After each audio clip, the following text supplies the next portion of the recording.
What's going on, everybody? I hope everyone's having a fantastic evening, afternoon, pre-noon, no matter where you are in the world. I'm Hassan Piker, and this is the HasanAbi broadcast coming to you live from sunny Los Angeles, California. Folks, we're live and alive, and I hope all the boys, girls, and MBs are having a fantastic one because today's a beautiful day. Today's a wonderful day. Today is a big, beautiful day. Not a very wonderful day, but it's we're still going to make it a wonderful one regardless. Folks, we are live. We're alive. And I hope everyone's having a fantastic one, no matter where you are in the universe. It is July 3rd, one day out from 4th of July, 2025. And the House of Representatives is currently voting in a bill that will be absolutely devastating. Absolutely devastating for the working poor. Totally ridiculous. Totally fraudulent. Massive expenditures for ICE, increasing the military budget, gigantic tax cuts for the wealthy and the super wealthy, and also massive cuts in social safety nets for the working poor, SNAP benefits and Medicaid expansion. But this is the part of the broadcast where I tell you about my personal news about what's going on in the world of HasanAbi Piker in between the time period where I press the stop streaming button and press the start streaming button before I do the blast off as I normally do. And we're, as we await the Freedom Party caucus, the Tea Party caucus, the Freedom Caucus has once again, unsurprisingly refused to show that they are an honest deficit hawking party. That's right. Bullshit. In any case, personal news-wise, last night I ended the broadcast, as you guys know, early. And the reason why I ended the broadcast early is because I wanted to hang out with my family. My brother was here, and I did. We also watched 71, which was incredible. 71 is a story of a British Army soldier that is in occupied North Ireland that gets separated from his brigade during a riot, and it was really good. It was a really good movie. Who's Diogo Jota? Diogo Jota, Liverpool player, dies in Spain car crash. Oh, no way. That's so sad. He was 28 years old. Mr. Jota and his brother Andre Silva died in Spain. The authorities said the car crash came 2 weeks after the Portuguese player's wedding. No way. That sucks. He just won a European championship and just got married. That is incredibly sad. The movie that I was watching was called 71. Okay, 71. That's the name of the movie. Have you seen Hunger with Michael Fassbender? No, that was the one that the Kneecap Boys suggested to me, and I will be watching that next. He had 3 kids. He and his brother were his parents' only children. Rip. Jesus Christ, that's so sad. You're gonna give me anxiety moving away from the vote like this right as the gap narrowed? Dude, what? Dude, here. What anxiety? What do you... It's over, okay? It's GG's. GG no re. You feel me? Here, we'll just tune into fucking Fox News and here. And they were just barely hanging on. That they were really just trying to make sure they could get this and then get to the 4th of July event. The Tea Party caucus buckled. The Freedom Caucus, the Freedom. 207 yays, 209. The fucking Tea Party caucus buckled. Okay. Still look like we're just a few votes shy, 7 votes of the, 9 votes shy of that magic number.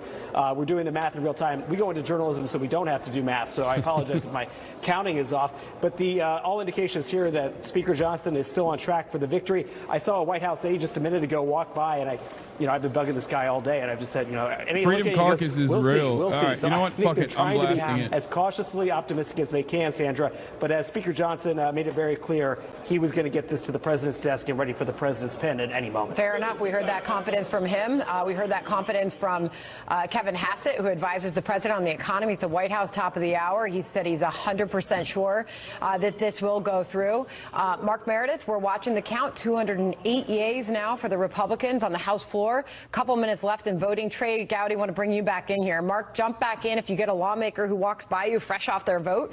We'll certainly welcome their thoughts.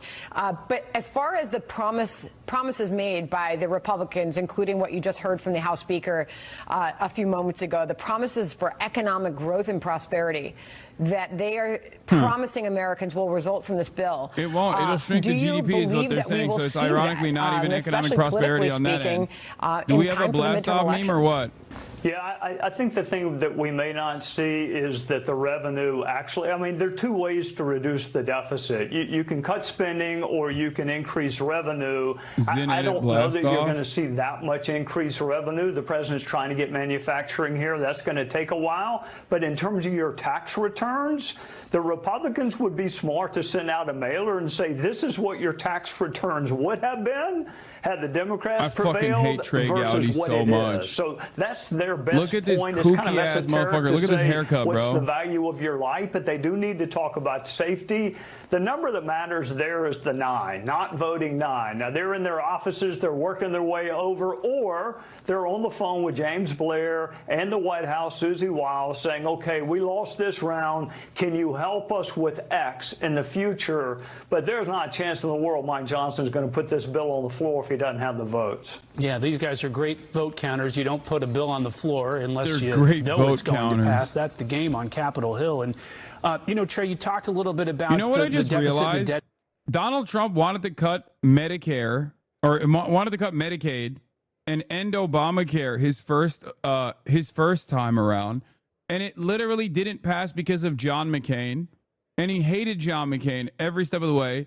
And I just realized it's over. Like they just passed a bill that guts Medicaid in its entirety. It's done. It's over. In South Carolina, if that's Ralph. Okay, Trey, it's Fitzpatrick from Pennsylvania. Who did vote against the procedural vote in the middle of the night as well. So that's Brian Fitzpatrick in a very moderate district. I believe President Biden won his district in 2024. But Trey, go ahead, RIP to people who are on SNAP. Yeah, I think the thing with the deficit, I mean, what drives our deficit and our debt's mandatory spending. And I've sat through many State of the Union addresses where it just didn't come up because it's not politically popular. I mean, Paul Ryan ran on entitlement reform, and they ran ads with him pushing Granny off a cliff in a wheelchair. So everybody talks about debt and deficits, but it's much more popular to spend than to cut. So I don't, until there is. Dude, he's talking about it like it's this is a fantastic accomplishment. He's like, it's much more popular to spend than to cut. He's right, which is crazy. But he's literally talking about expenditures for people, like life-saving expenditures for people. Yeah, I wonder why it's more popular to fund these programs than to cut them, dude. But to your point, Eli, yeah, big week, NATO. I mean, it's a list of wins he's put together. And President Trump is preparing to put together. I'm going to fucking lose my mind. They're talking about this like it's a major W for Donald Trump. God damn it. Oh, my God. These people are so incredibly stupid. They are so dumb. Everyone is so stupid. They just, another great victory for Donald Trump. Is he becoming president? Is he President Trump now? Is he President Trump? Like, please just factor in the impact. Please just do impact studies only going forward. Please, for the love of Christ. And that is going to be a very big, visible kind of party for him. Right. And again, this is a guy who, this is the guy who yesterday went to Alligator Alcatraz, right? This is a guy who knows how to brand and how to reach people and how to have a simple message, how to capture the public's imagination. And he's going to be standing next to the troops and celebrating the troops who did that. He's going to be talking about a major legislative accomplishment for him and Republicans. And those are really significant things. Again, down the road, we will see, right? A lot of the deportations and the immigration stuff, the ICE actions, those are not polling as though they appear to be all that popular. So if ICE gets supercharged and we see a lot more of those, and that's what's on voters' mind 8 months from now, a year from now, we could be talking about a different story. Right? You can celebrate anything at the bill signing. Joe Biden had a lot of celebrations for bill signings too. Didn't mean he ended up being able to, or the Democrats ended up being able to hold on to the White House. And here we are. So I think, give the administration, the White House, the Republican Party its due, because they do appear like they are going to get this to the finish line. And it has been a string of wins, as they would say, over the last week or two. This is cool, man. Hey, but thanks. There is, a long way to go. Fantastic, by the way. This congressman, Representative Robert Bresnahan, sold his Centene stock, dumped it. Okay? Centene provides healthcare exchanges for Medicaid. This congressman literally dumped stock in a Medicaid provider company right before this bill came to the floor. Don't be fooled. These guys know exactly what they're doing. Now, before you say insider trading, chat, it's worse than insider trading. Do you want to know why it's worse than insider trading? Because he's literally, like, he has the capacity to make or break this as a congressperson. Okay? It's not just that, like, oh, he knows that they have the votes for it, so this is the most opportune time to dump it. It's worse. It's market manipulation when you think about it. The fact that congresspersons have the power to literally rig the market, like, because they do. They have this power. They have the power to rig the market, okay? It is market manipulation. It's not even like insider trading. It's like one step above. What's crazy is I saw a post on one of those stupid Twitter, like, you know, Wall Street Bets style accounts where they were like, damn, I can't believe Trump predicted exactly the point of market recovery. And it had like 100,000 likes. And I didn't see anyone go, yeah, he didn't predict it. He caused it. Like, it was showing the it was showing the stock market dip, and then Trump going, buy now. This is the best time for you to buy. And then the stock market goes back on a rally, right? And now it's finally recovered back to the point it was at before Donald Trump talked about the tariffs. And it's like, oh, thank God someone actually fucking responded to it, because this is what I saw. And it's like, he literally called the bottom. And I was like, yeah, I wonder why he called the bottom. Yeah, because he's the president. He didn't call the bottom. He created the bottom. And then he literally tweaked the faucet that was making the market bottom out. And right before he tweaked the faucet, he said, great time to buy. Are these people that dumb? Are they this stupid? I guess the answer is yes. Thank God someone responded to it and said, wait, why does this have 32K likes? Lol. Of course he called the bottom. He caused the bottom, and then he decided to end it. Guy who single-handedly destroyed the economy tells everyone he is done destroying the economy. Anyone else does this and the SEC rails their brains out? No, they don't. No, they don't. You want to know why? Because the SEC is a carcass now, okay? They don't even do that anymore because guess what? Donald Trump and the vultures that he brought into office gutted every institution, every regulatory body, including the SEC. Like, yes, in a functioning government, the SEC is supposed to go, hold on, what do you mean? This is, like, all of this stuff doesn't seem too legal to me. I think what's one of the craziest parts about all of this is that, like, there is an enshittification of government. Like, everything is just getting worse and worse year over year in a way that, like, even dumb guys can kind of understand. And I guess at that point you have two options. You either lean into it and you go, nah, this is actually funny, lol, fuck you. Or you just go, yeah, this is really messed up. I'm checking out. You know, I'm tapping out. I don't want to participate in this. I don't want to pay attention to this. I am not interested in this at all. You know? And so, yeah, if Democrats win the midterms, and you know, we have seen over and over again that the voters that turn out for Trump in a presidential year are not necessarily going to turn out for, you know, in those competitive races. The House passed it. The House initially came out with deep cuts, slammed it over to the Senate. The Senate literally added additional cuts that were even worse than the House's initial cuts. Then they passed it back to the House. The House said, okay, but this still has ginormous deficits. Maybe we won't vote for it because you have the Tea Party contingency within the Republicans who are, like, supposed to be quote unquote deficit hawks. They're not, obviously. They turned around and they said they voted on it. Okay. So now it's going to go to Donald Trump's desk and he's going to sign it and he's going to make a big show of it.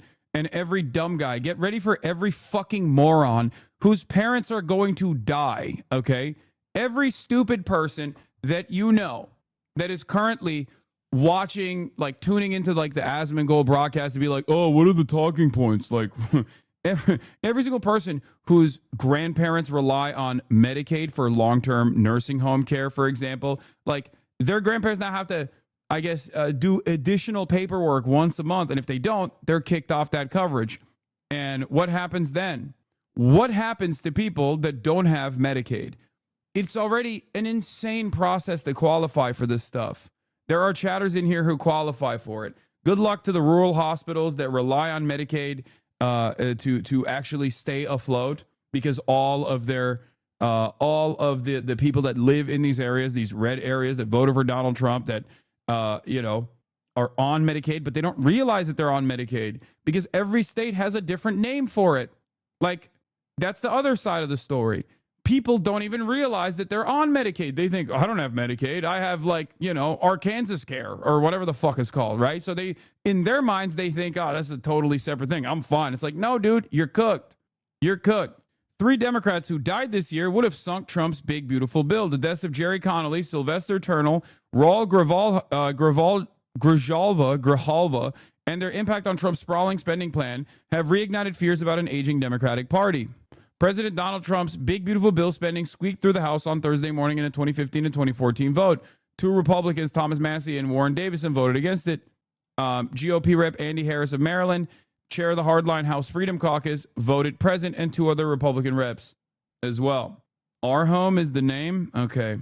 Open RSS. I don't know how to do that. I'm just going to do the paywall remover. Don't worry. I'm blasting the paywall. I'm hacking. I'm a hacker, man. Trust. All the House Democrats voted against Trump's sprawling spending plan, but they were missing 3 congressmen who could have sunk the bill. Bill's passage Thursday, just a day before the vote, the family of Representative Jerry Connolly confirmed the Virginia Democrat had died at age 75. Weeks after announcing his esophageal cancer had returned, Connolly had first revealed his diagnosis shortly after winning re-election last November. His passage was the 3rd in a string of Democrat deaths in the House over the past 3 months, following the deaths of Representative Sylvester Turner, 70, Representative Raul Grijalva, 77 in March. Had all 3 been alive and voting as expected, the bill would have failed by a vote of 2017 to 2015. Or not 2015, sorry, 215. 217 versus 215. Now, of course, in that process, would the Freedom Caucus actually play ball? Most likely. Of course, other factors come into play when imagining a scenario where Connolly, Turner, and Grijalva were still present for Thursday's vote. In the frantic days leading up to the vote, several House Republicans threatened to oppose the bill over issues like the state and local tax deduction cap, only to ultimately fall in line. It's impossible to say whether Massie, Davison, and Harris would have still withheld support if they didn't believe the bill could prevail without them. Still, Connolly's death has reignited concerns about the Democratic Party being run by a gerontocracy with few signs of the generational change needed. Wake of the party's crushing defeat in the 2024 election. Fitzpatrick and Massie were the only no votes. This is when the bill was first passing, for the record. This is when the bill first passed the House of Representatives and made its way to Senate.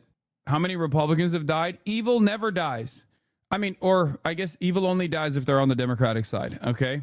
But yeah, it's passed. It's over. The new agenda, the mega bill, is now in motion.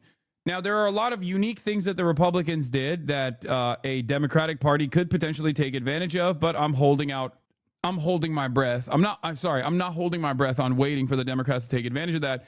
A new calculation trick that they implemented was the idea that the pre-existing tax cuts that were supposed to expire, okay, should not be factored into the deficit and should be made permanent. That was the new math that they decided to apply, which is just bullshit, okay? It's not how this works, obviously. There's a reason why those tax cuts are calculated in the way in 10-year increments. That is because they have to pass the CBO estimations, and they also have to pass a budget reconciliation, a more rigid analysis that budget reconciliation has. And that's the reason why they sunset those. That's the reason why tax cuts are slated to sunset. And now they've made that permanent with a simple vote in the Senate. They just rammed it through. They were like, this technically doesn't impact the deficit because it's already pre-existing tax cuts. Okay? The filibuster obviously is a silly tool that doesn't work because you have the budget reconciliation that was the modus operandi in the past multiple administrations at this point, because it's the only way you can get a majority vote to win shit, to pass shit. And yeah, in spite of all of it, in spite of it all, they did it. They did the damn thing. Trump was able to whip the votes. ICE is going to go ham this weekend 100%. Oh, for sure. Do you think America is still robust to weather this? What? No. I think this is horrible. You are not aware of the Dems game? Yeah, he did it, dude. He did the dang thing. My goat. This is called sex appeal, okay? I don't want you, ladies, look away. You are not going to be able to pay attention to politics any longer because I'm showing you the sexiest man in Congress, a big badass over here. Yes, and also, of course, some of the Republicans that went no turned yes because they got assurances about future promises down the line. It's bullshit. They were going to do that anyway. There was never a point where they were not voting on this, okay? Please, make no mistake. It's the same as Lisa Murkowski. Oh, Lisa Murkowski is very concerned. She's a moderate after all. She cares about Alaska. What happened? They always fall in fucking line. You know who never falls in line? The goddamn Democrats, dude. The fucking Democrats. They never fall in line. Democrats have comprehensive agenda items. They have all of these things that they promise during the campaign trail, during the election cycle. And then when push comes to shove, when they actually have to act, Kyrsten Sinema, Joe Manchin, Maggie Hassan, there are a million fucking Democratic senators and Democratic congresspersons that love to play the role of a spoiler. Republicans do not have this same predicament. Maybe they have Massey and they have Rand, okay? They have Rand Paul in the Senate and Thomas Massey in the House of Representatives, but that's pretty much it. All of the other stuff is just a back and forth. All of the other stuff is just silly back and forth, like a little bit of drama. Just remember that. A Dem takes office. It takes them 4 years to pass the We Love You bill, which grants a one-time $1,200 loan to black small business owners. Every time a Republican is in office, day one, they pass all the encompassing nasty motherfucker act that kills every living thing on God's green earth. It's true. It's true. We fucking hate you and we're going to kill you act passes in record speed time. Okay. It's every single time Republicans come into office. It's like, we fucking hate you and we're going to shoot you in the head act. And it's like the act itself is we fucking hate you. We're going to shoot you in the head. Melt the working poor legislation passes in alarming speed. Okay. You've never seen it. It fucking, it gives you whiplash. Yeah, Republican voters when Trump introduces the fuck you, I hope you starve and die bill. That's it. That's it though. Hey, there's a hit tweet from Twitter Mutual. That's where we're at every single dang time, by the way. This is how it always goes. This is how it always is. Okay? It's like, did it pass? Yes, it did. It did pass. Okay, it did pass. At least I got the tax cuts though. Oh, hell yeah, dude. Yeah, definitely. Me and Ma and Pa in the fucking trailer park, we are going to be cooking with this new tax cut. Thank God. Thank God. Oh, also, now I don't have health care because I have to literally check in once a month with the federal government or with my state government to tell them that I'm actually working. And and the entire purpose of this paperwork is literally so I don't get that health care, by the way. Make no mistake. That is the whole purpose of this. The whole purpose of this bill, like the way that the insidious way that they cut Medicaid is by basically making you check in. Okay. And then they're like, oh, sorry, you didn't look at this paperwork. It says that, it says that your coverage lapsed because your paperwork was wrong. You wrote your name wrong. Oops. Bye-bye. Don't die. Okay. Once again, 2/3 of people on Medicaid are already fucking working. Okay. 2/3 of people on Medicaid are already working. The idea that like this is to get them out, get them off their asses and go out to work is bullshit. It was never real. It's just to make the people that are already working on Medicaid get off Medicaid by putting paperwork in front of them, unnecessary paperwork in front of them. And then when people that rely on this kind of healthcare coverage see that this healthcare coverage is failing, government healthcare is failing, the Republicans turn around and go, notice how socialism is killing you? That's right. This socialist healthcare is killing you, right? So much paperwork. Doesn't it suck? We should take more of this away. We should take more of it away. And then those guys go, hell yeah. Hell yeah. You're right. My fucking government healthcare does suck. I hate socialism. You're so right. Also, can we kill some fucking trans people on the side too? That'll make me feel really good. Also, disabled people being protected is a myth. People spend years in Medicare disability legal process before getting approved, before they reach technically disabled status and need Medicaid in the downtime and will be kicked off. Oh yeah. Oh yeah. Across the board, all of it. Getting disability is already a difficult endeavor to begin with. My grandpa can't verify his fucking identity with insurance by himself without my grandma's help. Half the time it gets denied because she's helping him too much. How do they expect people to do this shit multiple times a year? Every month, chatter. Every month. They don't. That's the whole point. They don't. They know that you won't be able to keep up with this. They know that many people are not going to be able to abide by these restrictions. And that's the whole point. That's why they get to say, oh, we're not cutting Medicaid, while they absolutely are cutting Medicaid. Adding any sort of additional hurdle in front of Medicaid recipients is going to cut Medicaid. And then you know what they're going to do? They've done this before. They've done this a million times. Bill Clinton did this, okay? Bill Clinton did this with welfare reform. Democrats have done this in the past as well. Then they turn around and go, see, so many people are off Medicaid. It feels like we're making real progress here. Less people are relying on Medicaid than ever before. That seems awesome. That seems like America is now more prosperous than ever before. It's like, no, dude, it's because you kicked them off. They still need it. They just can't get it now. You fucking kicked them off. That's it. That's literally the whole point here. If your grandparents are on Medicare and you think they're covered, but they're in a nursing home, they're not, because Medicaid actually is what helps them pay for long-term care. If you're working, though, why wouldn't you get your health care from your job? Great question, chatter. Oh, my God. What a fucking incredible question. I wonder why. Maybe because some jobs don't fucking offer health care. And especially the jobs that don't offer health care are probably very low-paying jobs. So low that you can actually qualify for Medicaid. Have you thought about that? What if you got a fucking part-time job? What if you're doing gig economy work, which is like the only game in town now? Think. What about Medicaid fraud? Yeah, exactly. Medicaid fraud. That's the other thing.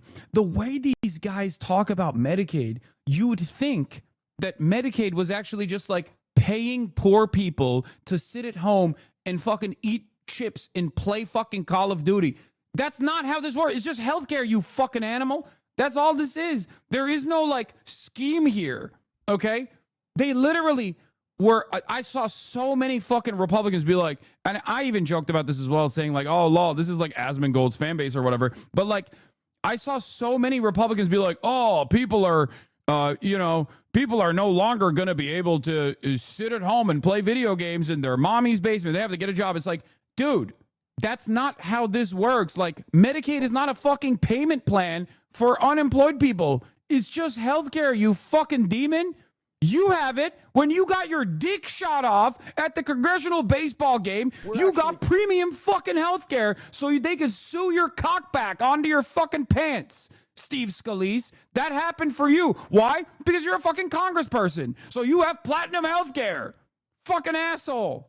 Cutting spending in this bill, getting rid of a lot of waste, fraud, and abuse, putting work requirements, for example, in a program like Medicaid so that the truly disabled and needy will be able to get better access to Medicaid because those able-bodied adults who are turning down work, the 35-year-old who's sitting at his mom's basement playing video games, is going to have to go get a job again. Those are going to be good things for the economy, but it's also something that helps reduce waste, fraud, and abuse and saves hundreds of billions of dollars in those programs. Yeah, me and the boys used to pound beers, play Halo, and use our taxpayer-funded healthcare to get colonoscopies. The good old days. Steve Scalise says, proposed Medicaid cuts, 35-year-olds sitting at home playing video games, they're going to have to go get a job. And by the way, it's a good thing for them. Their mom doesn't want them sitting in the basement playing video games anyway. Like, what is this? Like, how would someone's healthcare being paid for by the government because they're so fucking poor, 2/3 of which are still, they have jobs. How is that in any way, shape, or form actually like causing them to not get a job? Like, who the fuck is, like, how is this like, how are they trying to present this as a payment plan? When is this supposed to go into effect? After the fucking midterms, chatter. Don't worry. They didn't want you to immediately feel the pain and then turn around and vote against the Republican Party, God forbid, I think. In fact, the Democrats in state control could increase income taxes on the rich and redistribute that middle and working class. All they'd have to do is do it. Before you insist Dems have no power to reduce Trump tax cuts for billionaires they say they oppose, remember, they have the power to now try to change state tax laws or to effectively repeal or reduce those tax cuts in 15 states where Dems control the legislature and governorship. That is what a serious opposition party would do, but it's not clear Dems are a serious opposition. Example. And then the example David Sirota uses is Kathy Hochul's refusal to fucking pass even a modest increase in the super wealthy that Zohran Mamdani was suggesting for New York City. Isn't the work requirement 18 to 65? Aren't 65-year-olds playing? Are 65-year-olds sitting at home playing Call of Duty? This 35 at home framing is insanity. It's not real. Also, this is not welfare. This is just insurance for people who don't have money to pay for insurance. That's all this is. So there is no world where like people are like, oh, I was going to go out and work, but honestly, thank God my Medicaid paycheck came in. Like, that's not how this works. It's just when you get fucked and you have to go to the hospital, it's covered to a certain degree because you're so fucking poor, even though you have a goddamn job and you pass through like all these rigorous checks to begin with to qualify. It's not a simple process this is not even a simple process. Felix had a good take on this. He said something like, if the Republicans actually had to go through the conditions and live like the people, their constituents that have Medicaid, here, this is it. In about 75% of the United States, it's nearly impossible to get on Medicaid outside of some of the worst set of circumstances an American can experience. If a single person in that chamber had to spend a day as someone who actually qualifies in a red state, they would kill themselves. And so much of the people are their constituents directly, okay? So much of the people that they're fucking, like, I don't want you to celebrate this in any way, okay? Because it still fucks over everybody, okay? It fucks over the working poor. I am unconditionally against this kind of thing. I think we should be moving in the opposite direction where we actually expand healthcare, right? We get Medicare for all rather than limit the already incredibly limited amount of healthcare that we're offering to people that are below a certain line, that are so close to poverty overall that like they have to get this help or otherwise they die, right? But one of the craziest aspects of this is that the people that get fucked the most from bills like this are the Republicans that live in fucking rural areas. It's the people that you know, okay? It's your uncle that's on disability pay that fucking talks about welfare queens. It's your distant relatives that live in a fucking trailer park that constantly talk about like, oh man, no free handouts. It's like, bro, you're on welfare. You're on welfare and you're on Medicaid. What are you talking about? Like, what do you mean? It's those guys. It's like half of the fucking population of places like Kentucky, half of the population of places like West Virginia. All of these places where you got people who literally cannot work or are working but are so poor that they need this kind of additional help from the government. And then they turn around and they're like, hell yeah, I'm voting for Donald Trump, baby. He's got me. Or I got mine, fuck everyone else. Exactly. But it doesn't even matter. It doesn't even matter. I'm not even talking about those super rich people who are fucking assholes, okay? I'm talking about the overwhelming majority of Trump voters, because not every Trump voter is a fucking multimillionaire. Obviously not. There aren't that many of them, right? There are more of them voting for Trump than voting for Kamala Harris or anyone else, right? But like ultimately, there are, you know, in the 99% of Americans, there are plenty of fucking people that actually rely on these social safety nets, don't even realize that they rely on these social safety nets, and constantly advocate for their own demise. It is very frustrating. We see them in this chat every fucking day. They come to me, a guy living in fucking California, a guy that already has like a decent amount of money, who is fortunate enough to be able to take care of his own fucking family. And they say, from their position of a working class American that relies on these social safety nets, they say, fuck you, you fucking idiot. Get wrecked. Oh, I bet you're malding now. I bet you're fucking malding, dude. It's like, yeah, I am. Because clearly I care about your fucking parents than you do. That's why I'm malding. If you rely on Medicaid or SNAP, you know you rely on the safety net. What are you talking about? Dog, do you personally think that in rural areas, there aren't a fuck ton of people that rely on both SNAP or some form of social safety nets that are going to be cut, especially when it comes to Medicaid? There are different names for it in every state. People don't even realize. People don't even realize that their fucking Medicaid is getting cut because they don't think it's Medicaid. They think it's something else. Okay? Do you not realize that there are a fuck ton of people who are like, oh yeah, no, this is great. Trump's got me. He's got me. He's actually going to defend me. I'm so glad I voted for him. What a massive W. Meanwhile, Trump is about to pass a bill that is going to gut their health care. Yeah, here. I mean, we covered this yesterday. If you're in Nebraska, it's called Access Nebraska. If you're in Nevada, it's called Nevada Medicaid. But if you're in like California, it's called Medi-Cal.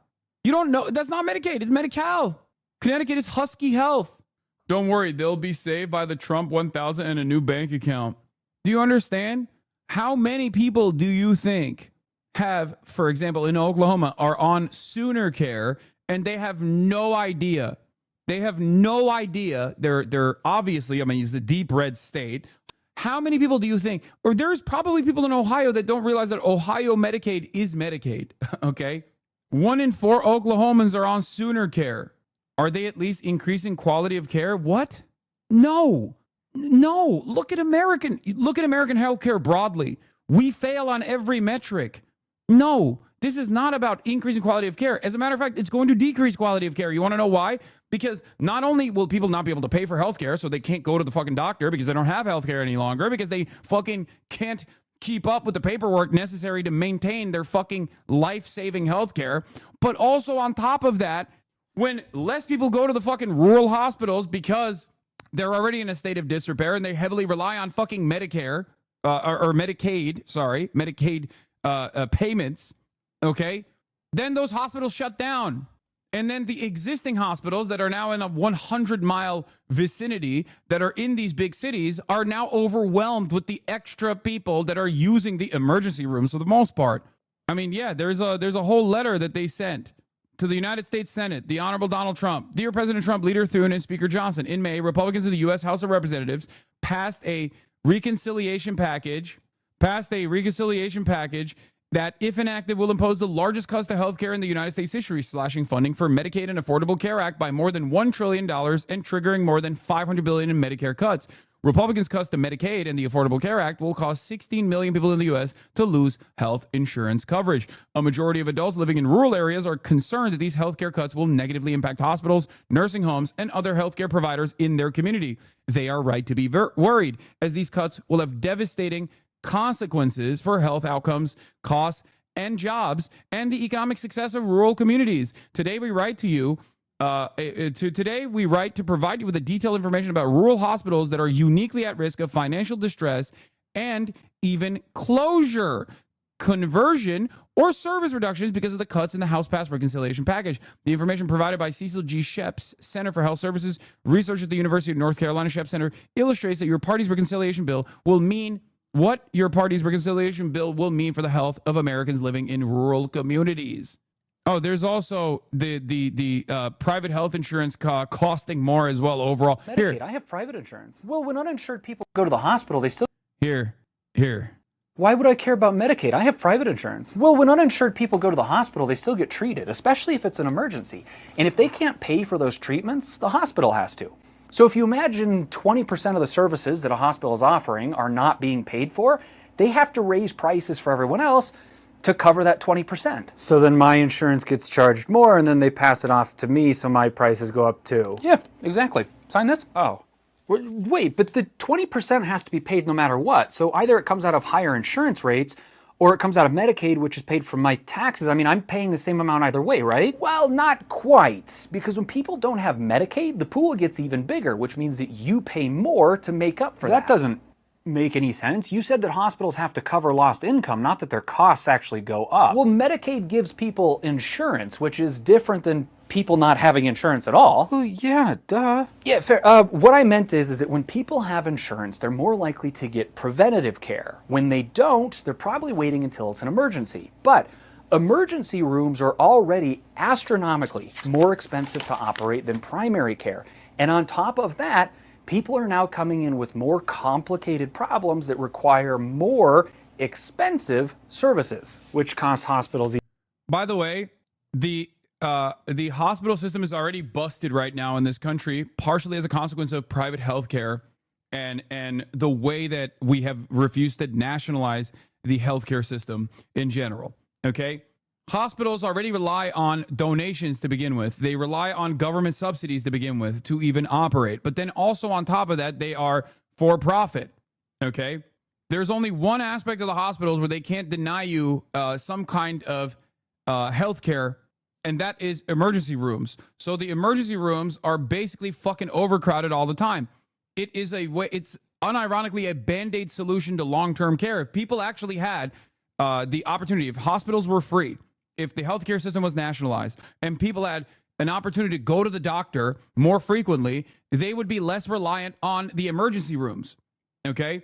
So when the emergency rooms are constantly overloaded, the quality of care diminishes as a direct consequence of that. Okay? And they can't deny you coverage. They can't deny you healthcare in an emergency room. You're fucking dying. They have to treat you. A lot of the people that use the emergency rooms don't have the money to pay for that health. Don't have the money to pay for that treatment.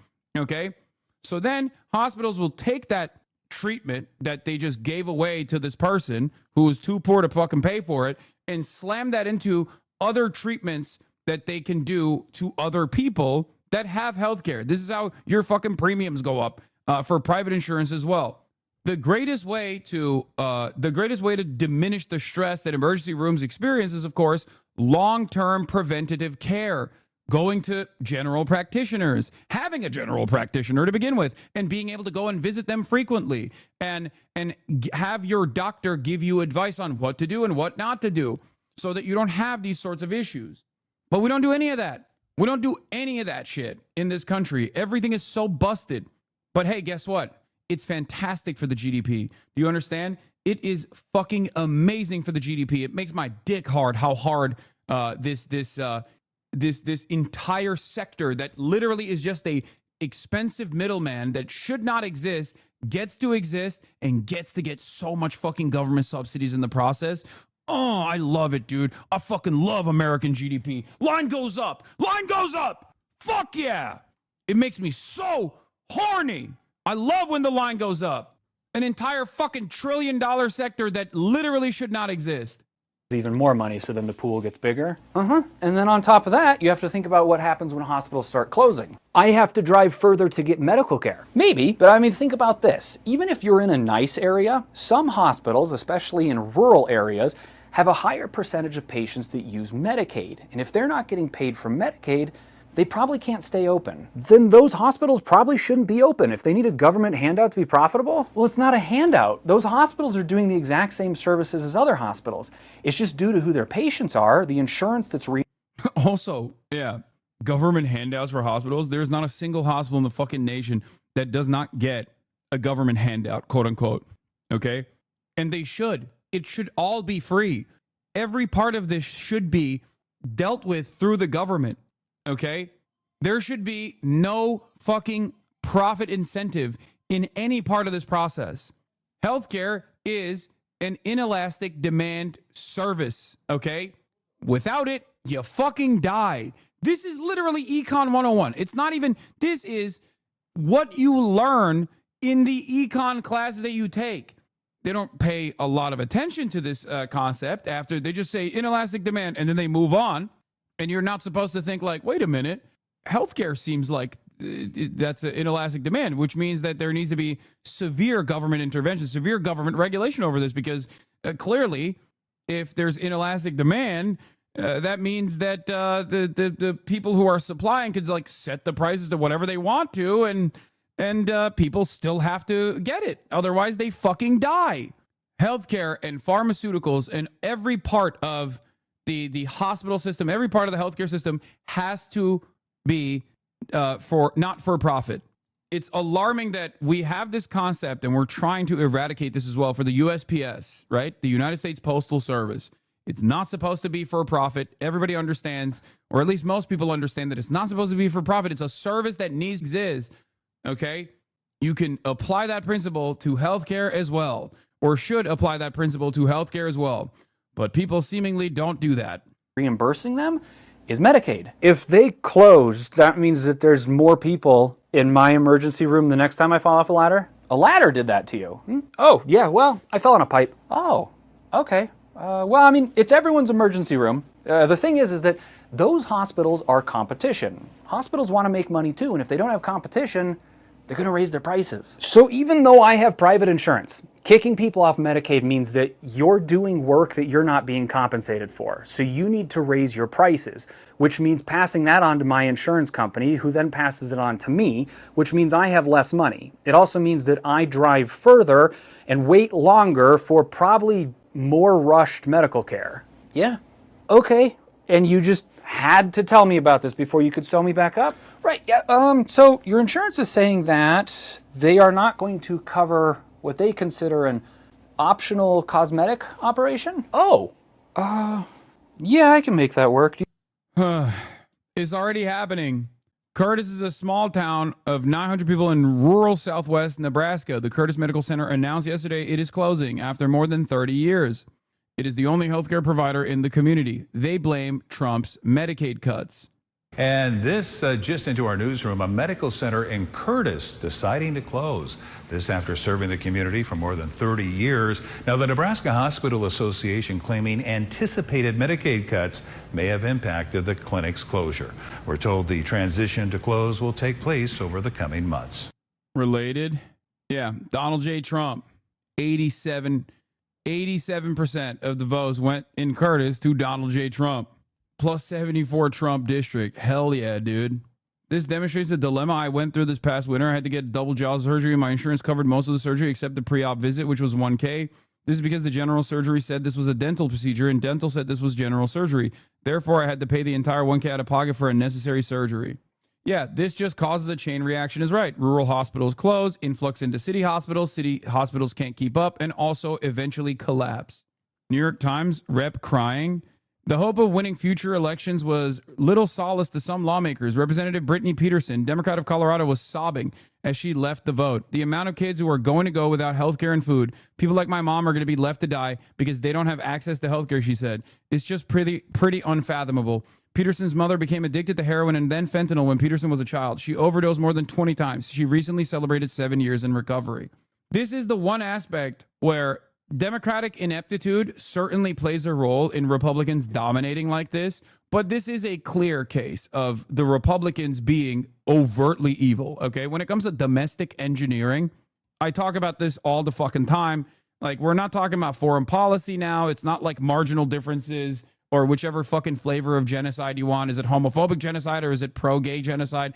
Like, that's not it, okay? This is a definitive difference between the Republican Party and the Democratic Party. Now, do the Democrats actually lean into this shit with their ineptitude? Certainly.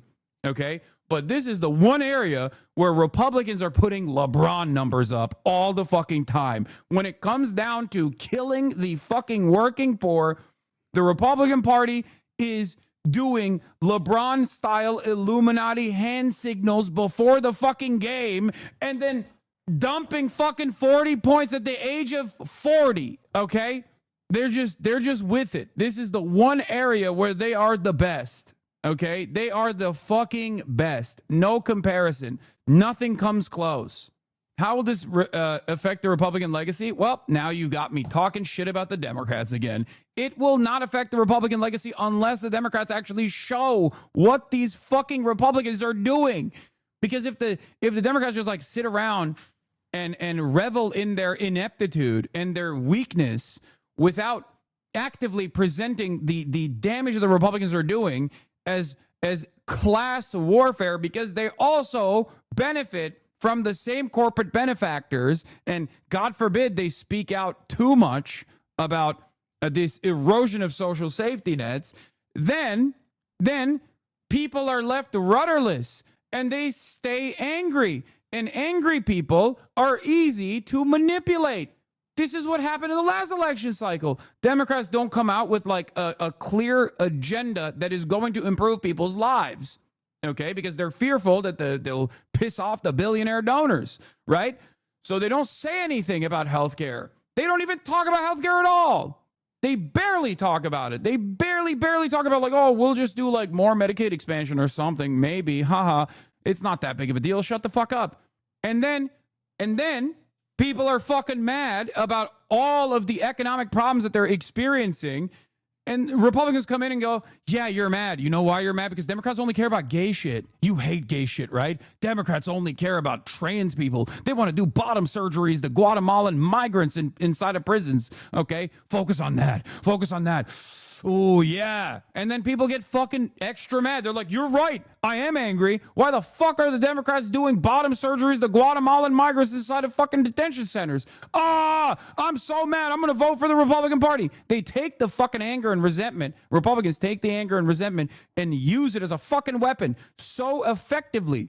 They dominate the culture war narratives. They dominate the culture war battles over and over again. The only solution to that, the only solution to that culture war narrative isn't to fucking turn around and be like, no, we got to be extra gay aesthetically, while not really even caring about gay people at all.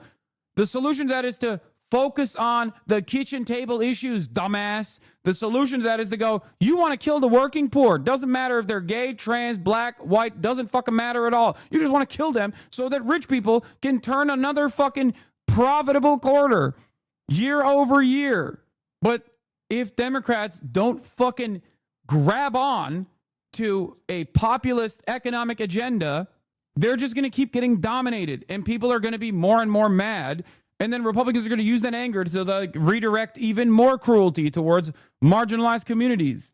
Oh, Speaker is taking questions on the bill live. Let's hear what he has to, what this fucking porno demon has to say. Michael Penis.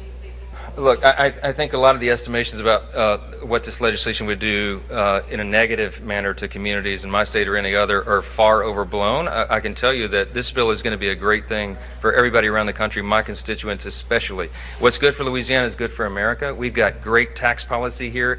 I think they're going to feel this pretty quickly. Oh, they're going to Wages feel it will right. rise. When the remaining rural hospitals in Louisiana close down, they're going to feel it so will increase dramatically. I think unemployment will be low. We're going to duplicate what we did in the Let's first take a look at his state, okay? Let's take a look at Louisiana, one of the worst states for wealth disparity in the entire nation. How many people are going to get kicked off their health care in the state of Louisiana, you might be asking, with this new big, beautiful bill? The number is 267,550. That's right. Here it is. 267,550 Louisianans are going to be kicked off of their health care in the state. That's going to be so good for them. You don't understand. They're going to fucking find their bootstraps and they're going to pull themselves up by those goddamn bootstraps. Okay? It's going to be fantastic. Oh, you don't understand. You don't understand. It's going to be so good for Louisiana. Hell yeah, baby. Red states have a higher density of poverty, okay? Red states have higher poverty per capita than fucking blue states do. Which means they have more people relying per capita on these fucking social safety nets than even blue states do. That's what's so fucking insane. And the craziest part about this is that we have so much money. We have so much money. This is the wealthiest nation on the fucking planet, okay? This is the wealthiest nation on the planet. We could be doing so much better by every single American. Yes, I said fat on accident. I was reading chat and I accidentally read something in the chat. Shut the fuck up, stupids. Shut up, stupids. Offensive as the woos hold out Republicans going on to say Mr. Trump has many ways of making members do what he wants. The all-powerful party boss can be frightfully vindictive. Republicans live in constant fear. From Florida. How many people are going to get kicked off of healthcare in the state of Florida? Let's take a look. Let's take a look. Let's look at those numbers, baby. Get those numbers up. Get those numbers up. We got to get those numbers up, baby. In the state of Florida, okay, in the state of Florida, 1.9 million, almost 2 million people are going to lose their health care in the fucking state of Florida. Let's see how he's responding. The president came in and was trying to work with members to get them comfortable. Another thing to understand is, listen, at the end of the day, Donald Trump is a businessman, ladies and gentlemen. If he has to use the stick, he'll use it. If he has to use carrots, he'll do that too. He's about accomplishing the mission, period, point blank. And so a lot of colleagues saw yesterday was President Trump leading the Republican conference to make sure that we delivered on all the promises from last year's election. We were able to do that. His leadership, especially these last 36 hours, has been tremendous. You know, I told him today, he's the closer. He closed this deal. Yeah, the speaker was talking about how there were a lot of naysayers out there, a lot of negative voices saying, you know, you heard Democrats saying, oh, you're going to have kids going hungry. You're going to have kids dying because of this bill. And it kind of goes back to everything from Doge. I mean, Doge was going to end the world, right? The Iran strikes were going to end the world. We'd be involved in an endless war. And this bill, again, was going to end the world. You get the jobs numbers today. The jobs numbers extraordinarily good news for the president. They are strong again. And as the speaker was talking about, when these tax cuts go into effect, the jobs numbers are expected to even rise further. So this seems to be a big trend. The Democrats keep saying the sky is falling, and yet we keep rising. Listen, Trace, I'll tell you, by the way, nice suit, you look good. I will tell you this, it's about common sense policy. Low tax rates that allow people to thrive. Let working class people keep more of their money. Working class, middle class. I was a waiter when I was in college. I worked on tips. Being able to keep that in your pocket matters to people who are out there working hard every single day. It's about what they're doing on the administration side, cutting ridiculous regulation, stupid regulation that stifles investment, stifles capital formation, and stifles economic growth. You put those two things together with the... At this point, it's just autopilot. They do Reaganomics every time. Everybody knows it's fake. Everybody knows it's phony. It doesn't even fucking matter, though. It doesn't matter. It doesn't matter at all. Who is this for? He's just saying. He is just saying the fucking... he's just saying the talking points. That's it. And it doesn't even matter. Most people don't even realize the devastating impact. Okay? Most people don't even recognize the devastating impact. They're too busy. They're too poor. They're too broke to fucking take. They're too slammed to their fucking podcast in between the Uber deliveries that they're doing. And the podcasters are telling them, you know, trans people are killing you. They're killing your children. Undocumented migrants are going to do decapitations in every corner. And Trump, our big, beautiful president, is going to end it all. So then they're just hyper-focused on that. They're fucking lasered in on this nonsensical bullshit in an alternative reality to realize that, like, the government just stole their money, okay? The White House website tax calculator only calculates the no tax on tips and overtime elements of their plan. So if you're a salaried worker or self-employed and go to their site to see how the bill will impact your finances, this is what you will see. One small victory in this hellscape is Elon cratering the Wisconsin Supreme Court election means we finally struck down the 1800s abortion ban here in Wisconsin. The dumbest tweet today. You'll notice all the Democrats will put out tweets that are basically the word for word the same. My favorite part of the talking point is blank million people will lose their health care. Pay special attention to the word of choice. Word choice of people. They won't say Americans because it's not Americans losing, it's the illegals. What are you saying? What are you saying? Undocumented migrants cannot take advantage of Medicaid, you fucking animal. Shut the fuck up. What are you saying?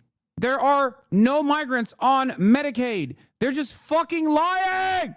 Ah! This is so stupid.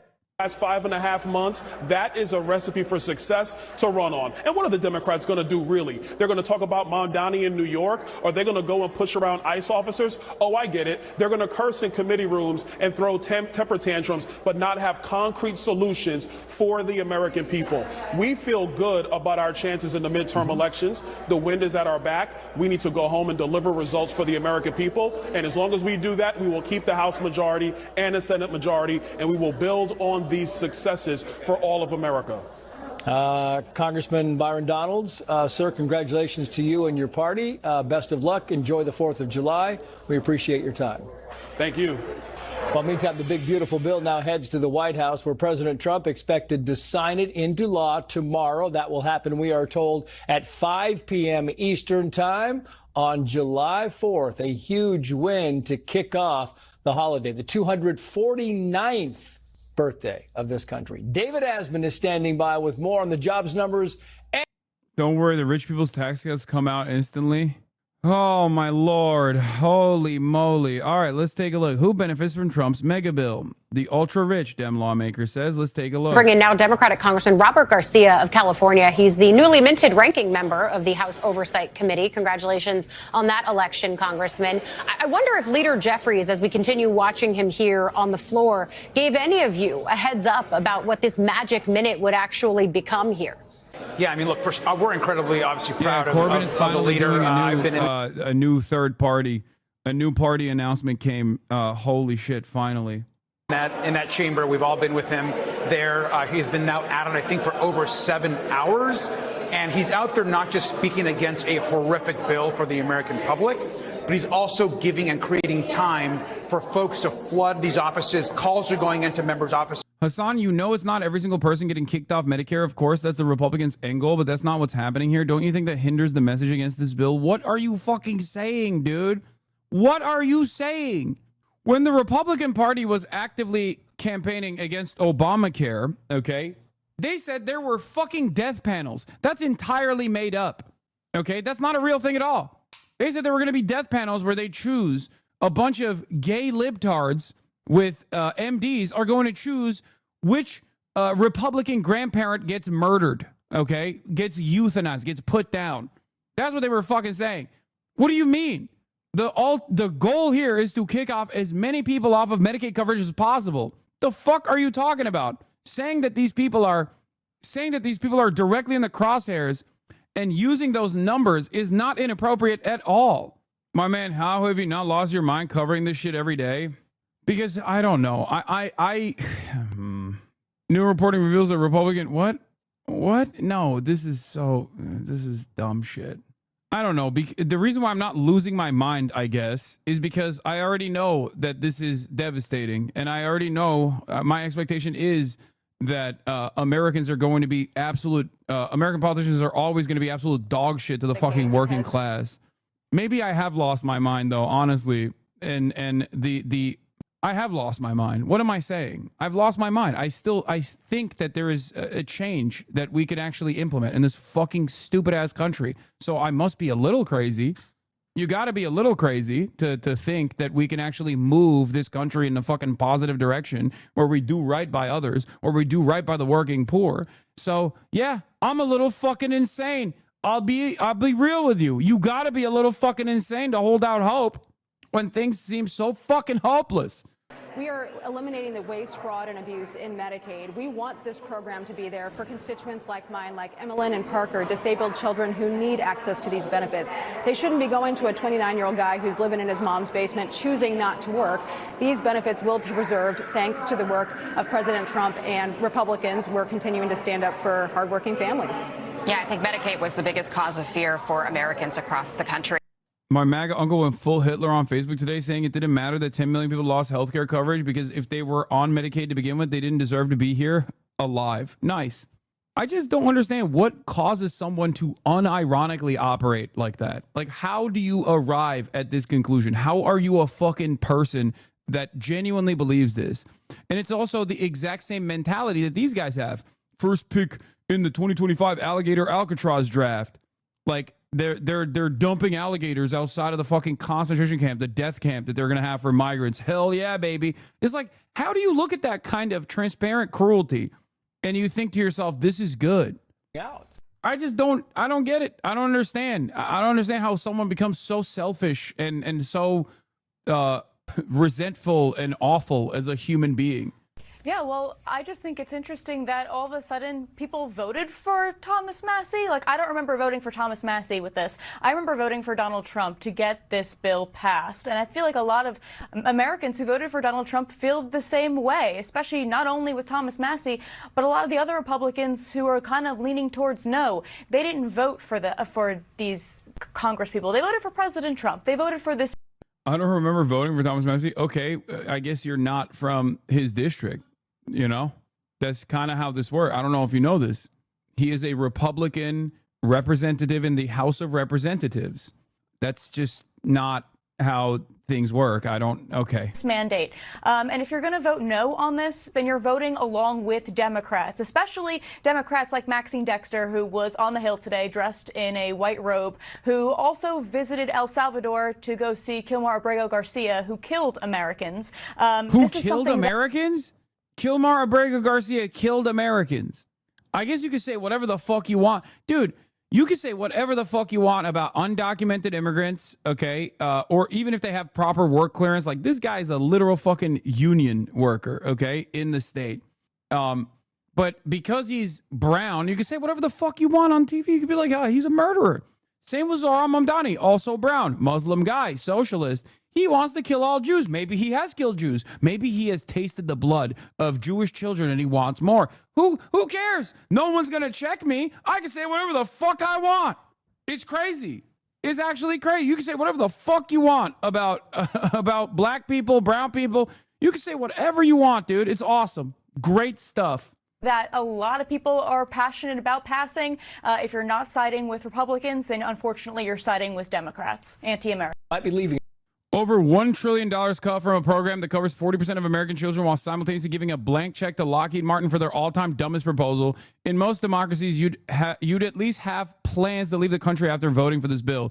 In some sense, I think this is their attempt at a solution for U.S. healthcare. Kill off as many Medicaid recipients as possible, but to try and start with the ones they feel fewer people will miss. In their minds, this includes those with children older than 14 too. Again, this traces back to Bush 2 almost verbatim. They got away with it, so I see no reason why these new fascist kleptocrats will ever have to care. Hell, they even rehabilitated the Bush admin over the ensuing decades after they immiserated us all and gave it to KBR. Yeah, zero prosecutions for any of the Bush people, as well as Obama being made entirely of populism-absorbing materials, was the hinge point. That sealed the deal on a country where the worst actors had zero fear of ever facing consequences. Yeah. Oh, she apologized. It's great, man. It's awesome. It's great. Fuck the working poor, you know? But guess what, dude? We got more money for some of the dumbest fucking hogs out there who are going to be doing black bagging, kidnapping operations without even revealing that they're members of law enforcement, okay? You got more ICE kidnappings that are imminent now. We will have more money for GEO and private prison contractors to set up concentration camps. More alligator Auschwitz all around the country. It's going to be awesome. The dudes who are working outdoors in 100-degree weather so you can get fucking avocados, okay? The dudes who are picking those fucking fruits and shit, they're going to get destroyed. They're going to be ripped away from their families, from their way of existence. They're going to get detained, kidnapped, and sent to El Salvador. I work at a CHC in Washington that serves over 100,000 Americans yearly with a over 50% Medicaid population. Would love to send you some data we put together for advocacy. Didn't Trump just say we got so much money from the tariffs? Why aren't they at least using that rhetoric to say the deficit will be reduced by that revenue? What? Because it's also fake. It's fake bullshit. I'm telling you, yesterday we were doing rain dances. We were praying for fucking rain, divine intervention to actually somehow disrupt this process, because that is how fucking powerless the average American is to stop these sorts of things. These events are in motion. There's nothing you can do about it. Many people are oblivious to it. Okay? Liberal democracy at least makes you feel like you have a say in this process, but you fucking don't. If people were asked straightforwardly, like, do you think we should give a giant tax cut for the wealthy by cutting Medicaid for millions of Americans, by cutting SNAP benefits for millions of working poor Americans, I don't think there would be above a 10% approval for that, okay, in a straightforward referendum. No way, no how. But that's not how this stuff works. Pretty big say in November, dude literally ran on this bill. Yeah, he ran on this bill. He did. Because if I recall correctly, he kept saying no cuts to Medicaid, no cuts to Medicaid. So no, I don't think he ran on this bill. You can say he ran on the tariffs. That's definitely true. but he abso-fucking-lutely did not run on cutting Medicaid so that rich people can get a tax cut. You don't have to defend Donald Trump on this especially. Oh my God, I'm on the tube. You're on the tube, lad. Says we understand there are people calling into some of these offices that you're all talking about from the Republican side, and he's really, I think, bringing life to important stories from across the country. A lot of us expected him. Yeah, he ran on a wall that Mexico was going to pay for. They didn't pay for it. He ran on tariffs that China was going to pay for. China didn't pay for it. He ran on mass deportations that were going to be great because there's so many criminals. They're not deporting criminals at all because all the fucking criminals that are undocumented migrants have already been prosecuted and are either in prison or have been deported already. He ran on no new wars, no more wars. He ran on ending the wars. Wars are still going on. Look at Russia and Ukraine.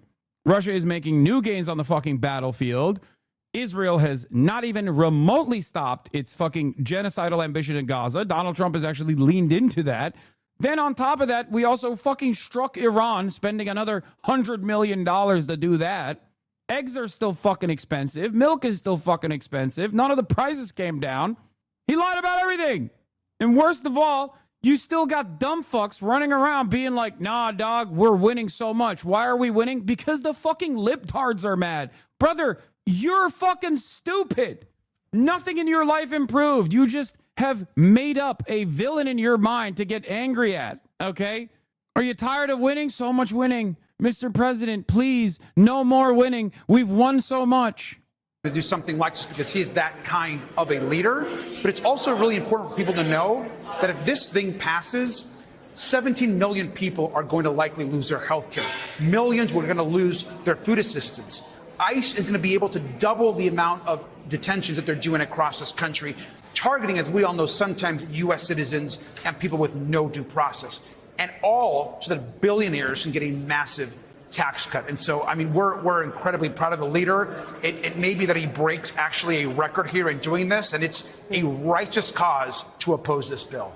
And there is, I think, a fascinating parallel for those of us nerds like me who love Congress to note that the record that he would be breaking if he makes it would be an 8-hour and 32-minute record set by Kevin McCarthy when he was in the minority leadership role back in 2021, and Democrats were in the process of doing their own reconciliation on Build Back Better, a very different kind of BBB legislation. But one key aspect of this bill is that... I'm not kidding when I say this. I think if Democrats were real ones, they'd be doing like crazier shit.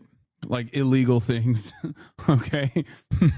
If they truly wanted to stop this, they'd be pulling like fire alarms or some shit. They'd be getting arrested. Some of the most painful spending cuts, you talked about them, Medicaid, food stamp changes, they don't actually kick in until after the midterm elections. So does that make it harder for Democrats to campaign against them? You're talking to people in theory and based on projections, not necessarily tangibles. Now, I think people know what's happening with this bill. It's been very clear. I think that folks understand, and we're being flooded even in our offices with folks that are scared. They don't want to lose their health care. They understand the stakes of this bill.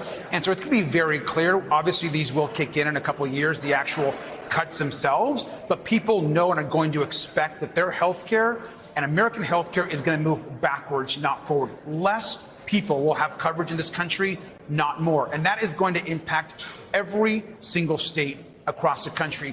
Governors and states are going to have to make very difficult decisions about who stays on their state plans and what is actually funded. And so it is crazy to me to think that these Republicans are willing to throw their own constituents' health care aside so that their richest constituents can get a tax cut, so that Elon Musk can get a bigger tax cut, so that larger corporations can save and get more money, yet nothing for lower income folks, for middle class families who are looking at losing not just this, obviously, healthcare piece.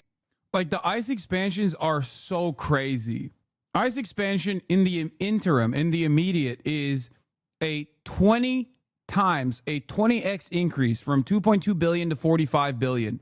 ICE's budget and the entire immigration enforcement budget is now, yearly budget, is now larger than the fucking Russian military, okay?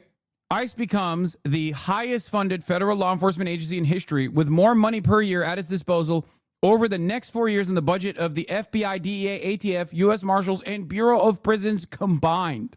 $75 billion for ICE detention and removal, $65.6 billion for CBP infrastructure, hiring, and tech, $10 billion for the DHS, Department of Homeland Security slush fund, $3.5 billion for state enforcement, and more.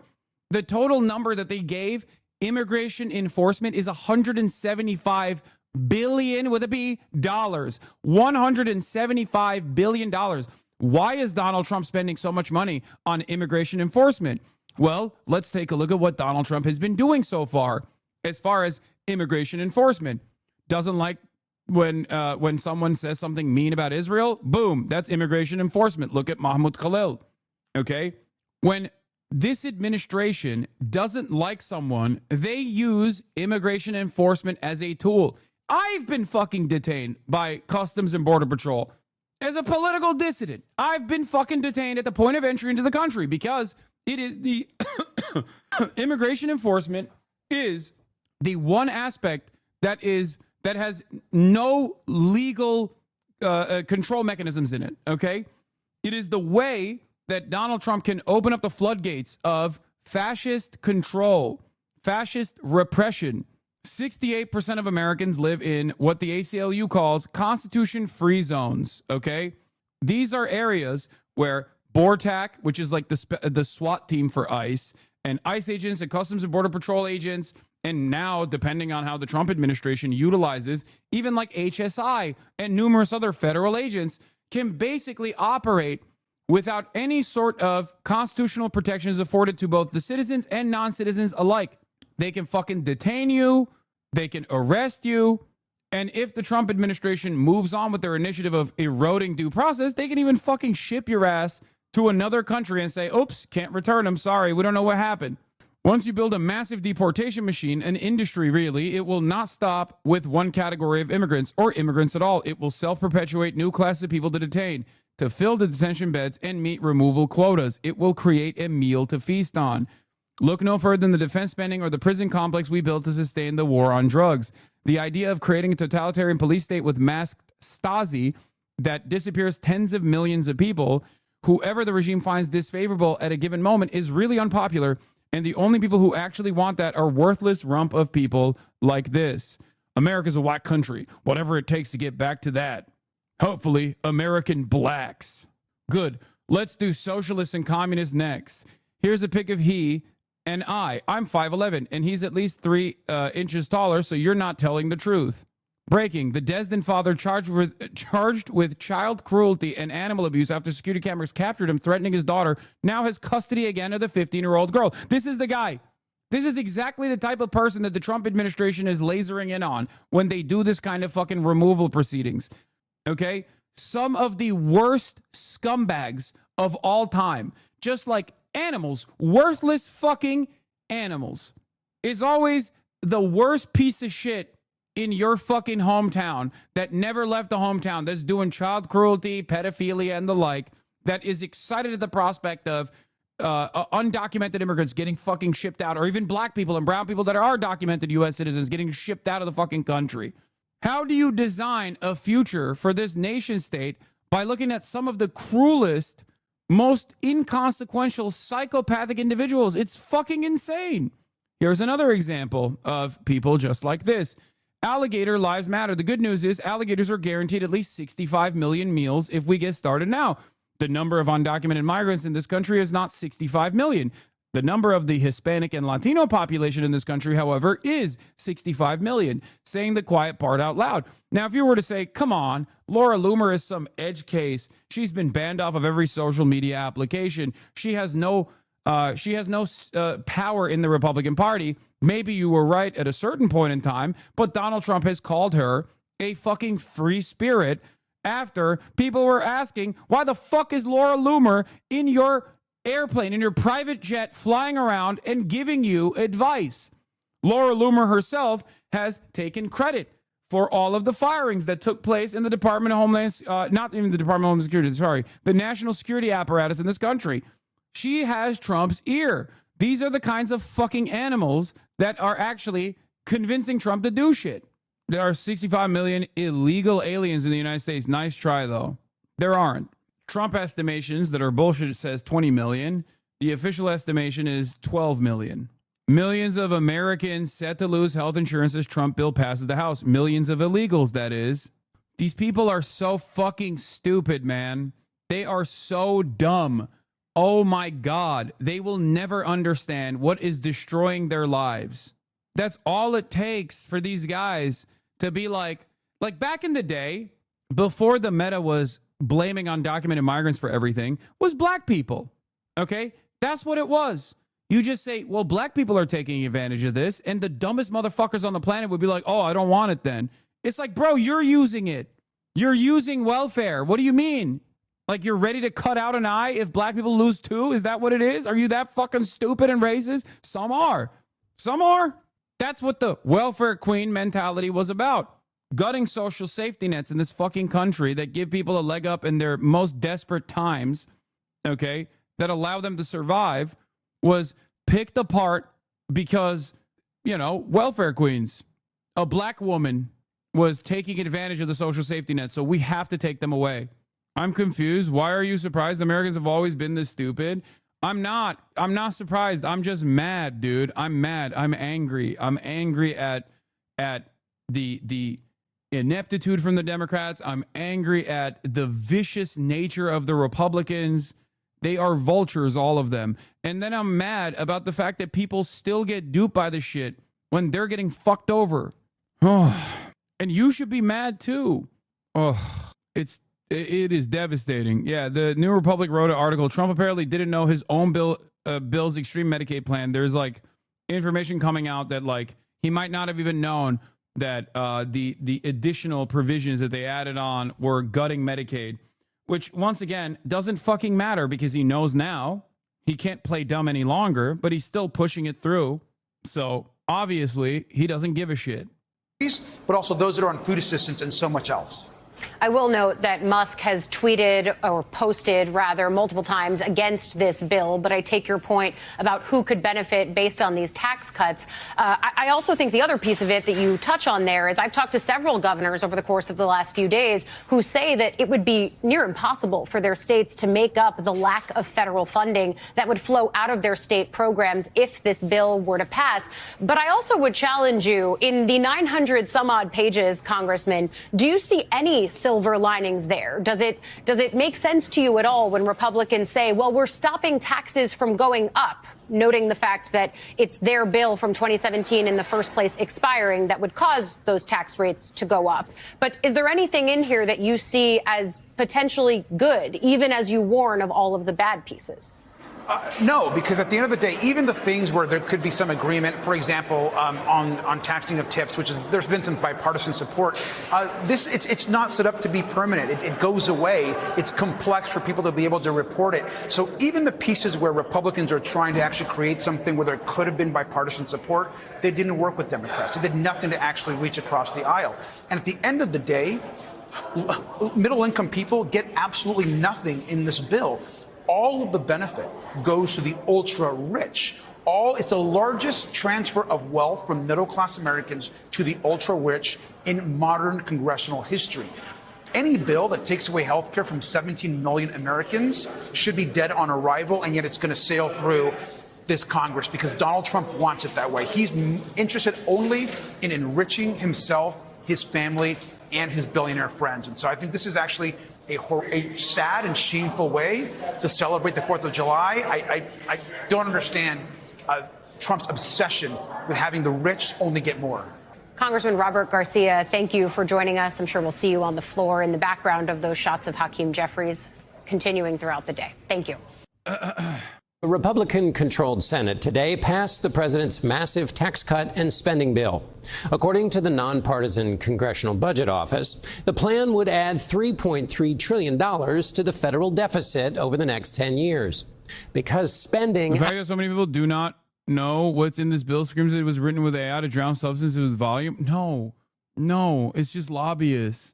No, every part of the bill is written by hundreds, if not thousands, of lobbyists from each individual sector, think tanks that directly copy paste whatever their fucking desires are. That's not how things work in Congress. It's not AI. It's real people writing these measures. Yeah, they're not going to leave it up to AI. What if they accidentally write something good in the provision? Oh my God. Because we all know nobody's fucking reading it. AI is used when you want it to fail. Okay? When you want something to fail, when you want like plausible deniability or whatever, that's when you use AI. You don't use AI when it matters. God forbid. Outpaces tax revenue, the government will have to borrow, and future generations will have to repay with interest. $3 trillion is a big number, so here's one way to think about it. There are about 97 million cars in America. If you wanted to buy every single one of those cars, you could do it with $3.3 trillion, and you'd have $400 billion left over for maintenance. In more practical terms, $3.3 trillion divided equally amounts to $25,000 for every household in America. Some of the biggest cuts in the president's bill will affect Medicaid. The joint federal-state program covers care for about 6 in 10 nursing home residents. Reporter Caitlin Huey-Burns has that story. Jason Barrett visits his 65%. 65%. Your grandparents are no longer going to have your grandparents are going to get kicked out of their Medicare coverage. They are no longer going to be able to pay for their fucking nursing homes. They are no longer going to be able to stay in the nursing homes because the more people, the less people have money, the less people have this kind of health care to pay for the nursing home care, the less the nursing homes will be able to operate.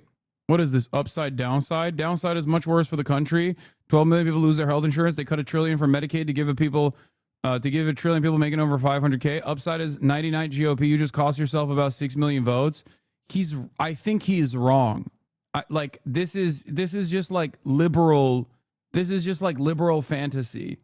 If that was the case, then Donald Trump would have never become president.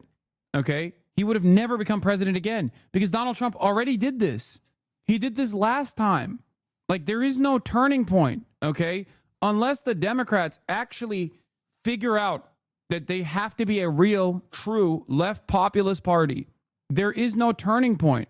The people just become more resentful and easier to dupe year over year. This just happened. There was already an election where the Democrats lost to Trump. What makes people think that it's going to be different next time around? People are going to finally recognize that the Republicans are fucking them over? Why would they? If they haven't for the past however many decades now, since Ronald Reagan, why the fuck would they recognize it now? They're not going to unless there is a real, strong opposition party that is genuinely invested in opposing the Republicans instead of just standing by the side and hoping that they will eke out a marginal victory every fucking 4 years or sometimes 8. It used to be 8. Now it's going to be 4-year cycles, I suspect. What time will you be talking about something other than American politics? What? I know Jeremy Corbyn is creating his own new party. I know. We'll get to that in a little bit. Jesus Christ. I'm an American political commentator. I mostly cover American politics. 4-year-old grandmother Ruth Rainey at the Martinsburg Healthcare Center in West Virginia as often as he can. What does she mean to you? Well, she means everything. Medicaid will soon be covering the cost of Rainey's care, putting her among the 77% of West Virginia nursing home residents who rely on it. Nationwide, that number is 63%. But that funding could be cut by roughly $1 trillion by the massive spending bill now in Congress. The concern is those cuts could lead to reduced staffing and tightened eligibility requirements in long-term care facilities nationwide. The House version of the bill would require states to fill the funding gaps, and some may come up short. If there are changes or cuts to Medicaid, are you concerned about your ability to operate? I would be. Nancy Mason runs the nursing home where Ruth Rainey lives. It helps to meet our operational expenses, everything from pharmaceuticals to food to utilities to recruitment of staff, all of our wages. My MAGA cousin messaged me today about how disappointed he is because Trump said he wouldn't cut Medicaid and wouldn't start any new wars. I mean, yeah, good. Welcome them with open arms, okay? This is your opportunity. You have a unique opportunity to finally fucking move these goddamn people away from the stupidity that is the Republican Party. Don't make fun of them and do the Fell for It Again award, okay? These are your loved ones, your immediate loved ones. Same goes for people who did not realize that Donald Trump was going to fucking deport every Mexican person that is in the vicinity of a fucking hot dog skinned ICE agent, okay? Neck fat bulging over their fucking gaiters. Use this as a radicalizing opportunity. You probably have a better time convincing those people in the direction of a true opposition party than you do about like these fucking liberals that still come in here and go, Kamala Harris, Kamala Harris. Kamala Harris fucking lost because she sucked, okay? She is more responsible than you as a voter and me as a fucking political commentator for this devastation. She should have launched a better opposition and won so that we didn't have to fucking deal with it. People are more ruthless about their favorite NBA teams than they are the Democratic Party. They don't even do team sports. It's something beyond team sports. They like develop parasocial relationships with politicians that don't give a fuck about them. It makes me crazy. Every Democratic Party voter is like a Jets fan. Year over year, they just keep getting dicked down. Doesn't fucking matter. Somehow we'll find a way. Somehow we have to act like, no, it's going to be different next year. Essentially, everything that helps keep this place running and serving the residents here relies on that funding. A large portion of it, yes. We have to get to a place where we're balancing our budget again. I don't think we do that on the backs of nursing home residents. Barrett isn't just a concerned grandson. He's also a Republican West Virginia state senator. If the federal government changes the way that they contribute to the Medicaid program, essentially, do you think West Virginia can pick up the gaps? Pick up those gaps entirely? No, I don't believe so. A complete backfill of cuts to Medicaid would be very crippling to our state budget. Now, the bill's passage in the Senate today is really just one hurdle. Now the hard work begins. Before it can even get to the president's desk, it first has to go through the House. And some key Republicans over there say that they're opposed to it at this point, with a vote expected tomorrow. Let's actually listen into the House floor. It looks like from the applause that they've just passed and finalized this bill. Let's listen. Or wish to change a vote. No. Here we go. On this vote, the yeas are 218, the nays are 214. The motion is adopted. Without objection, the motion to reconsider is laid on the table. And with chance of USA Republicans securing arguably the biggest legislative win of President Trump's 2 terms. The final vote, 218 yay, 214 nay. Republicans getting this done and sending it now to the White House. Let's actually go there with CNN's Kristen Holmes. Kristen, I know the president was busy earlier with Idon Alexander, the American hostage that was released by Hamas earlier this year. Do you know if this has been watched closely by the White House, or was it presumed that it was going to pass? I mean, Boris, it's been watched incredibly closely. We saw this into the night last night. We know that President Trump was working the phones after midnight. We saw him posting on Truth Social, essentially sounding exasperated. Why can't we get this done? This is a no-brainer. Republicans need to vote on this. They have been watching, they being the White House and President Trump himself, every single step of the way. Trump himself has been involved in this process with the speaker, with congressional leadership, but also with having conversations with House members. And I just want to take one step back before I go into the process here.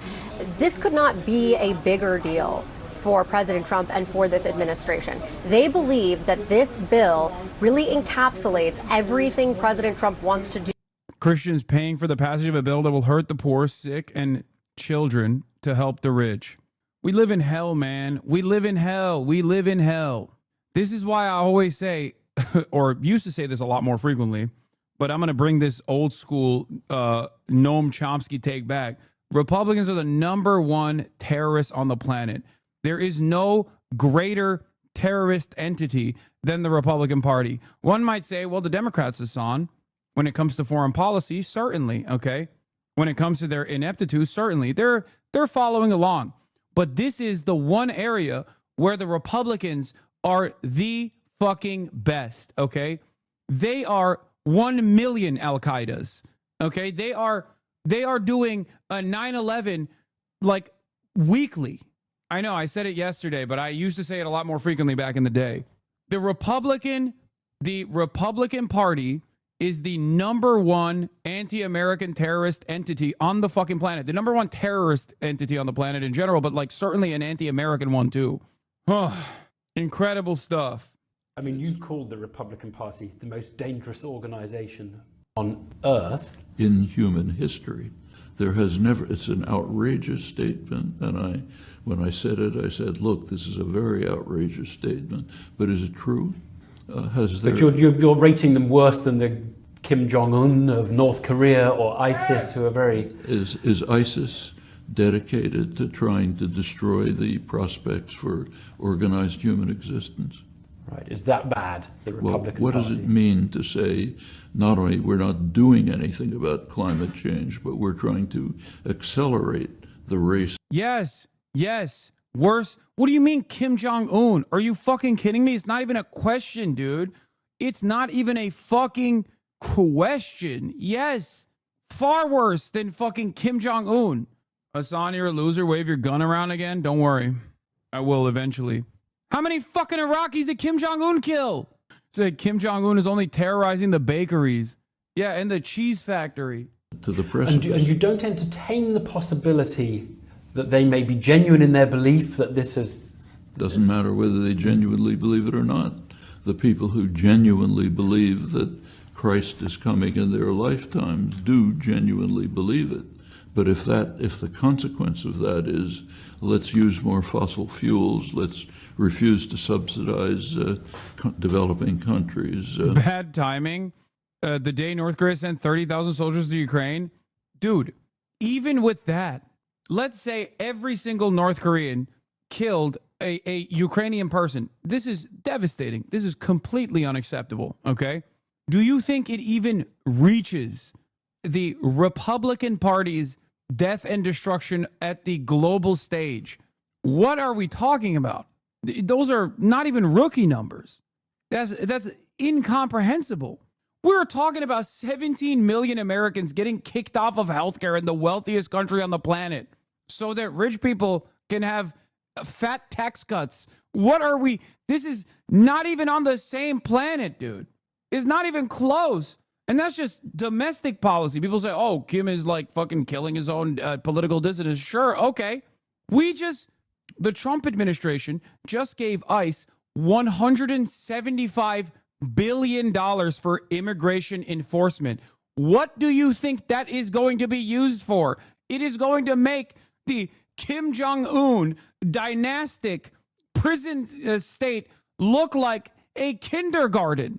What the fuck do you think that's for? You think it's not going to be used? You think $175 billion is just going to not be used at all? No, they're building fucking concentration camps.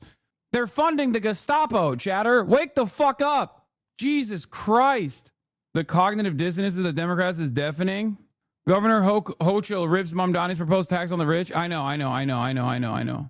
The ICE yearly budget is now larger than like virtually every other country's military. Okay?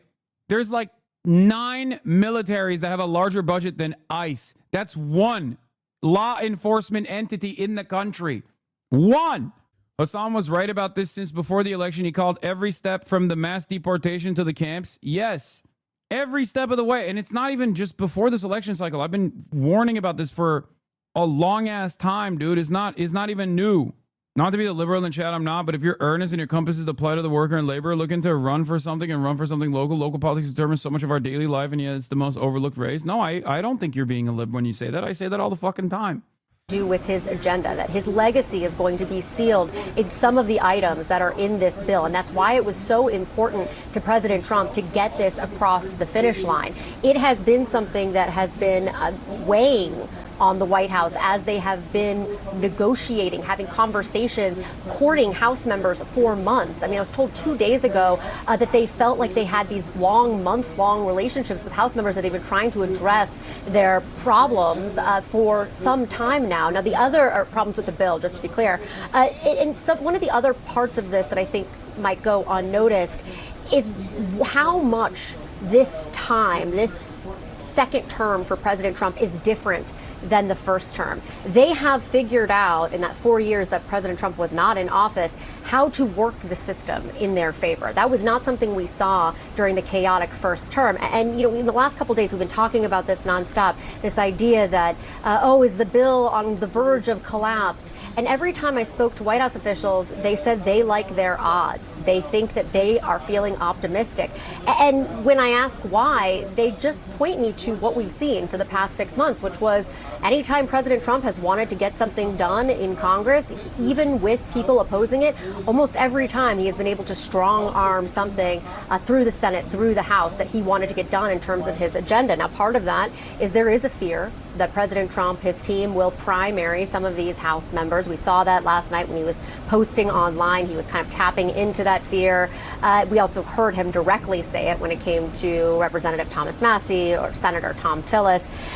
But then there's also what we saw them doing behind the scenes, which was arriving at these meetings, the White House, with talking points for congressional leadership, for these House members who had serious concerns about parts of the bill. I spoke to one House member who was a no before they got to the White House. When they left the White House, they were a yes. And all the strong arming, all the threats, all of that, in their mind, after the conversation with the White House team and going through all the aspects of the bill, they came to that conclusion on their own. They said that they were the ones who believed in the bill, even though they had been saying publicly that they were not sure about that. It was something that was very fascinating to hear. They understood how to talk to these House members in a way that they didn't the first term. It's really interesting. I mean, what you're almost saying there, Kristen, is it's sort of like the president and those around him. They're effectively the majority whip, right? They are whipping these votes and twisting arms to bring everyone home. Brianna, I don't know if that was directed at me, but I did lose IFB for about 2 minutes. If you could repeat that question. It was more an observation. I was just trying to slyly call back in, but I wasn't. Didn't even notice. So you are very, very smooth there. I wish for a future where the Democrats fought like a fraction as hard as the Republicans do for evil shit. Okay? If Democrats fought and did politics like half as aggressively for all the things that they promised on the campaign trail, they would be the most successful party on the planet. They would never lose an election. Like, they would never lose an election ever again. They would be putting up FDR numbers once again. We would have New Deal Democrats re-implemented. The American political structure would change dramatically.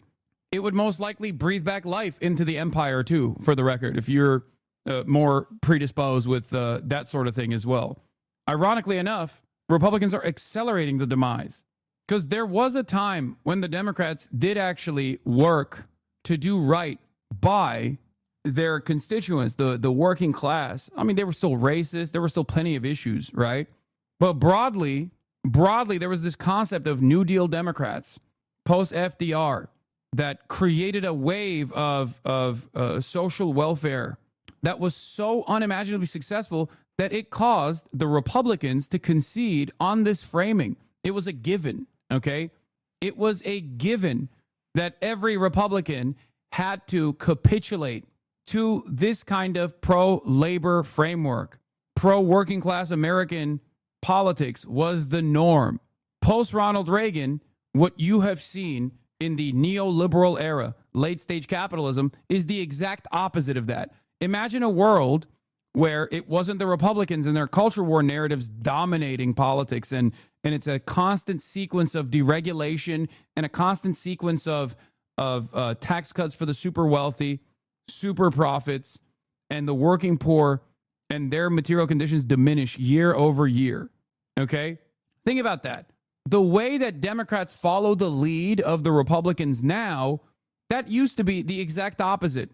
For a very long time, a period of tremendous prosperity for Americans.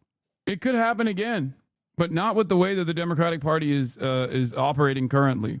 Kristen. Okay, so, but he's effectively the majority whip, right? I mean, just how he whips these votes, calls people over. It sort of evokes that. It sort of evokes that art that is very it's difficult, honestly, on the Hill to do, but he's really sort of mastered how to do it and to use his clout with the action of just targeting each individual member. And you see here some of them taking selfies as they are celebrating this moment. He really has whipped these votes, Kristen. Yeah, and it's not just President Trump. I do think we need to be very clear here. They are using every lever that they have. We know that Senator J.D. Vance has relationships with some of.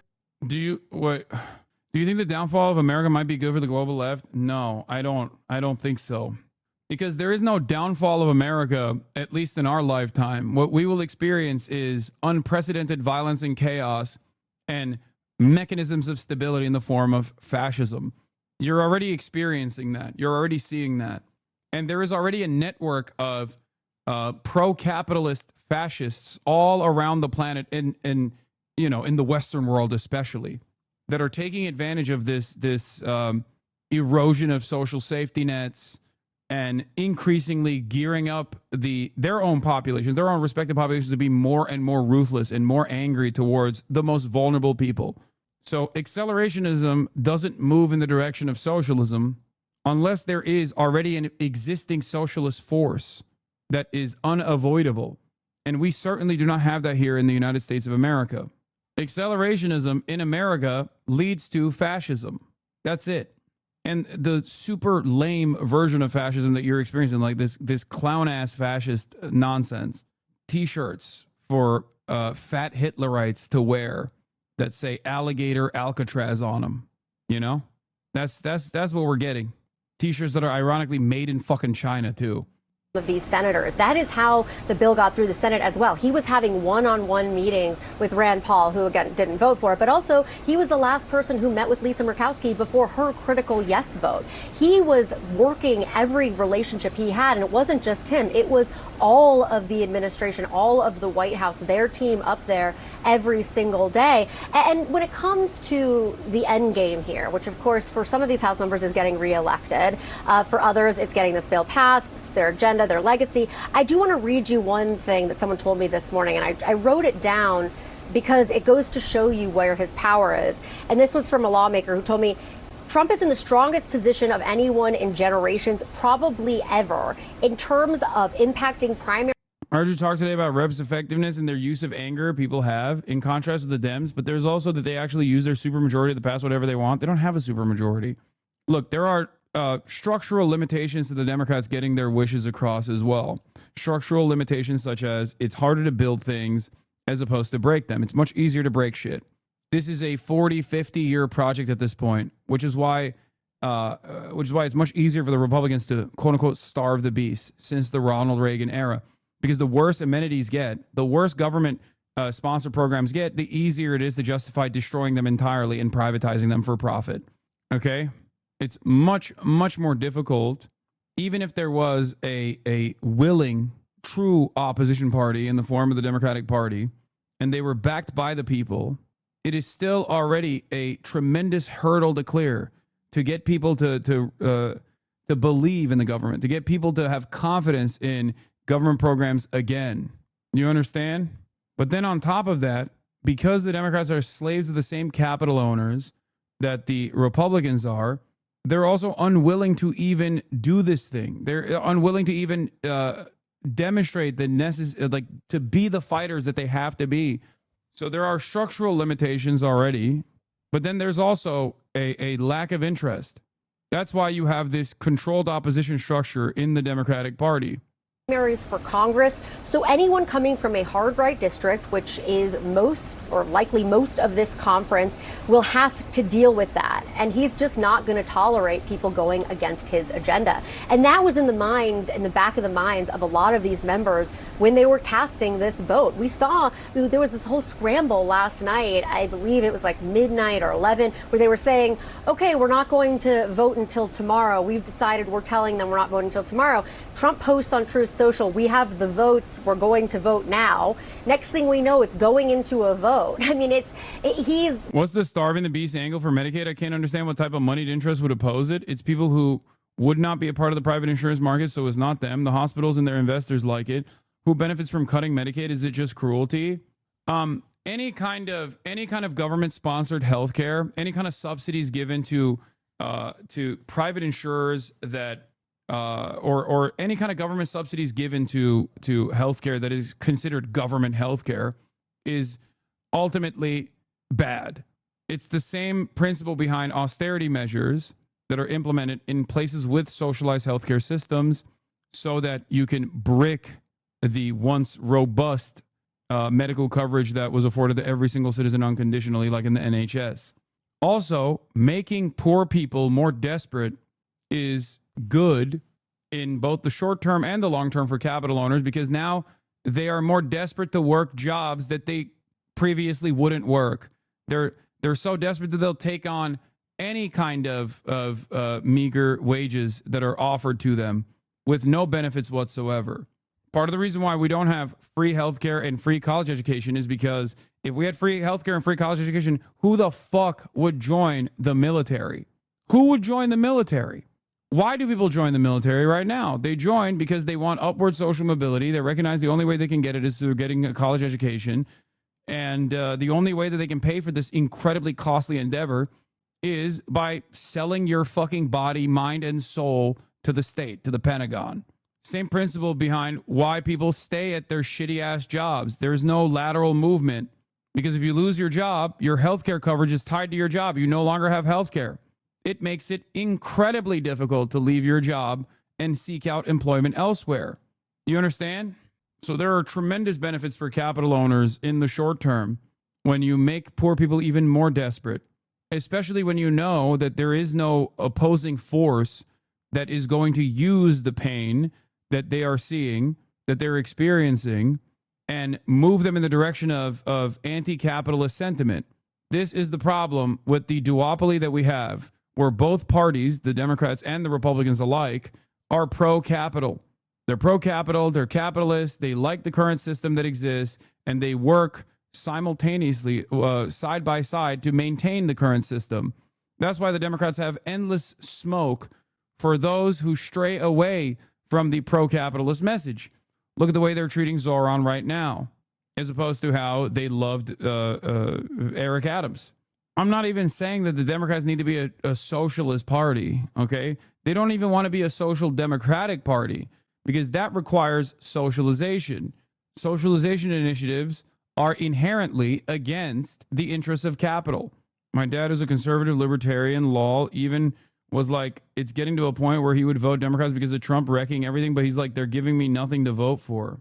Yeah, this provides more context. So much Trumpism is just Mitt Romney with tough guy marketing. The big, beautiful bill, tax cuts for the rich while slashing Medicaid and repealing a bunch of Obamacare, all very Romney 2012. The ICE raids too. Romney's immigration policy came from MAGA diehards Chris Kobach. It is exactly the program you'd expect from a bunch of rich guys who spend their time sneering at the 47%. Yep. Trump is just the logical endpoint of republicanism. He's just the logical conclusion. Even his election denial, his election denialism. How many times did I talk about this? Trump's election denialism is just advancing the previous decades of Republicans doing the same thing. Even reasonable Republicans that were hailed as moderate champions, like Paul Ryan, have engaged in the lie that illegal immigrants are probably voting in these elections. George W. Bush did the same as well. He's just the only guy crazy enough to take it to the next level. And considering that he won the election after the one he lost and did the insurrection on, it was successful. No punishments dished out at all. So he won. Controlling the narrative, even from just being here at the White House while they're all up on the Hill. And some of that is the way that his team has worked the system. Others that... That's why I was so ruthless and so vicious when Nancy Pelosi's carcass would go up on stage and be like, we want to bring back the normal Republican Party. Bro, this is the normal Republican Party. Trump is the normal Republican Party. He is not all that different from the ways that the Republican Party has always operated. The idea that there is a reasonable Republican Party is pure fantasy. It's not real. It's not fucking real at all. That's not a real thing. This is the normal Republican Party. They've always been this way. Trump just has done away with the niceties. That's it. You can't even choose what famous people to have at a party. You only cared about Israel, kicked everyone else out. Nah, dog. The fact that he has this enormous amount of power over the Republican Party, something that we really haven't seen from a leader in quite some time, to have control over your whole party like that. We certainly did not see it in Trump's first term. There was a lot of factions of the Republican Party. We didn't see it when Biden was in office either. There were factions. Yeah, right.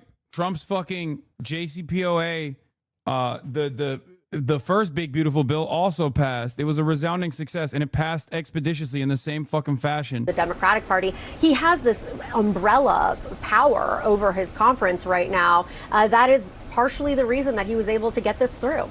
Some of that may have to do with experience from his first term. Kristen, please stand by. Let's go to Lauren Fox on Capitol Hill. Lauren, a very different approach to getting legislation passed from Trump this time around compared to his first term in office.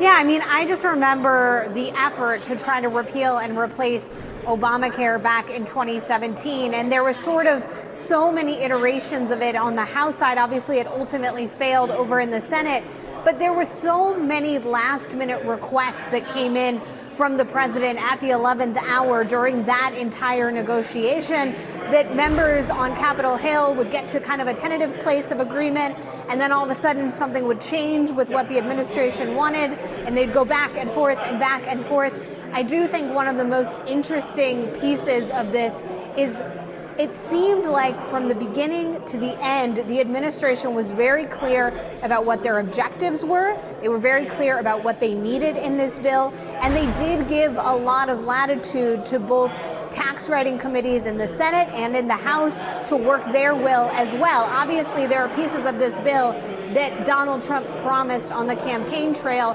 things like a temporary pause on taxes on tips for certain individuals and workers. That is just one of those examples. But there are also pieces of this, like making more of the tax cuts permanent, that were really important to Senate Republicans that became part of this deal. So I think that that is very different than what we saw the first time. I do want to note that one of the more interesting pieces of this is going to be how do Republicans sell this? Because to this point, this bill has not been very popular across the country. And I do wonder if part of that has been so much Republican infighting as they have tried to find a path forward that everyone could live with. Now that they're more unified, now that this bill has passed, do they work together more efficiently to come up with a message to sell this legislation? I think that remains to be seen. You know, they've been arguing that this is a huge tax cut for the American people. Many of these tax cuts are essentially just a continuation of the tax cuts from 2017. I'm going to be really interested to see whether or not Americans really feel that difference, given the fact that those didn't expire and then need to come back, but the fact that this will be a seamless process. But I think that that's going to be something to keep a very close eye on. Meanwhile, Democrats, we know exactly what their message is going to be because Hakeem Jeffries laid it out for 8.5 hours.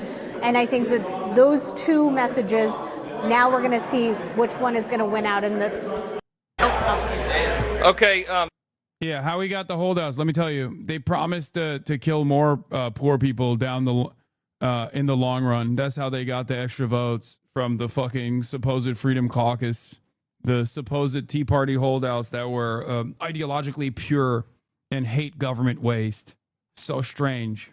So strange that they supposedly hate government waste, but or wasteful spending and the deficit, but seemingly this time they were all right. Sorry for all the chaos. That was kind of fun. A couple questions real quick. Yes.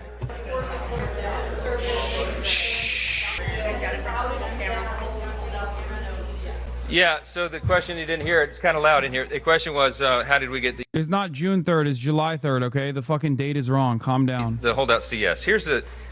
So my leadership style is I try to be a servant leader. And as I mentioned earlier, I know what every member of this body, every member of this conference brings to the table. And the leader's job is to bring out everybody's best and get them to their highest and best use, and that takes some time. So what happened procedurally, not to get too deep in the weeds, but we got the Senate modifications to the House bill. Now we're really proud because the big beautiful bill, 85 to 90% of it is the original House product that we ourselves drafted over the course of more than a year. But when we went to the Senate, of course, as the other chamber is apt to do, they made some changes. They sent it over to us. We didn't have it for a lot of time. And so some members wanted to go really. Chios is in the building, ladies and gentlemen. What's up? How you doing?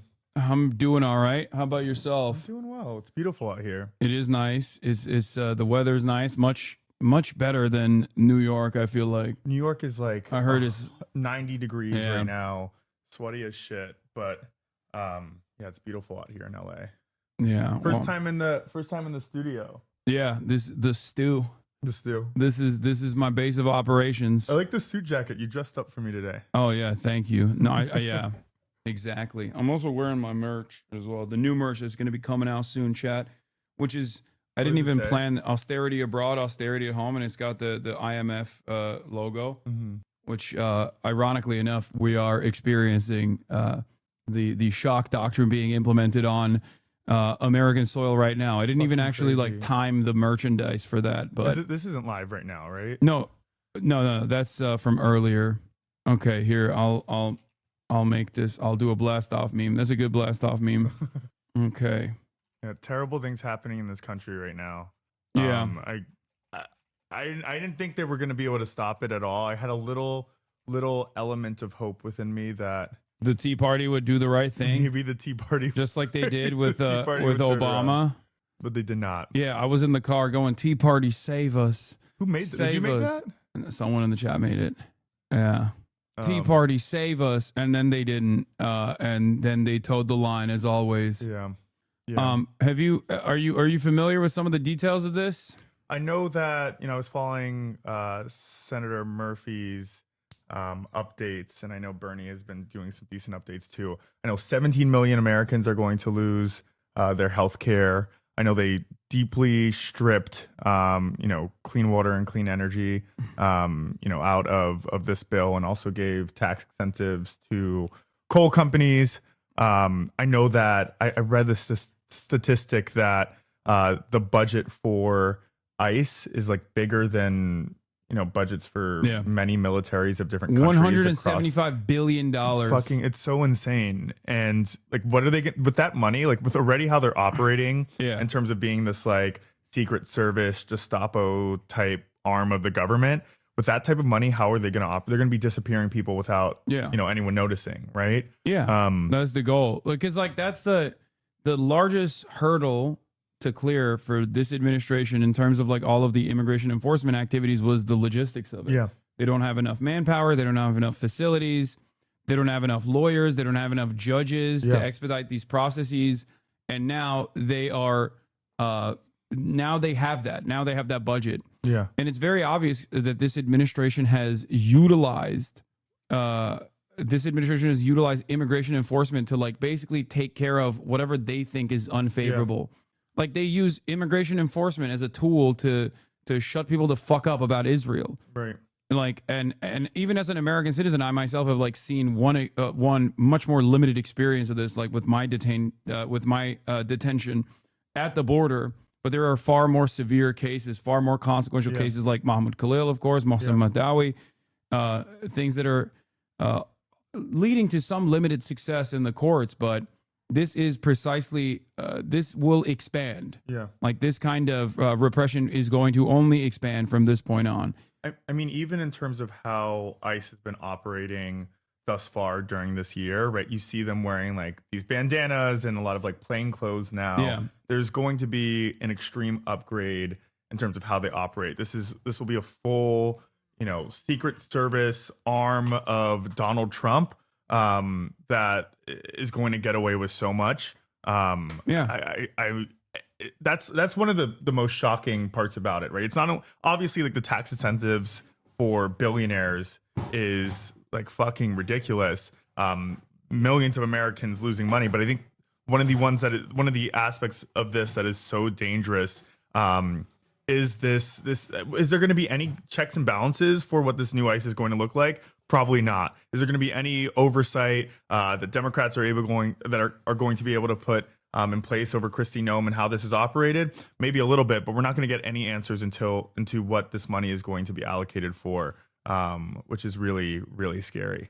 And this comes last week. I think the Supreme Court We saw sweeping decisions that the Supreme Court made about like denaturalization of people who became American citizens. That coupled with this is going to set a really dangerous precedents for what's bound to happen in this country. It's scary times, and this is why Democrats, and I don't know, I haven't been watching the stream today, but have you been covering how Dems have been responding to this?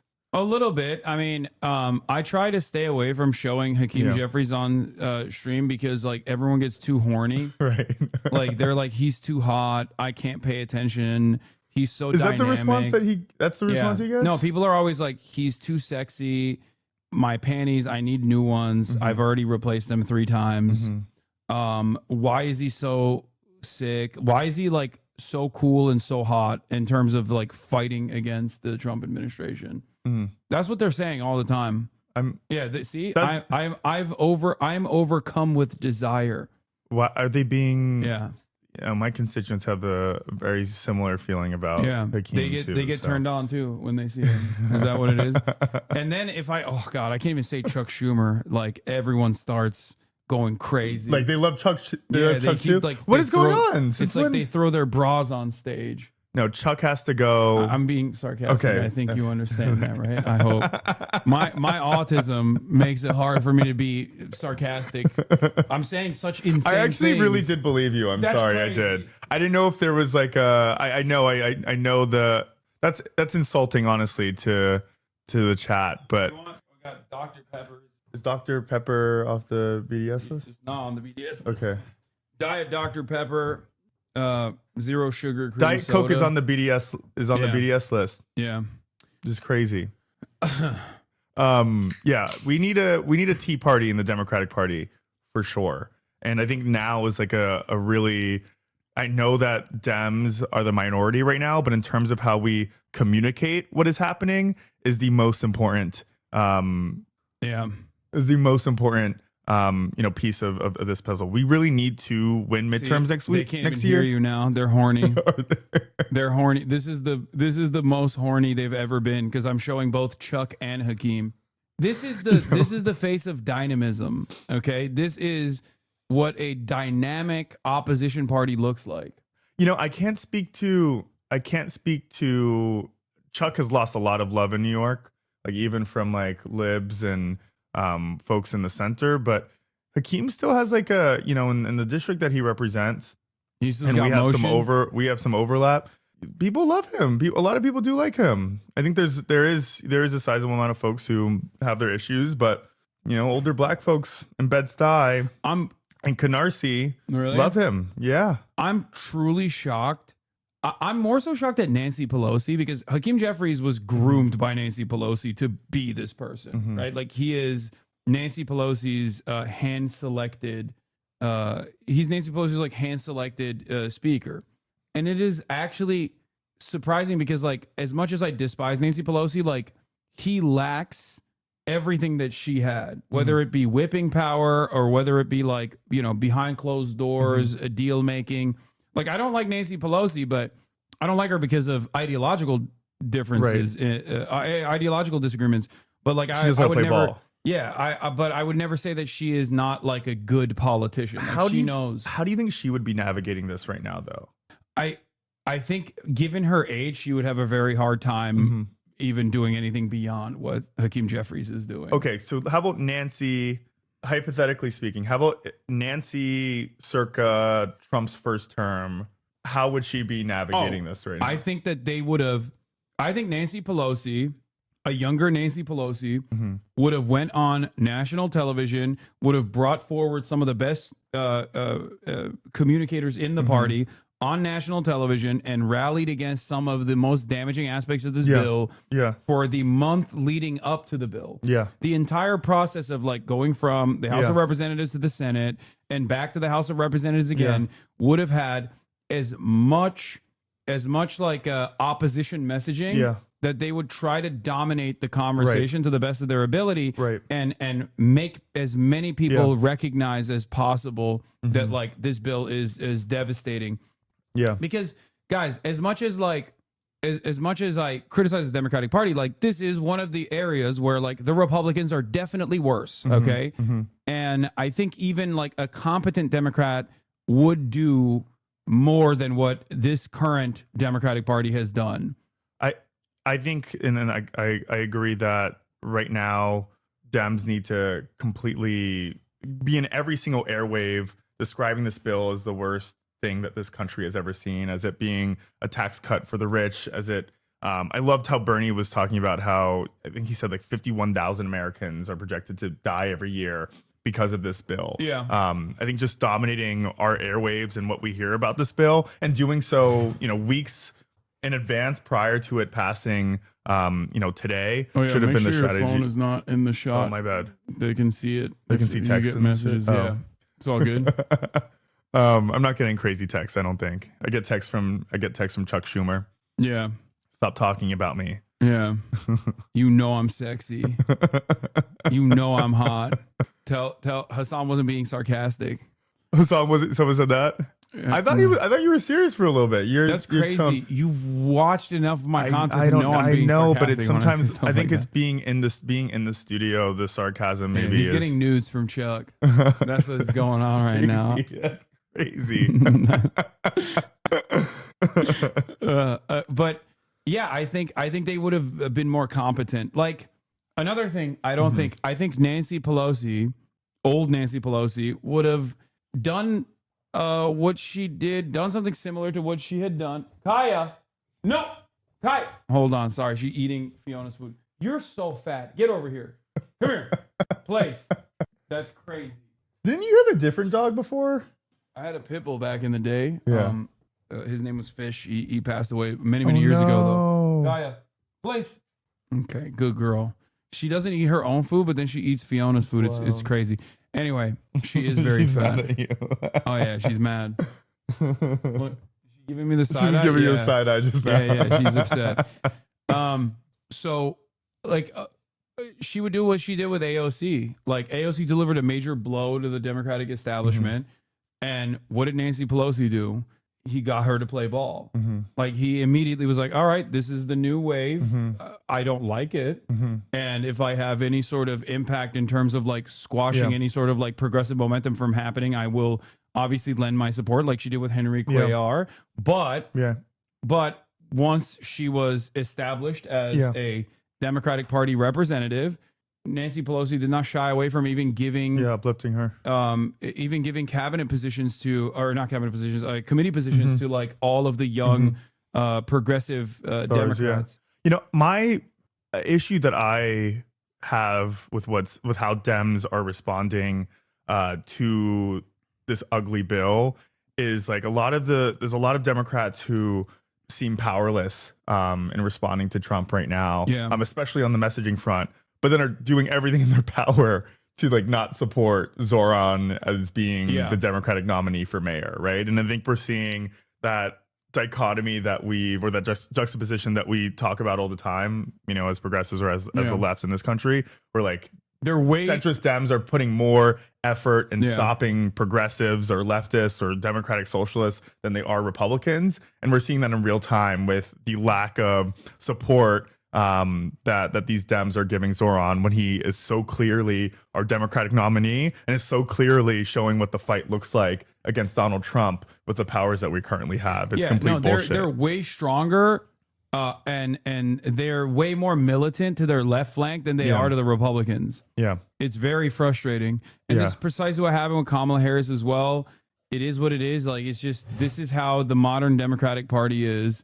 And I don't know how to get them to start playing ball. We need more Zorans all around. I think eventually they will coalesce. I think some are going to drag their feet a lot longer to get there. But I think uplifting people like Zoran is the way to go for us as Democrats, and showing how to change the narrative around this, and it's clearly getting under Trump's skin. You know what I mean? He's already calling for Zoran to be arrested. Yeah, I'm already worried about that because like yesterday's memes do turn into like policy. Like what do you mean? Andy Ogles came out with that insane statement, initially, being like Zoran should be deported, and then it got to Trump, right? And now Trump is talking about it, and now like the Homeland Security Council got together and we're looking at ways of like actually materializing what should have remained, what should have never even become a racist meme at all. Right.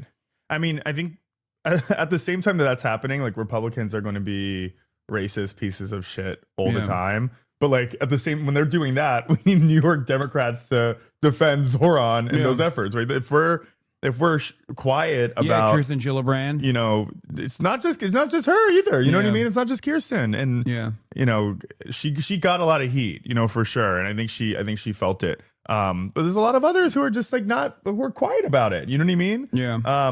Because they don't want to insult their donors. It's so unacceptable.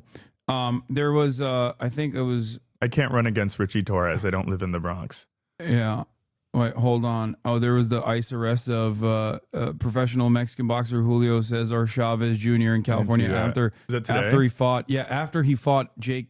I was going to say Jake Tapper. Jake Paul. Jake Paul. Yeah, I think. But hold on. Did he beat Jake Paul? I don't know. Hold on. There was. Where is the Zoran thing? Chi, can you move? Can I move? To Richie Torres' district? No, I mean, there's other people there that should be eyeballing that seat. People are saying Michael Blake. I know Michael Blake. Yeah, Michael Blake lives in that district. Yeah, Waleed Shahid actually. Waleed Shahid actually talked about this or tweeted about this. Hold on, let me pull this up real quick. On the messages as well. Okay. Shout out Waleed. Yeah, Waleed talked about this. This new analysis that came out on the CNN broadcast on Zoran Mamdani. The CNN coverage on Zoran Mamdani from 6:24 to 6:30. The overall mention of Israel and anti-Semitism is far higher than rent, housing, groceries, childcare, and transit, which are obviously the major reasons as to why he was able to get so many supporters to go out and engage in door knocking. It's why so many people voted for him. Yeah, so many people voted for him for that reason. Same on MSNBC again, Israel and anti-Semitism being like the number one thing that people are focusing on and mentioning. And it's really interesting because like the line of attack on Israel and anti-Semitism, in my opinion, and I said this even during the election cycle, like when it was when the primaries were happening, I said that this would be most likely beneficial to Zoran considering the Democratic Party's attitude towards Israel, like constantly saying like he is anti-Israel, this is really anti-Semitic, did not actually hurt him. It probably helped him. Right now, in this day and age, I think Israel and coming out in opposition of Israel is a surefire way to show every single person that you are with it, like you are uncorruptible as a force. And people are even cynically doing that. Like Marjorie Taylor Greene is cynically doing that. Tucker Carlson is cynically doing that right now. I think, go ahead. No, go on. I think, Zoran didn't make this race for mayor of New York City about Israel, right? That wasn't, I know he holds, very strong, justifiable politics around, Palestine, has been outspoken, everyone knows that, right? But he didn't make that a centerpiece to his campaign, right? He didn't even, when he came out of the gate, that wasn't something he was talking about. When he put out all those videos, when those door knockers knocked on doors, that wasn't a central component to his campaign. I think other people wanted to define his campaign as that. And I think New Yorkers just wanted to fucking hear about who was going to make their city more affordable. Yeah. I said that, after that first debate, when they were asking all the candidates what, country they would go to, and he was like, I'm going to stay in New York. That was the most like leftward version of Donald Trump ever, right? Yeah. He was like, America first, New York first. I'm going to dedicate my mayoralty to New York City, and people fuck with that, right? When they can't pay their rent, when they can't afford groceries, they really appreciate that. They don't want to hear about a foreign country, especially when war is looming. You know what I mean? Especially, and the only time they do want to hear about the foreign country is when people say, why are our tax dollars going there instead of staying over here to fix the fucking roads? Yeah. And that is the most popular position. Yeah. So ironically enough, this constant like media reformatting effort to try to whip people into shape on this issue is just basically a desperate way to cling on to the old ways of doing things.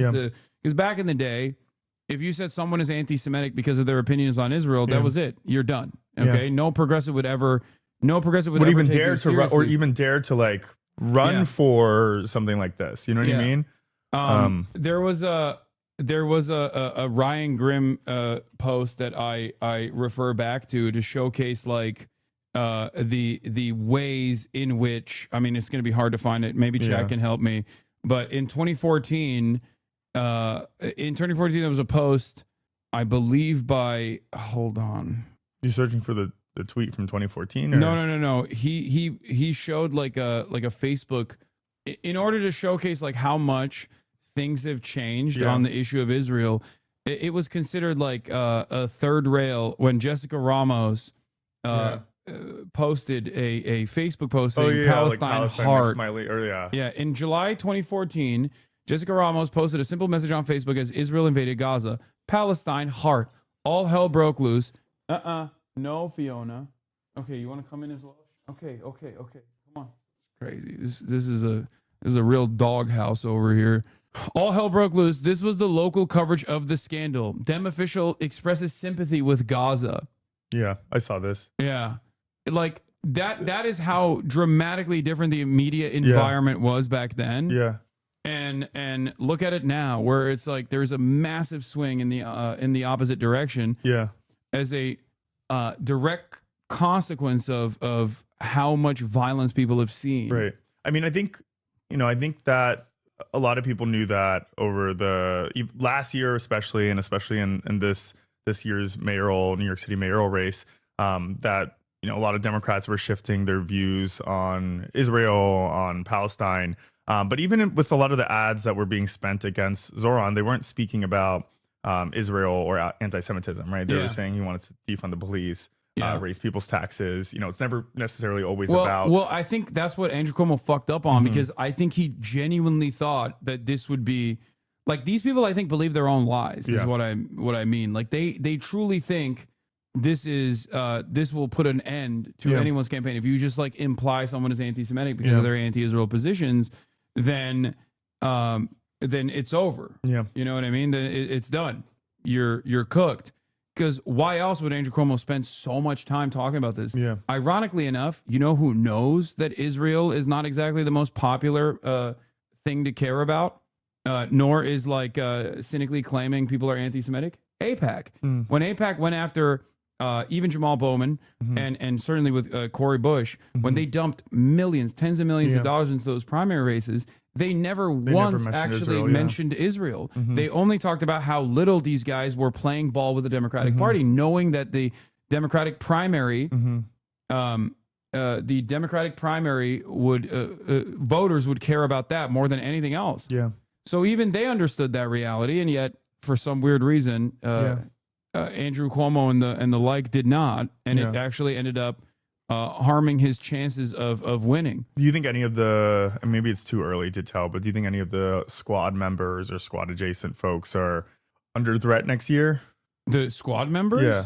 No, I don't think so. You think Elon is like, she's good over there? They have literally come after her every single year as viciously as they Summer, possibly. early. I think so, right?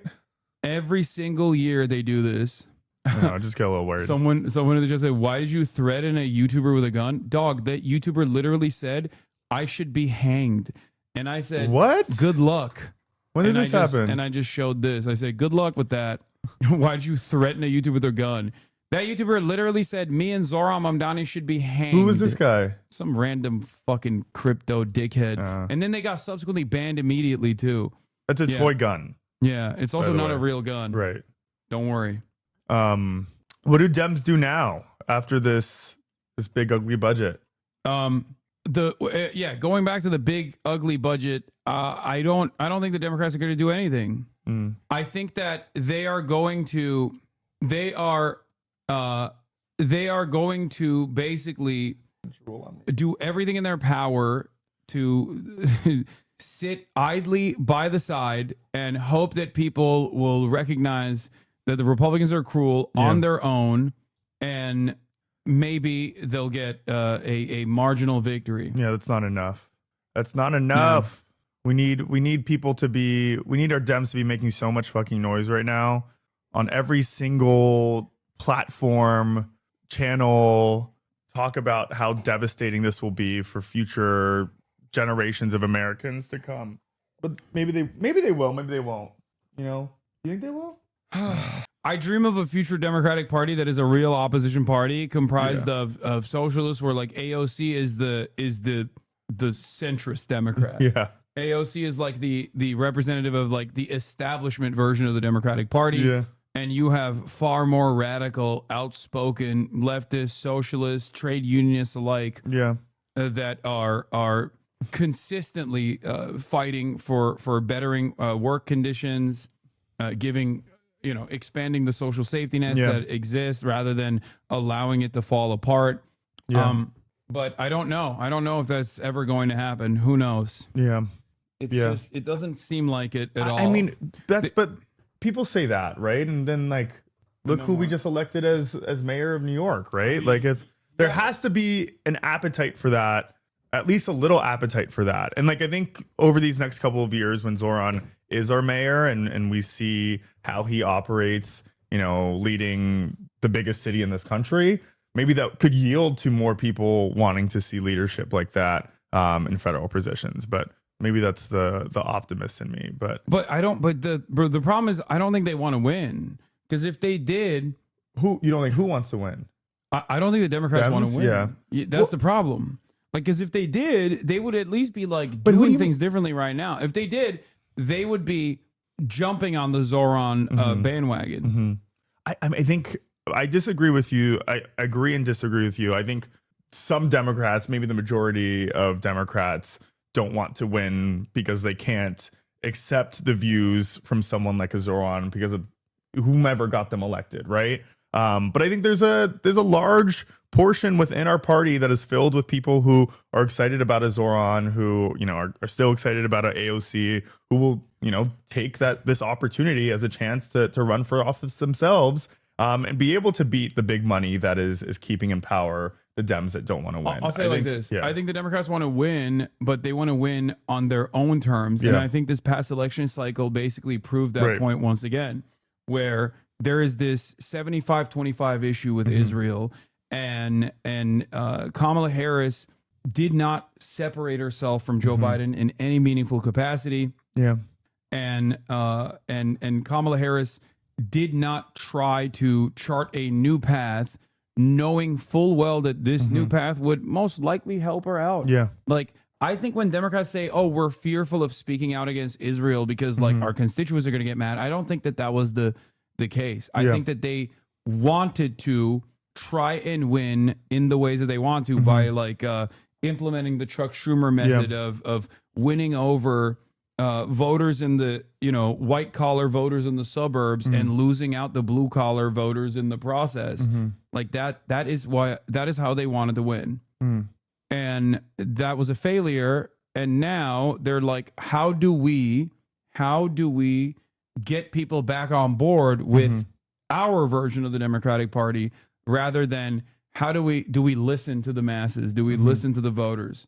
And change our message and change our platform in its entirety. We might have to force them to change then, right? Yeah, exactly. I think we don't need to wait on their terms to create the change that we want to see in this country. I think we're seeing a lot of, and this is what we were seeing in New York, and I keep on bringing it back to our mayoral race.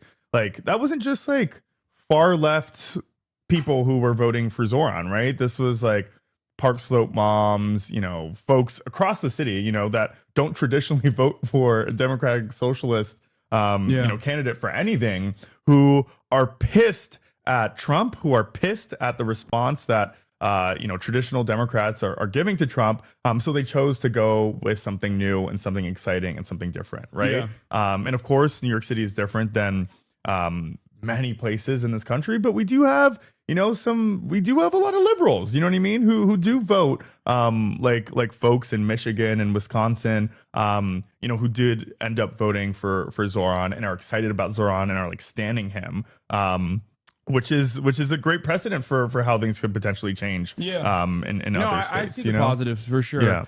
I'm just skeptical. I am always going to be skeptical Of course, until me too. until proven otherwise. I mean, I think this is and I think your skepticism is real, because I think after AOC won, there was that huge element of hope that I'm sharing right now. Yeah, with the Justice Democrats and Dems responded negatively to that, right, and started creating this additional infrastructure, not only to attack Republicans but to like fend off insurgent progressive candidates. They did that, and then also another thing that they did, and they're trying to do that again right now, was, well, look at all the young moderate candidates that also won, and they tried to like present this like Isaiah Martin.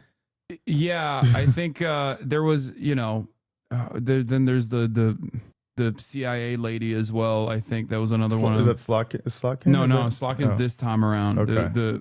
What was it? What was the other one? Anyway, there's a bunch. There are a bunch of like moderate Dems that they try to prop up as like young. Oh yeah, Spamberger, that they tried to position Abigail Spamberger to position against the Justice Democrat wing, where they were like, no, you don't understand. Like we have young talent in the party that's like still in agreement with like the old ways of doing things, like third way neoliberalism. But that's the whole point, though. I mean, did that work? Did that person get elected? No, the people that had gotten elected, I'm saying that they presented as like a different vision. Yeah, I know. Who's this for? Says Ken Klippenstein. Hakeem Jeffries is the leader America deserves. It's for me. I'm horny for Hakeem, so that's what I want. And so is your chat. Yeah, exactly. Yeah, I mean, I think that's what we're already seeing some budding examples of that. I threw out Isaiah Martin's name, right? I think I saw someone's like tweet.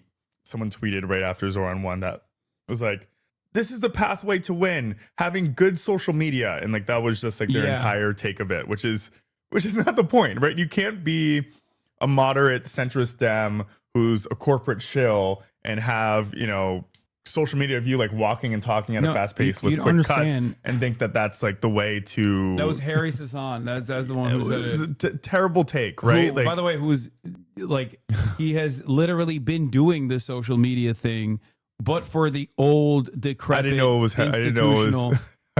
was Harry. Institutional Democrats. And they all failed. So obviously, like Kamala Harris did the Brad Summer shit. Like she had a social media. It was team. a very online campaign, right? She did a fuck ton of social media. Yeah. Just like she had the money advantage. Yeah. And that didn't work. Yeah. Because if the message is ass, then you can put it everywhere, but it doesn't change the reality that the message is still ass. Like people were not receiving that message positively. I think it's like the message is ass, and then also like if you are a puppet to like the same very donors that are standing in the way of our lives getting better, I think people can read through that shit, right? Especially if you are taking this untraditional route into communicating with voters. I think people can easily see through that shit, right?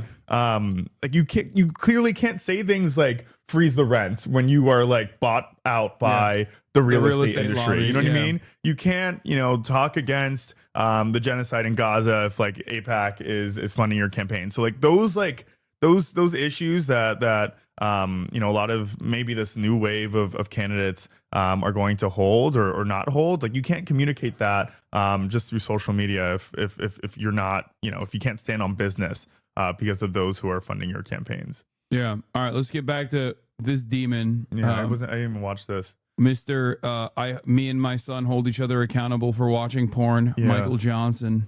Deep in the weeds on the changes, and they wanted to fully understand what those amendments were and how they would interact with if you're closeted gay and Republican, you're evil. Wait, you think he's a? You don't think so? I have I have a gay vibe from him.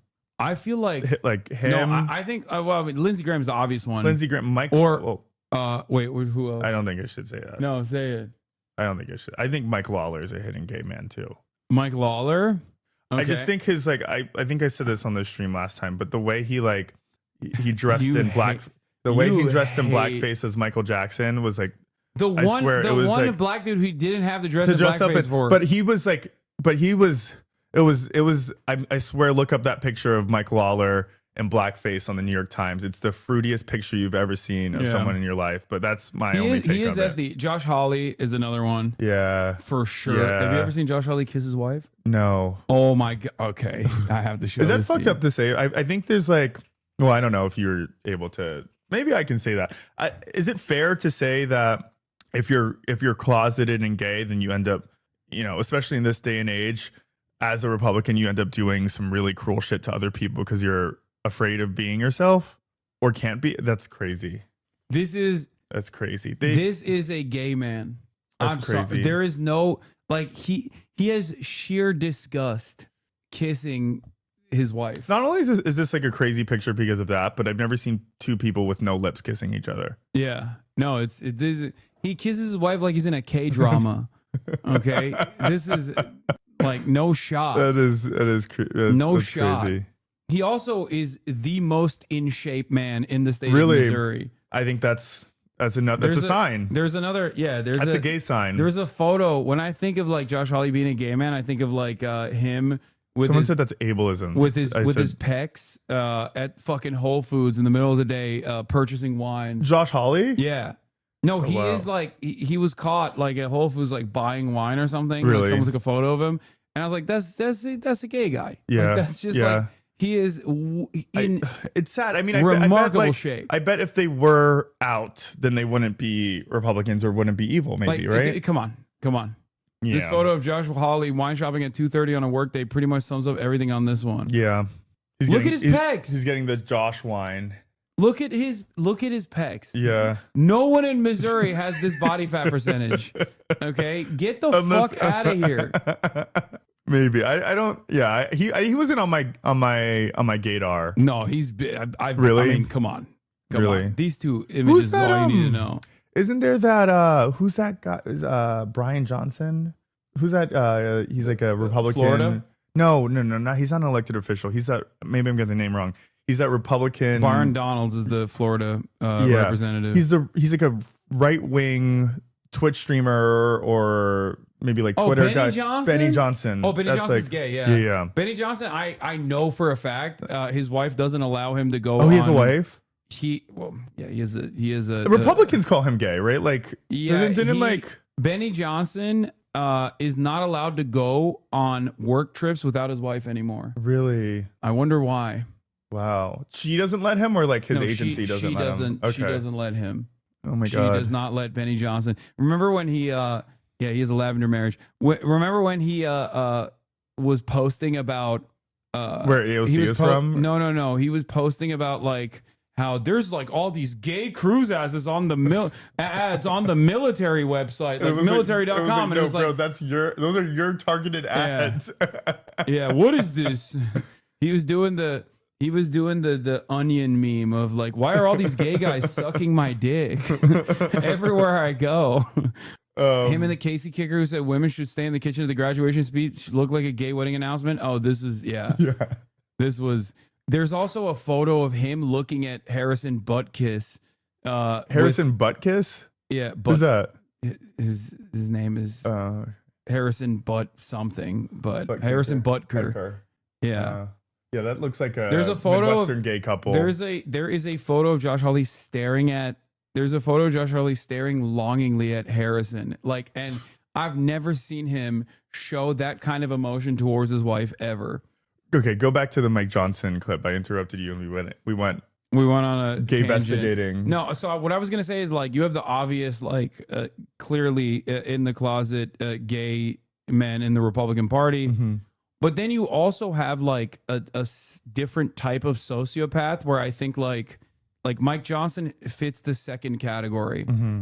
Like to the Steven Crowders of the world who are closeted, there's always like a Matt Walsh who was just like a fucking psycho. Mm-hmm. You know what I mean? Mm-hmm.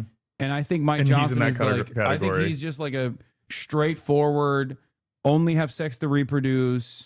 Like, you know, God is great. God is my moral compass or whatever. Republican God, Republican Jesus is my moral compass. Like, I could see him like whipping himself at the end of the day for like doing something sacrilegious. But why? It's so crazy. Like, he has black kids, right? Mike Johnson has black kids. What? Like adopted black kids, just like Amy Coney Barrett. Wait, what? I think from like just like Laura Ingraham has adopted Guatemalan children. Yeah, or El Salvador. I think he has black kids. Him and Amy Coney Barrett. Yo, the Jesus. Oh my God. Speaker Mike Johnson explained why his adopted black son is not involved in his boat. I think no, he's like I did not Haitian know. or something. What? I could be wrong on that, but Johnson and his wife took custody of a black teenager named Michael 24 years ago and raised him as their son. However, others raised questions when it became apparent that Michael was absent from Johnson's public life, including his absence from Johnson's family they were portrait. like, you can't run for office with a black son. What? Johnson's communications director, Karine Day, explained Someone Michael's said absence. The Blind Side. That's crazy. When Speaker Johnson first ran for Congress in 2016. That's like Jordan Peele, this is The Blind Side. Like, that's his adaptation of it. At the time of the Speaker's election to Congress, Michael was an adult with a family of his own. He asked not to be involved in their new public life. The Speaker has respected that sentiment throughout his career and maintains a close relationship with Michael to this day. You didn't know this? This is like the first thing I learned about him when he became Speaker. Bro. Yeah. What the While testifying against fuck? reparations for slavery in front of the House committee, Johnson said that he understood. Scroll down a little bit. Maybe he spoke about it. Discrimination because of his experiences with Michael. While testifying against reparations for slavery. Yeah, this is Jordan Peele's remake of The Blind Side, Mike Johnson and Michael. Dude, there's something really freaky about like a lot of these openly racist white nationalist Christians that go and like adopt black and brown children. Yeah. What is that? Amy Coney Barrett has like 4 black kids, right? Yeah, I know she had like I knew that she has like a bunch of adopted children and some of them are black. I didn't know exactly the number, but there is something like what I don't know if is it's that? 4, but What is it? What the fuck is that? It definitely has to be like a deeply rooted in like slave. It's like legal slavery. I don't know. I can't speak to these kids' experiences. Maybe they love their parents. But I just like I don't. White saviorism is definitely like a part of it. I just don't understand how they like become so overtly racist or were overtly racist, and then they did that. I don't get it. I don't understand. Yeah. I don't know. Maybe like they gave him like a get out of racist free card. Like I can't be racist. I have a black son. That's too much investment for just like one talking. And they don't care that they don't care that they're called racist either, right? They're still called racist. I don't think they give a shit. They're like, hell yeah, I'm racist. Maybe they were once. I don't know. You think that maybe they were once good people and then became racist as they progressed? No. OG racist from the get go. I mean, he is from Louisiana. Yeah. There's no faking that. I don't know. It rubs me the wrong way. I don't understand it. It just like weirds me out. Because like if they weren't like, obviously if they were like granola ass, like, you know, Portland liberals or something, and they adopted like a black kid, I'd be like, that's still, you know, there's still some going on there, but like that makes more sense. Right. You still have the Black Lives Matter sign in your window. You know what I mean? Like these guys are literally the Confederate flag is not on the lawn. You know? Yeah, that makes no fucking sense whatsoever. I know. He was 25 when he adopted his black teenager son. I mean, still. Yeah. Wait, Mike Johnson was 25? Mike Johnson was 25. His son was 14 when they adopted him. What? Which, you know, makes it even wilder, Yeah. I think. This is the Butker picture. Oh, no, this is not even the one I was thinking of. Wow, there's many pictures more. of them. There are more. Wait, who is Butker? He's a football player? He's the kicker for, I guess, what was it? The Kansas City. Butt kicker. Okay. Right? And he's like, he was like, he became famous in the dipping his toe into politics or something. Well, no, he became famous because he was like he delivered a speech. I forget where, but he was like saying how, you know, all you ladies that are graduating from college today, like you should be good wives to your husbands. Oh my God. Like it was, this is the one. This is the one. This is the one. This is the one. This is what I was thinking of. That's crazy. That's there's crazy. love. There's lust in his eyes. Yeah. There's love and lust. Anyway, we have strayed away. I know. I'm so sorry. There's so much shit happening today. Yeah. I knew as the leader that we would have to take the time to do that, and so some of that went into late into the night. And I was not going to make anybody. I was not going to demand anybody's vote or their position on the bill until they felt that they had exhausted that opportunity. So we did it, and that's how we got everybody yes. Oh, they can see that too? Probably. You see a camera.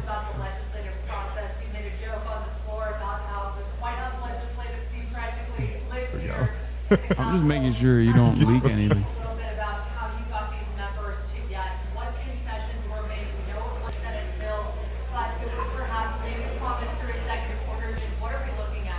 No, I mean, look, as I said, a lot of these members wanted to talk with the administration about how the new law would be administered by the Trump administration and the team. And I think they answered those questions. I don't think they exacted a lot of specific commitments or concessions or anything like that. It was just more an understanding how that would interact. How do you as you know, this president has been a bold leader. By money. I think that it's nihilism. Yeah. Like the world's money, gonna end anyways. Yeah. Power, but it's definitely nihilism. Like I think about Clarence Thomas a lot and like his evolution. Yeah. And I think he's like a really glaringly obvious case of that because he's a black man who grew up in an even more racist past. And I think in that process, he just realized at a certain point where he was like, no, I want to fucking make money for myself. Yeah. And I don't care who suffers as a direct consequence of my decisions. And I guess he also got one-shotted by fucking what's his face, Thomas Sowell. Like he read one Thomas Sowell book and he was like, wow, this is amazing. But he was always like, I think he was like initially a black nationalist, and then he like moved into this weird place where he still has some of that mentality, but also is like deeply white supremacist at the same time as well. So I think it's just like throughout his career, he just got increasingly more jaded and realized like there is no fixing this process. Right. So I might as well be a winner in this process and get something out of it. It's fucked up. This guy's a By last count, he's issued over maybe close to 160 executive orders so far. We're trying to codify as many of those as possible. So a lot of the discussions were about what executive orders will be forthcoming as it relates to the new legislation, and how can we be involved as a House to codify that and do all that in a coordinated Mike fashion. Johnson, The beauty of unified government circulated around Louisiana is that he used to frequent a gay bar in Shreveport called Central Station. They're gay-vestigating Mike Johnson. Damn. You got shooters out there, huh? That's cool. I mean, you know what? Yeah, he does give off Rick Perry vibes a little bit. Yeah. Who is another person that I think is gay. Is on that list. Yeah. Yeah. It's sad. Just be a queen. Just be a queen. Don't be evil. It's so easy. I can see that. Yeah, dude, he's on Grindr. It is known. There's also... Do you believe that? I don't know about that, but... No, but there is that element of like I guess like the element of repression that he is like open about, because like he's the type of guy who says like he has openly revealed that him and his son have a porn app that they both use to keep each other accountable to not watch porn. And I feel like if you have this if you're open about something like this, that means like you're looking at some stuff that you consider as like gross. Yeah. You know what I mean? You consider as like indecent. Yeah. And maybe it's gay stuff. Yeah. Who knows? Yeah. Ironically enough, did they ban porn yet? I mean, they're working on it. I think the Supreme Court did that. You have to show your age. They're working on it. Every state is like going through that process right now. That's next. Then we'll see some change in this country. The streets will be filled with people. I don't think so. I don't think these guys are. I don't think anything's gonna move Americans. Really? Yeah. exactly how it can work and how it's supposed to work, is that you have an interaction between the executive and the legislative branches, because that's what's best for the people. And that coordination is going to yield great results for the folks. So that was part of the discussion yesterday. Boomers better start voting. I literally don't know anything about that. I mean, I wasn't privy to the conversation. So I would tell you there's lots of rumor and conjecture and innuendo that floats around, especially when you got so many people wandering around the building. Congressman that sold stock right before the vote. Yeah. He sold a Medicaid processor. Stock, right? Yeah. Like a Medicaid marketplace manager stock. That's illegal, right? That's illegal? Nothing is illegal. Yeah. That's true. What is the SEC going to do? The SEC has become even more toothless under the Trump reign. They're not going to do anything. If you're a congressperson, if you're a politician, you can do whatever the fuck you want. Like, it's just not, you know. I don't even think that people will hold them accountable. Most people just won't even. Yeah. Most people won't even pay attention to that kind of stuff at this point. I don't know if have you gamed this out on. I don't know if you've done this on the stream, but you know, I know that Trump is seizing power everywhere, right? Mm-hmm. we believe that he's going to attempt to do some type of third term type shit, right? Oh yeah. What are you doing in that situation? I don't know. You getting out of here? I'm just gonna go. I'm just gonna take it one step at a time. I don't think I'll be getting out of here necessarily. Yeah. Although people do keep telling me to get the fuck out early, but I feel like I'm too stubborn. Yeah. To jump ship. You would fight like for your country back? I think so. You think so? I mean, yeah. I think. Who knows? Who knows what happens? We'll see. Yeah. But yeah, I don't think that. I don't think that there. I think it's very likely that there might not be another general election, at least in the time frame that is supposed to happen. It's crazy, especially with this new. I mean, like, are we at risk with this new fucking ICE? This ICE with all this money, like, are we targets on their list? Oh, for sure. But I know that, like, as someone who has like some semblance, like a lot of financial security, as someone with a big platform, and as someone who is a natural born U.S. citizen, I'm like last on the pile. Totally. Like there are a bunch of other people that the Trump administration will go through before they arrive at people like myself, I think. Yeah. Which is, you know, I'm trying to stop it to the best of my ability with the limited the limited capacity that I have as an American citizen with a platform. But before they get to someone like myself, I think they would most likely go after like first citizens that have been naturalized in the last like 5 to 10 years, and then they will move on to, this is what like the denaturalization process will look like by my estimations. Like they'll go after criminals and then decide what is a criminal and what is not, try to erode due process to the best of their ability. Oops, some people got arrested. How else are you going to deport 20 million people? We have to we can't do due process any longer. Don't be ridiculous. And then eventually they'll move on to like natural born U.S. citizens, but it's like last on the line, I think. But we'll see. I mean, they sometimes do have a tendency to jump over more permissible targets, more vulnerable targets, like they did with Mahmoud Khalil. Like Mahmoud Khalil, as a green card holder with an American wife and a child on the way, was not the best target to go after. Right. But isn't there power somewhere within our judicial system that shows that, you know, Mahmoud Khalil, as much as he had, you know, a newborn child on the way, like if they really wanted to make a point with him, then they really tried to, right? The fact that he was freed is a chink in their armor in one way, shape, or form, is it not? Yeah, I still at this point, but look at what the Supreme Court is doing. You know what I mean? Like they're very clearly playing ball with the administration in ways that you wouldn't even expect. So who knows where that goes? Like I think, I mean, they already gutted the power that the lower courts have in terms of doing nationwide injunctions.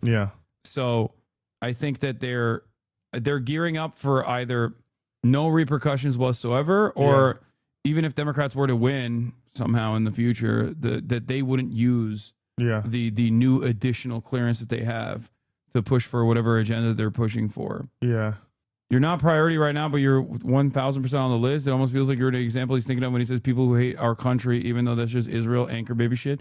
Maybe. I mean, I know I'm on some list for sure, but you know, I'm not. That's not going to stop me. Deliberating over their vote. So I don't know how much stock I'd put into much of that. But all right, last question. Yes, ma'am. Bye, chat. Spending has now been from the IRA spending. What do you say those from the communities facing more pollution, more exposure? Look, I think a lot of the estimations about what this legislation would do in a negative manner to communities in my state or any other are far overblown. I can tell you that this bill is going to be a great thing for everybody around the country, my constituents especially. What's good for Louisiana is good for America. We've got great tax policy here. I think they're going to feel this pretty quickly. Wages will rise. I think household income will go up. I think the job participation rate will increase dramatically. I think unemployment will be low. We're going to duplicate what we did in the first Trump administration. Remember, at the first 2 years, y'all have heard me say 1,000 times, It's objectively true. We had one of the greatest economies in the history of the world, and we're going to do that again, except this time much more comprehensively. We did tax cuts and regulatory reform, and that brought about a resurgence of the U.S. economy. That's what's going to happen here. It's about to happen on steroids, and we can't wait for that to happen. This is jet fuel for the economy, and all boats are going to rise. Oh my God, they're literally fucking repeating the fake ass, like openly, the open failure of this fake Reaganite bullshit. Workers across the nation are standing in. Rising tide lifts all boats. American prosperity is imminent. Once the more productive members of society have more take-home pay, you will see an endless amount of prosperity for America. Hell yeah. United today, some staging a brief 10-minute walkout to express their concern over proposed cuts to Medicaid in the big beautiful bill. While hospital staff at CHKD did not participate in a walkout today, they do feel strongly about the issue, saying they might not be able to provide the same life-saving care to their patients if this bill passes. 37 million children in the U.S. are enrolled in Medicaid. Cuts to the program would disproportionately affect CHKD since they primarily treat children, and over 57% of their patients are covered by Medicaid. It could affect us as much as $18 million to our bottom line, which really is the difference from us being able to stay afloat versus going in the red. The Senate version of the bill would cut Medicaid reimbursement to hospitals by at least $900 billion. Foley insists this is a nonpartisan issue. Everyone, whether they're Republican or Democrat from our area, supports CHKD, and we've met recently with Representatives Kiggins and Whitman recently to see where they are, and they are supportive of what they initially thought the House bill was going to contain. The Trump administration says they're not cutting Medicaid, but going after waste, fraud, and abuse. Just today, the Department of Justice announced the results of their 2025 National Health Care Fraud Takedown.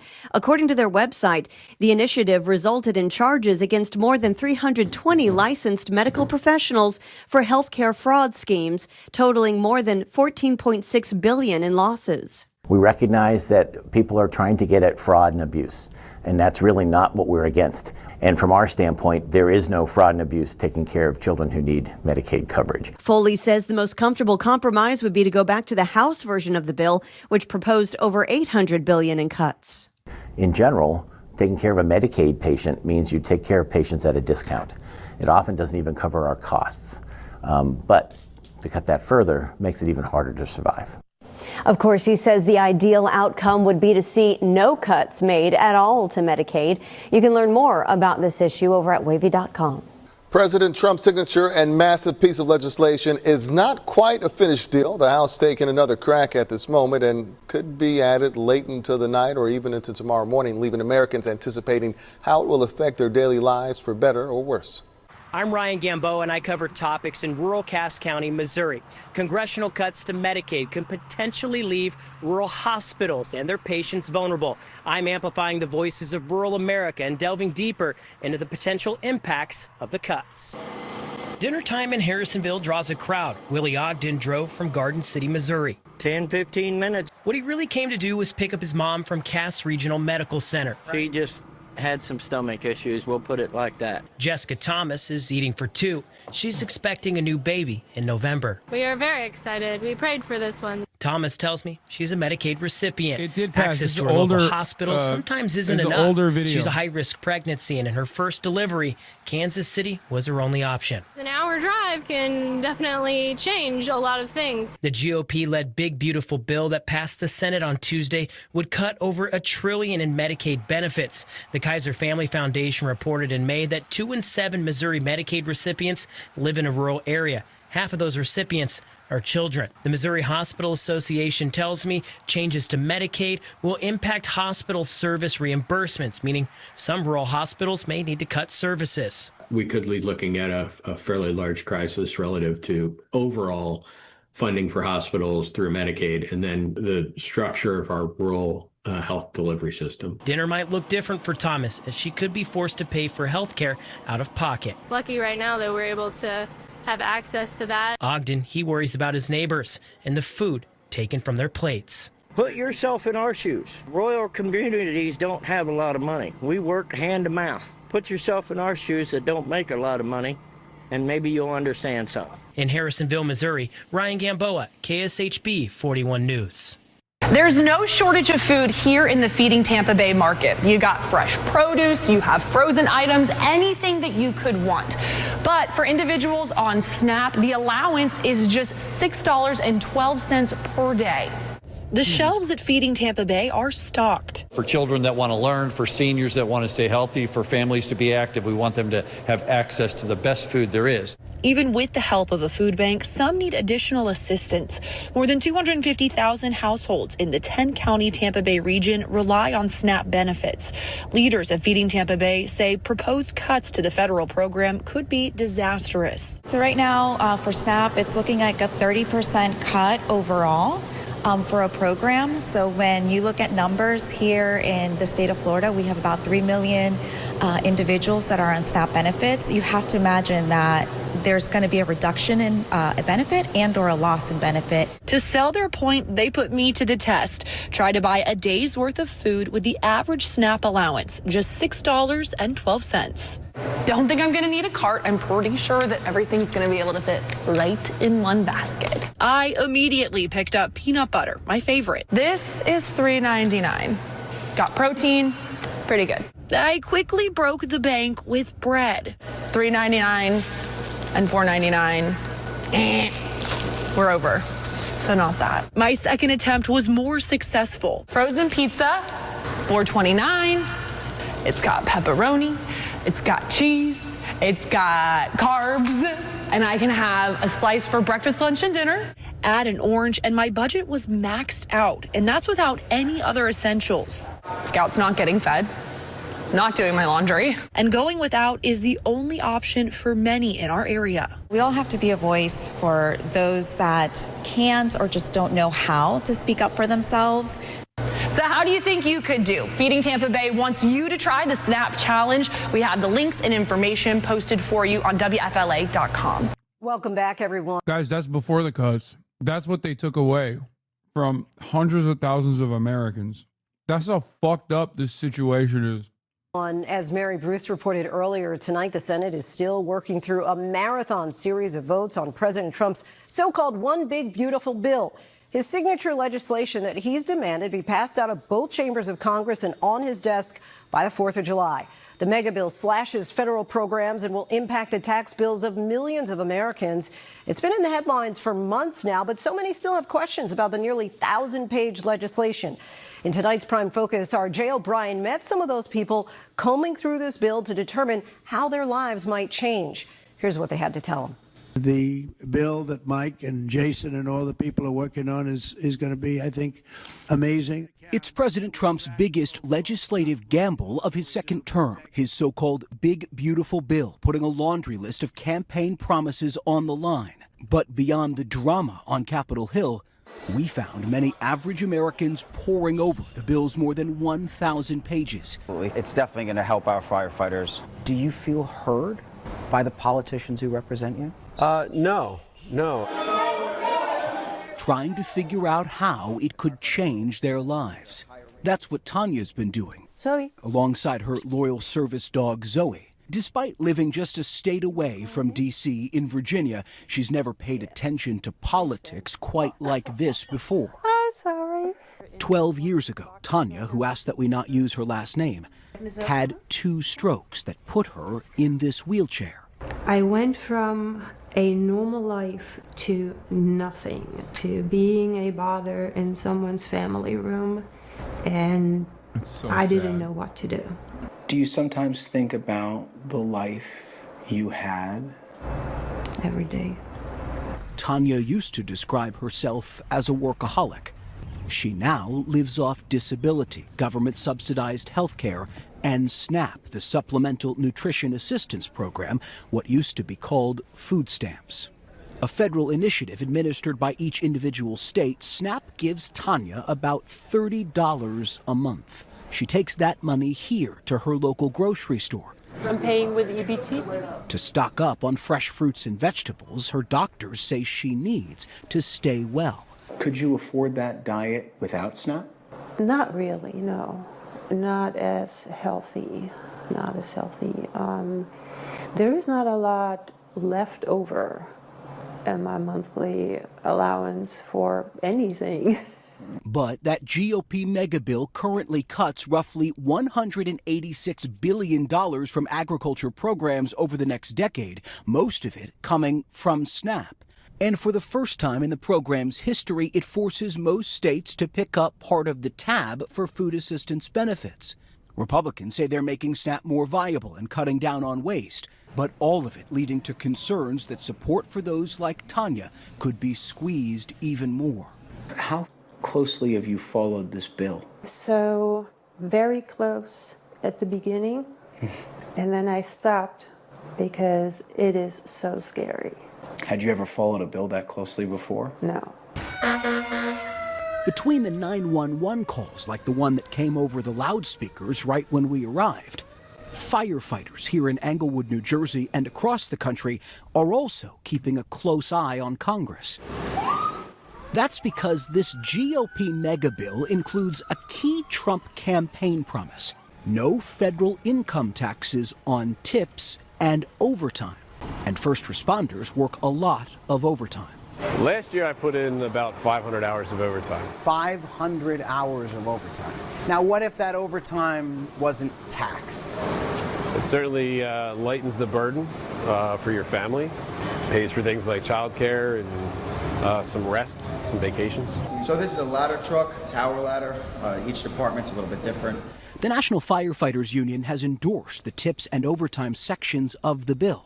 Matt Caliente is a former firefighter and the organization's New Jersey president. He's also an accountant who does the taxes of some of his fellow first responders. When they do their tax return at the end of the year, it could be in the thousands of dollars that a firefighter could get more of a refund when they do their taxes, for sure. The officially titled One Big Beautiful Bill Act is largely about taxes.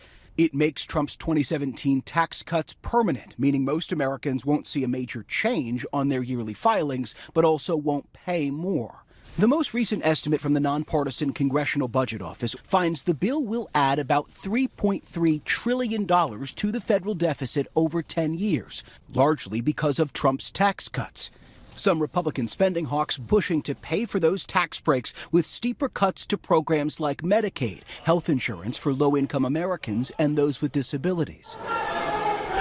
Many Medicaid recipients erupting in protests on Capitol Hill. Ruben Bastel is a lab technician at a New York hospital whose brother is on Medicaid. He's able to live today because he has Medicaid and health care coverage. This mega bill could potentially cause an estimated 11.8 million people to lose their Medicaid coverage over the next decade, largely because of new work requirements and significant changes to how states cover their Medicaid costs. Republican leaders say their goal is to crack down on waste, fraud, and abuse in the system. Eventually, the hospitals are going to have to close their doors. What is that going to do to patient care in general? Patient care is definitely going to delay it a lot. Patients won't be able to get treated. The bill also boosts military spending by $150 billion, including money to kick off the president's Golden Dome missile defense program. Plus, earmarks nearly $50 billion to restart construction of Trump's border wall. But it's another obscure issue that could doom the package's chances in a razor-thin House GOP majority, raising the cap on how much Americans can deduct their state and local taxes from their federal income tax. Nicknamed SALT. The SALT cap, SALT. SALT. It's a make-or-break issue for Republicans from high-tax states like New York and California. But in the outskirts of Philadelphia, it's another tax portion of the bill that's worrying Micah Gold Markell. He's the founder of Solar States, a solar panel company where business has never been better, thanks to green energy tax incentives passed about 3 years ago under President Biden. This is an American-made solar panel. Right now, Trump's signature bill gets rid of many of those incentives. Come on up. Be careful. Don't fall off the roof. Which Micah warns will lead to less demand and likely force him to let go of half of his 60-person company, some of whom he says voted for the president in this key swing state. The hardest part of being a business owner is laying people off, hands down. You're sitting there telling them they got to stop their dreams. It's terrible. Are you worried you're going to have to do that more? I'm really worried about that. Yeah. The budget bill largely helps to expedite production for the oil and gas industry. The day before we met, Micah traveled to D.C. to plead with... Listen, if he has to fire and if he has to downsize, you gotta fucking fire the Trump voters. I'm sorry. Like, I know I'm not like a I told you so guy or whatever, but like, this is one of those moments where, like, I know that's illegal, but you kind of know who's voting for Trump, right? Like, you know who voted for Trump.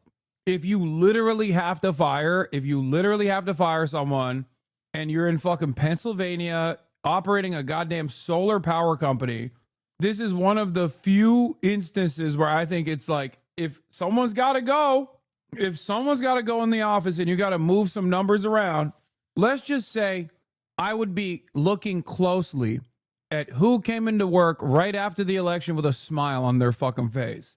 Okay? It's like they did that. They did that to you. They work at a fucking solar power company. They did that. They did that to you and them to themselves. Okay? Sorry, Deborah. I saw your bumper sticker. Okay? Right next to Defend Israel, there was a bumper sticker that said, MAGA, which means you got to go. You were not a good fit. I'm sorry. We are downsizing as a direct consequence of the Trump administration taking away some of these subsidies. We're no longer able to generate as much revenue. We literally are on the verge of insolvency. We have to let you go, Deborah. You're not a culture fit. You are not a culture fit for the company. Now, I really didn't want to do this, but you're out. Lawmakers to give the same attention to green energy businesses. I think some think that the jobs are not real. And I don't know, other than to come in front of them and to tell them, I was born in West Philly. This is my job. I don't know what else to say to them. And some of them still look you in the face and they just don't believe you. Do you think the average American understands that there are people behind the language in this bill? People like you? Yeah, no, is the short answer.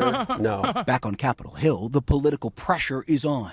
President Trump is watching closely, demanding Republicans stick together and race to pass his mega bill by July 4th. But many Americans looking on too.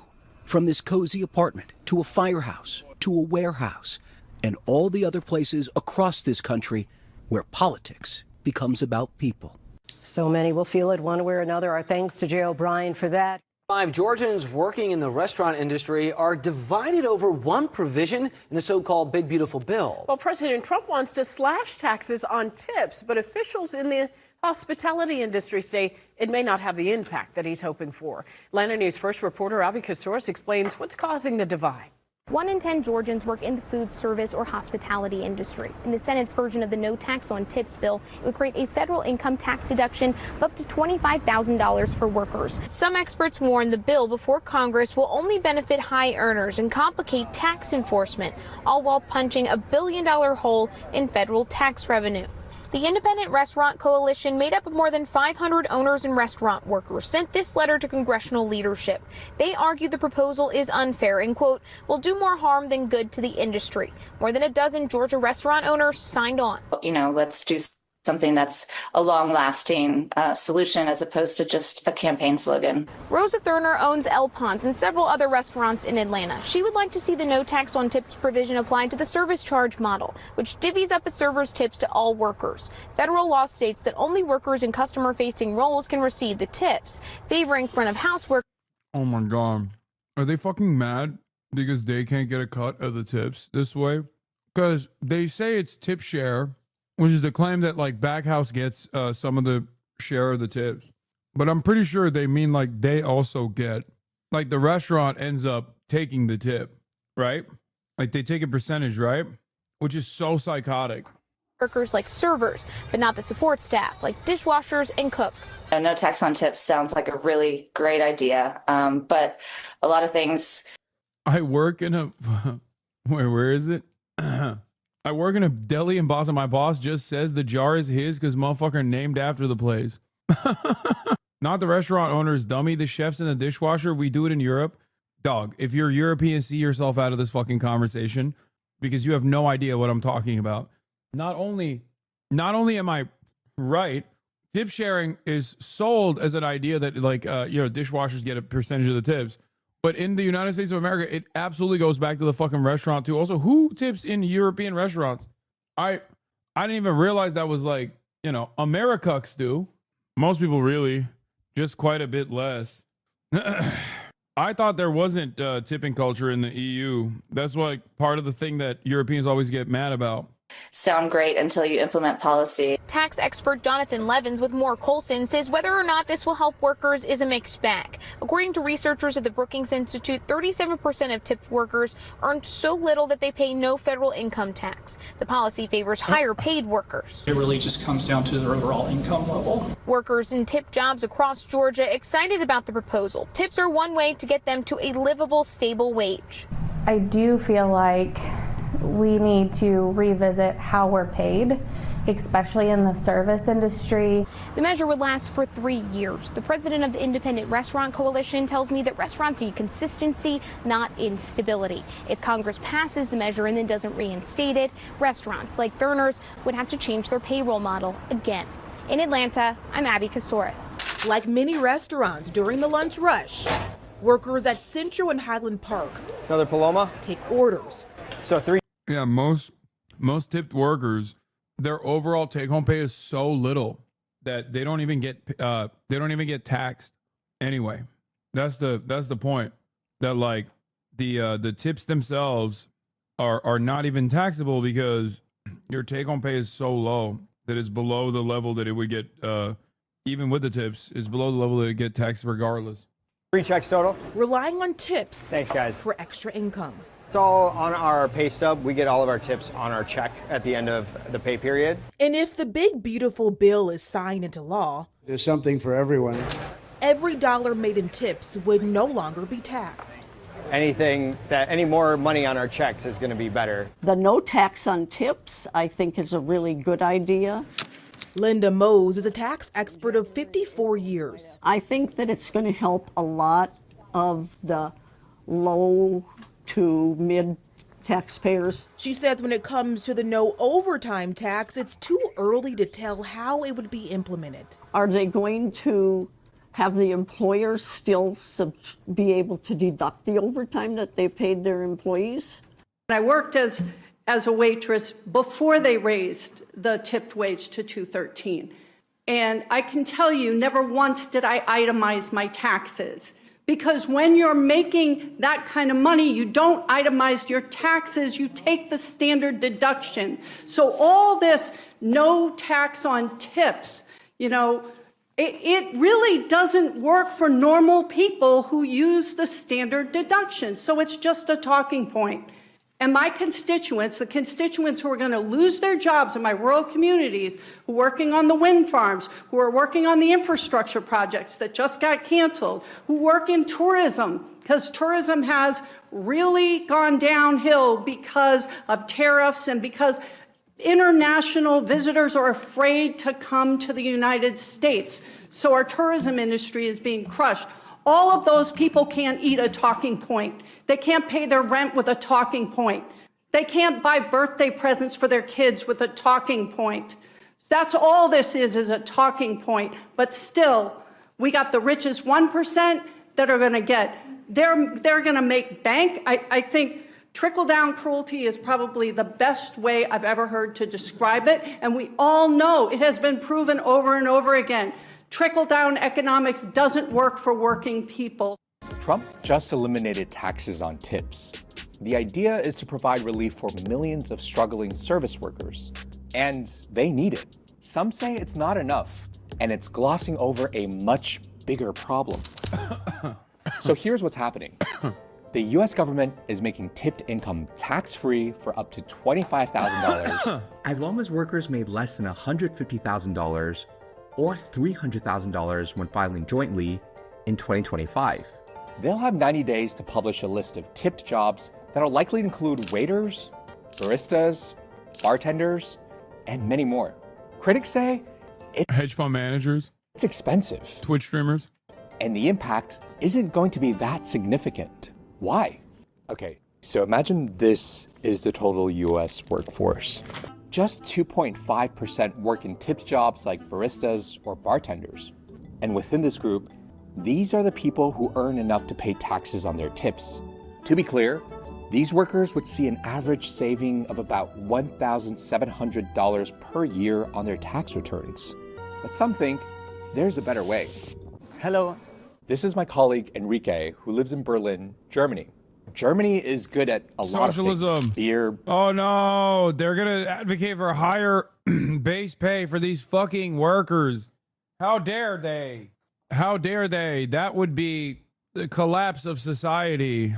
Chat, look away. Don't believe they're lying. Don't believe their lies. They are lying to you.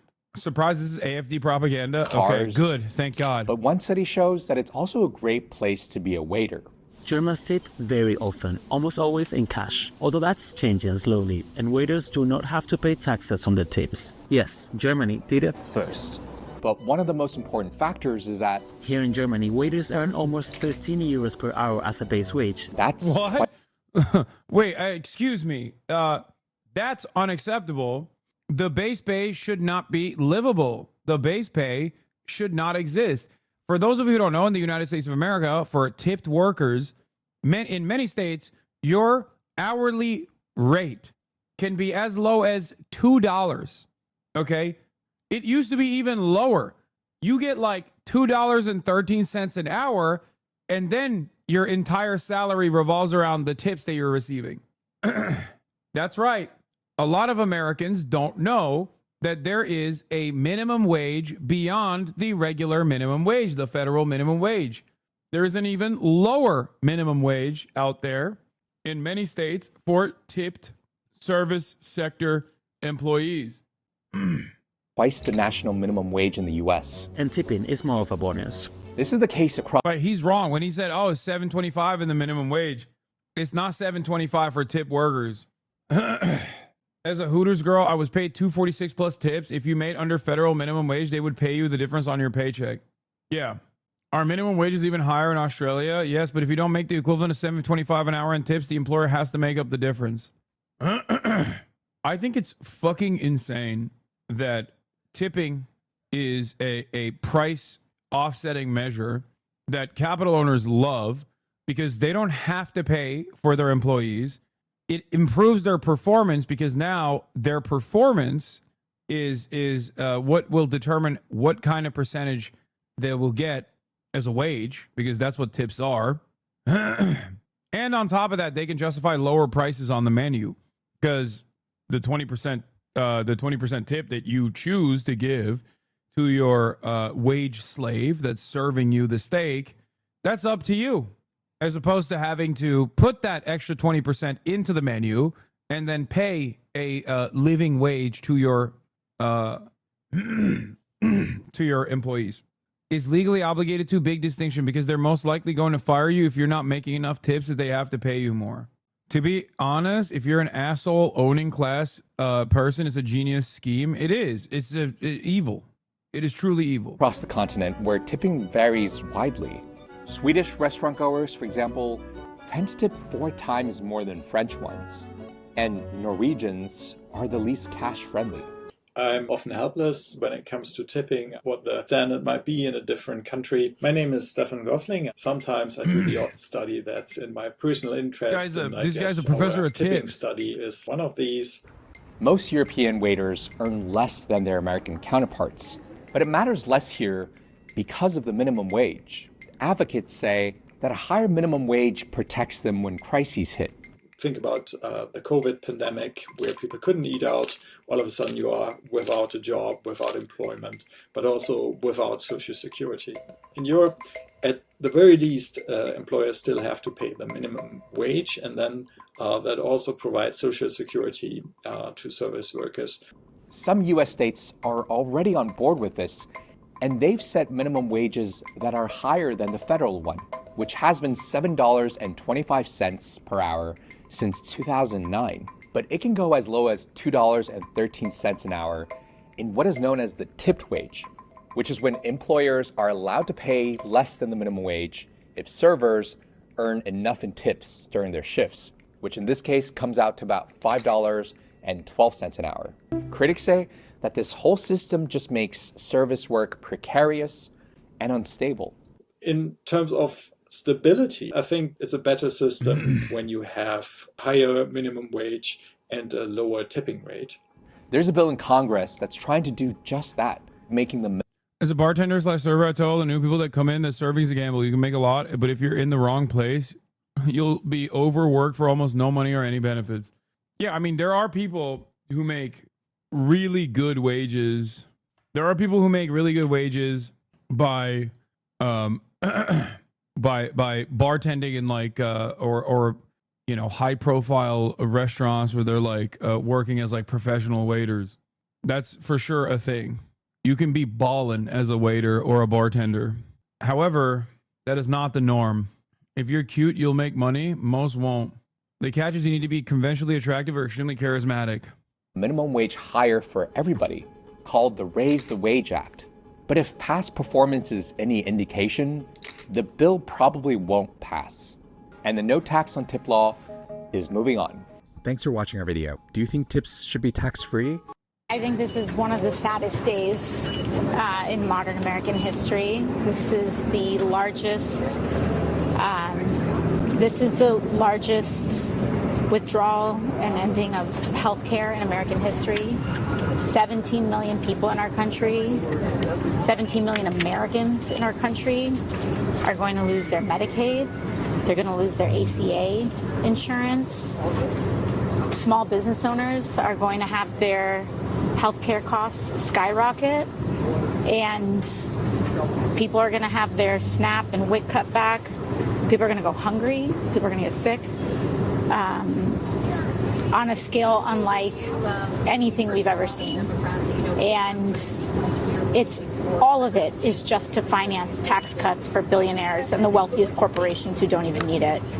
I don't think I've ever seen, I don't think we have ever seen or are prepared for how catastrophic this is set to be for a lot of people. And I think it's devastating. And they're talking about this as though it's some tax cut. Even the stuff that they're talking about, taxes on tips, no tax on tips, that's only for people, that's only up to $25,000.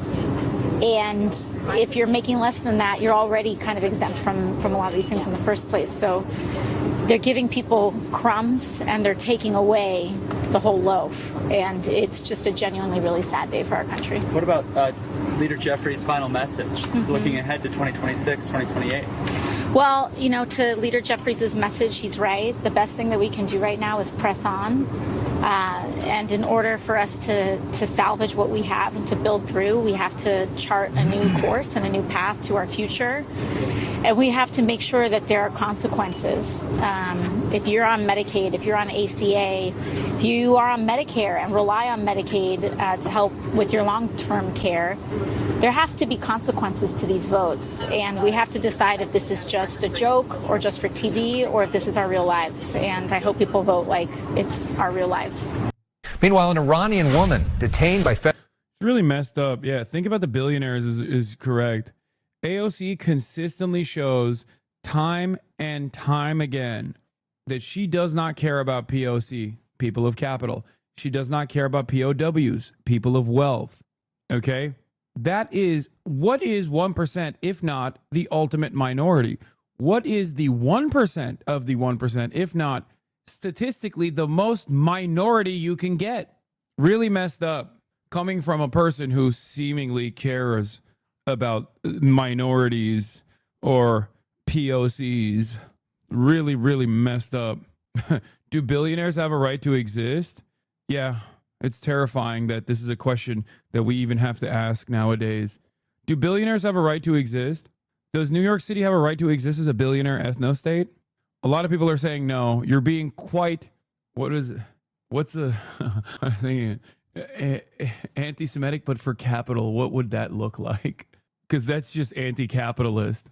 You're being quite anti-capitalist, sweetie. It doesn't hit the same because, yeah, it's true. You're being classist. Yeah, you're being classist. It's disgusting classism. Nobody cares. Nobody cares about the one class. You're being wealthophobic, capital-phobic. It's really messed up. This is the new future. This is the new future that AOC wants. Disgusting. Terrifying. Anyway, let's get back to reality, of course. MAGA mom detained by ICE. Her husband says he'll still support Trump. That is fucking insane. Okay. Federal agents. She and her family, all supporters of President Trump. See the MAGA hats. President Fox 11's Matthew Seedorf live for us in Diamond Bar. And Matthew, those Trump flags staying up tonight. Yeah, those flags staying up. This family still supports Donald Trump despite their mom being detained. The final moments home for an Iranian woman detained by immigration agents. Okay, it's getting increasingly more difficult to feel bad for some supporters, okay?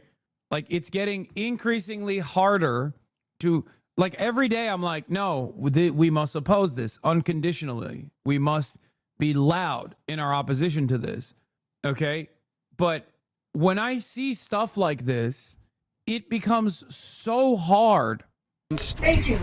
A mother Monday going inside to say bye to her 4 kids. She came and kissed the kids and that was it. That's the last time I saw her. A proud President Trump supporting family in Diamond Bar. Election time was here. I had a full 3-4 flags out. Even while their mom faces immigration questions. Has your opinion changed on this? That's a good question. Somewhat it has, just because I'm going through it. I was very selfish before. Well, But I'm still selfish now? Dude, what? Dude, what the fuck? He's Persian. Last thing he needs to be accused to be working with the Shah? What? Bro, that is crazy. That is crazy. Brother, what the fuck is he saying? See right now is, okay, there's a reason for it. Arthur Sahakian's wife, Arpaneh, was born in Iran and moved to the United States when she was 3 as a refugee. She cashed a check, I believe it was less than $200, and this is all where it started. Then, about 15 years ago, her green card was revoked over a conviction related to theft. It's all misdemeanor stuff. Arthur says they've been going through the legal process towards regaining citizenship with check-ins every 6 months or so. She just went in April, and they said, okay, you're fine. Have a good day. We'll see you back in September or October. Then last week, the United States bombed 3 nuclear sites in Iran, increasing tensions and concerns of Iranian sleeper cells retaliating in the U.S. Bro, there has never been a moment where a guy got every single one of his wishes, and it's like a real monkey's paw situation. You're like a pro-Shah Iranian guy living in California. You finally get your reactionary right-wing Shah-style, Reza Pahlavi-style president back. You're super stoked. Then on top of that, he fucking bombs Iran, okay? And you're extra stoked. You're just throwing ropes at this point. You're like, oh my God, every single thing. I am Persian and everything I wanted, President Trump is giving me. And then boom. In the aftermath of that, Trump is like, yo, pack up these fucking Iranians because they're all sleeper cells. Holy shit. Holy shit. I'm very for of them seeing the Iranian nationals because of the sleeper cells. I understand that. Federal sources tell Fox News that more than 130 Iranian nationals were detained in the U.S. this last week. I think it will resolve a lot of issues because we'll know exactly who's in here for what reasons. Even though I miss her dearly, but I think we could do a better job of you catch someone, you see there. And Dog, your children are crying because mommy's in the slammer. Are you fucking serious? That's your wife, dog. The fuck? Dude, this is next level. You can't even do a Fell for It Again award for this guy. He's still falling for it. He's still in the process of free fall. That's crazy, man. This is, I mean, is this even, I think we've moved beyond onion bits at this point, okay? Because even the onion's like, no, that's a bridge too far. I feel like that's too much. You know what I mean? Like this is unimaginable levels of cult-like thinking. What the fuck? He's like, yes, finally my bitch wife is arrested so I can live out my dreams and what? Marry Donald Trump? Like, what the fuck is the dream? This is, bro, the only thing that's worse than this is if you were getting arrested and you were like, and I think this is valid. I think it's valid. I love my President Trump. If he arrested me, there's a good reason for it. I'm a real piece of shit. I'm a criminal. I'm glad that he's arresting me and taking my criminal ass off the streets. That's it. He said, Mr. Trump, President, take my wife, please. My wife is yours. I'm upset that you didn't take my children too. I was offering them up as well. Please take my children, Mr. President. You are the legend. National, and do a background real quick and see if they have ties. He already said, oh, Mr. President, thank you for bombing my country where my family members live still. That was awesome. And now, thank you, Mr. President, for taking my wife away because you suspect her of being an Iranian sleeper cell agent, potentially. To the community and ties with families over here, and let them go. What do you think's going to happen? Oh, I'm on the list to be going to a different facility. Arpanay speaking with us on the phone, uncertain about her future. Any regrets with your vote? None. Still supporting him. While her family continues showing support for President Trump, hoping their mom comes home soon. Trump is not trying to do anything bad. We understand what he's doing, and he wants the best for the country. So right now, it's unclear if and when that mom could return home. Reporting live tonight, Matthew Seedorf, Fox 11 News. So the argument for getting rid of her would be what? That she's not in the country legally and she committed a crime? Exactly. Basically, it sounds like she lost her green card about 15 years ago and since then has been fighting to get it back. So right now, she does not have that green card and is considered to be in the country illegally. Yeah, interesting. So this whole thing is a reminder that everybody has a different story and there's so many layers to it. And if you just talk in political slogans, it's not enough. You really have to listen to each and every person's story and try to make up individual decisions almost. All right, Matthew Seedorf, thank you for your reporting on this. Financially as well as emotionally. Trump voter and business owner whose workers were detained by ICE speaks out. Dude, what a crazy world we live in, man. I don't know what to say about that, dude. I don't know what to say about that. That really fucked me up. I'm not gonna lie. That was, wow. He's like, I still love my president. He's doing the right thing. He's getting these fucking illegals out of here, including my bitch wife is wild. He's like, not my wife. That's just a mistake. I'm sure that'll be fixed soon. It's like, I mean, that level of dick riding should be illegal, dude. Wow. He said he didn't regret his fucking vote, dude. He said he didn't regret his vote, dude. The admin literally bombed Iran and then decided that the mother of his children is a hostile entity, a sleeper cell, and packed her up. Friends, I know we always say, in the words of Michael Jamal Brooks, be kind to individuals, be ruthless to systems, but like, as this one chatter also pointed out, it's getting increasingly more difficult to be kind to individuals. Okay. If you're that kind of individual, I can't it's so hard for me not to just make fun of you. That's crazy. I know the process of deportation is a uniquely cruel endeavor, but you and your Trump supporting wife are currently experiencing this horrifying endeavor. And you're just sitting there being like, I don't regret it. It's fine. The fuck are we doing? What are we doing? How am I supposed to feel bad about a guy who doesn't personally feel bad about what took place? That person needs to feel bad from a societal perspective. If you're okay with shit like that, what are we but livestock? I mean, he's livestock. He's not doing the one thing that human beings are supposed to do, conservative, Democrat alike. When it comes knocking down their door, the idea is, oh, the leopards are eating my face. How could this have happened? You're not supposed to go, I hope it's yummy for the leopards while your face is being eaten. There is no subreddit for that yet. You know what I mean? There's no moment where you're supposed to, up until this moment, we have not had an experience where the leopards are eating your face and you're going, oh, that's fine. Here, take my arm too. What the fuck? It is a thing that animals have is self-preservation skills, okay? This is getting to a degree where you're doing blood sacrifice rituals for your cult.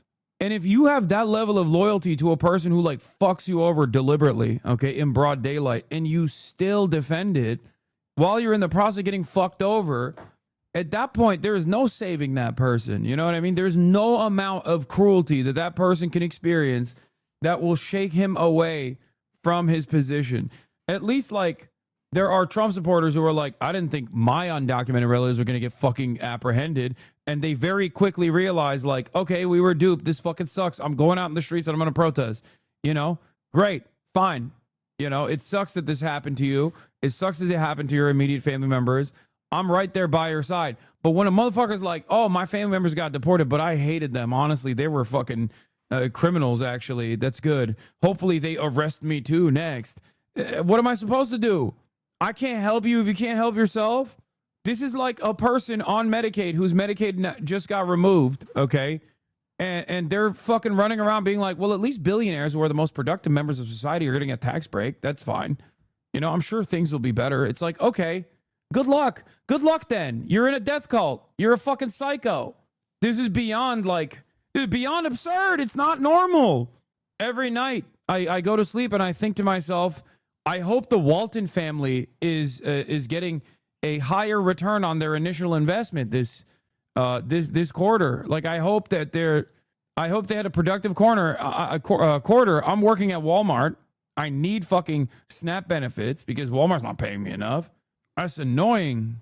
Anyway, here's the other side of it, which is a very common story. Trump voter and business owner whose workers were detained by ICE speaks out. Financially as well as emotionally, it takes a toll. You know, you get to know these guys. You become their friends, just not an employer, but a friend. And you see what happens to their family. It's quite a shock. They did everything right, and they all had their work permits.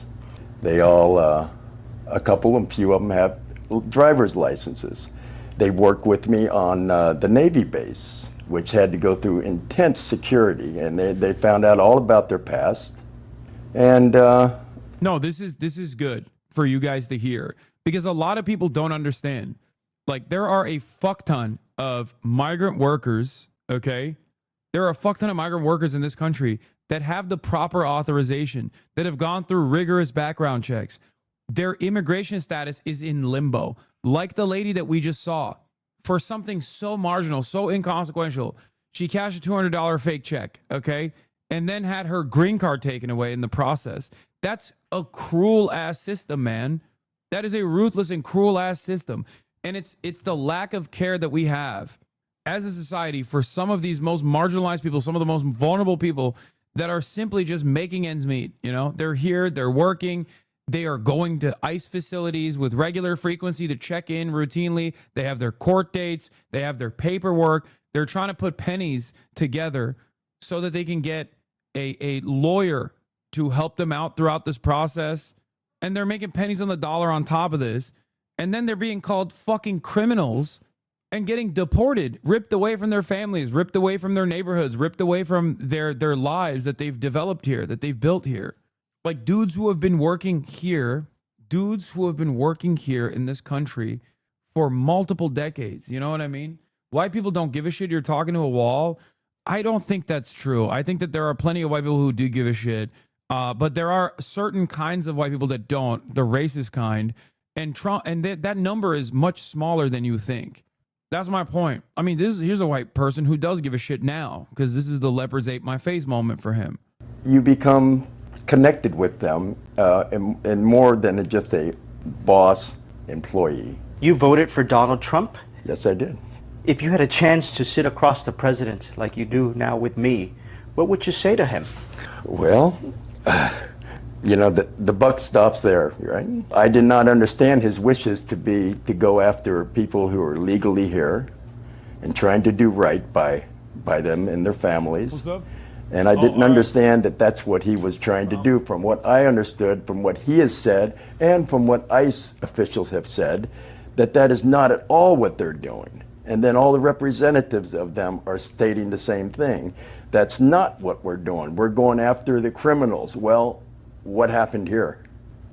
Yeah, I mean, look, at a certain point, you also have to realize, like, when there is not a single this guy's not watching my broadcast, man, you know? He's not a HasanAbi head. You all feel the way that you do when you're like, these guys are so dumb. But you have to remember, like, think about your parents. Some of your parents probably also have the same exact mentality, okay? And part of the reason why they have that same exact mentality is because they're watching Fox, or even when they're watching MSNBC or CNN. Up until Trump became president and started doing these deportations, there was very little coverage on how fucking violent this shit was going to look like. And that's the reason why I place a lot of this blame on the Democratic Party as well, because they did not say a single damn thing. They did not counter message against this. They counter messaged. Not only did they not counter message against this, they messaged for this. They messaged in the direction, maybe not to the same severity, maybe not to the same level of ruthless cruelty, but they certainly wanted a militarized border. They wanted to fundraise for a piece of legislation that was going to do Trump's 2020 border policies. They did this on the fucking campaign trail. They said, build the wall. They kept propping up. Nice to meet you, man. They kept propping up Biden's like deportations as a fucking benefit, not talking about how devastating this shit actually was. The employer said they had their work permits. These are people here on an NTA before an IJ who entered illegally and were released pending immigration court. Yeah. On an NTA before an IJ, like immigration judge, you're saying, right? Like they got the proper authorization. There are a lot of people like this. There are a lot of people exactly like this. There are millions of people like this who come into the country, illegally.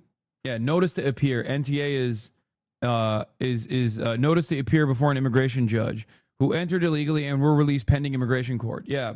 Now, what's crazy about the immigration court is that it works as a function. It works alongside the federal the federal agencies. So it's not like a separate entity. So when there's a woke president, they can be a little less restrictive. And then when there's a president like Donald Trump, he can use the immigration courts system as a mechanism to literally steal people, to kidnap people. That's why you see so many of those like gruesome images of people that are just like going to their regular court date. Okay, they're getting their notice to appear. They're appearing in court in front of an immigration judge thinking like, oh, I'm just going to get an extension, right? I'm going to get an extension. I'm going to get my work clearance. I've been here for like 10 years, whatever. This is what I've done every single time. And now that opportunity is being used to kidnap this person. Trump ain't so great when he starts to hurt your life, huh? I mean, like this guy is the classic example of like a fucking dickhead business owner who also fell to the mercy of the overwhelming amount of like, there's so many fucking criminal migrants out there.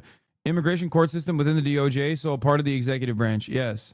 You can get a work permit after accruing a certain amount of days of filing an asylum application, for example. Yeah. There are so many people like this who we could just like expeditiously process and give the proper permanent clearances for, right? But we don't do that. We just keep their immigration status in limbo. And that is by design.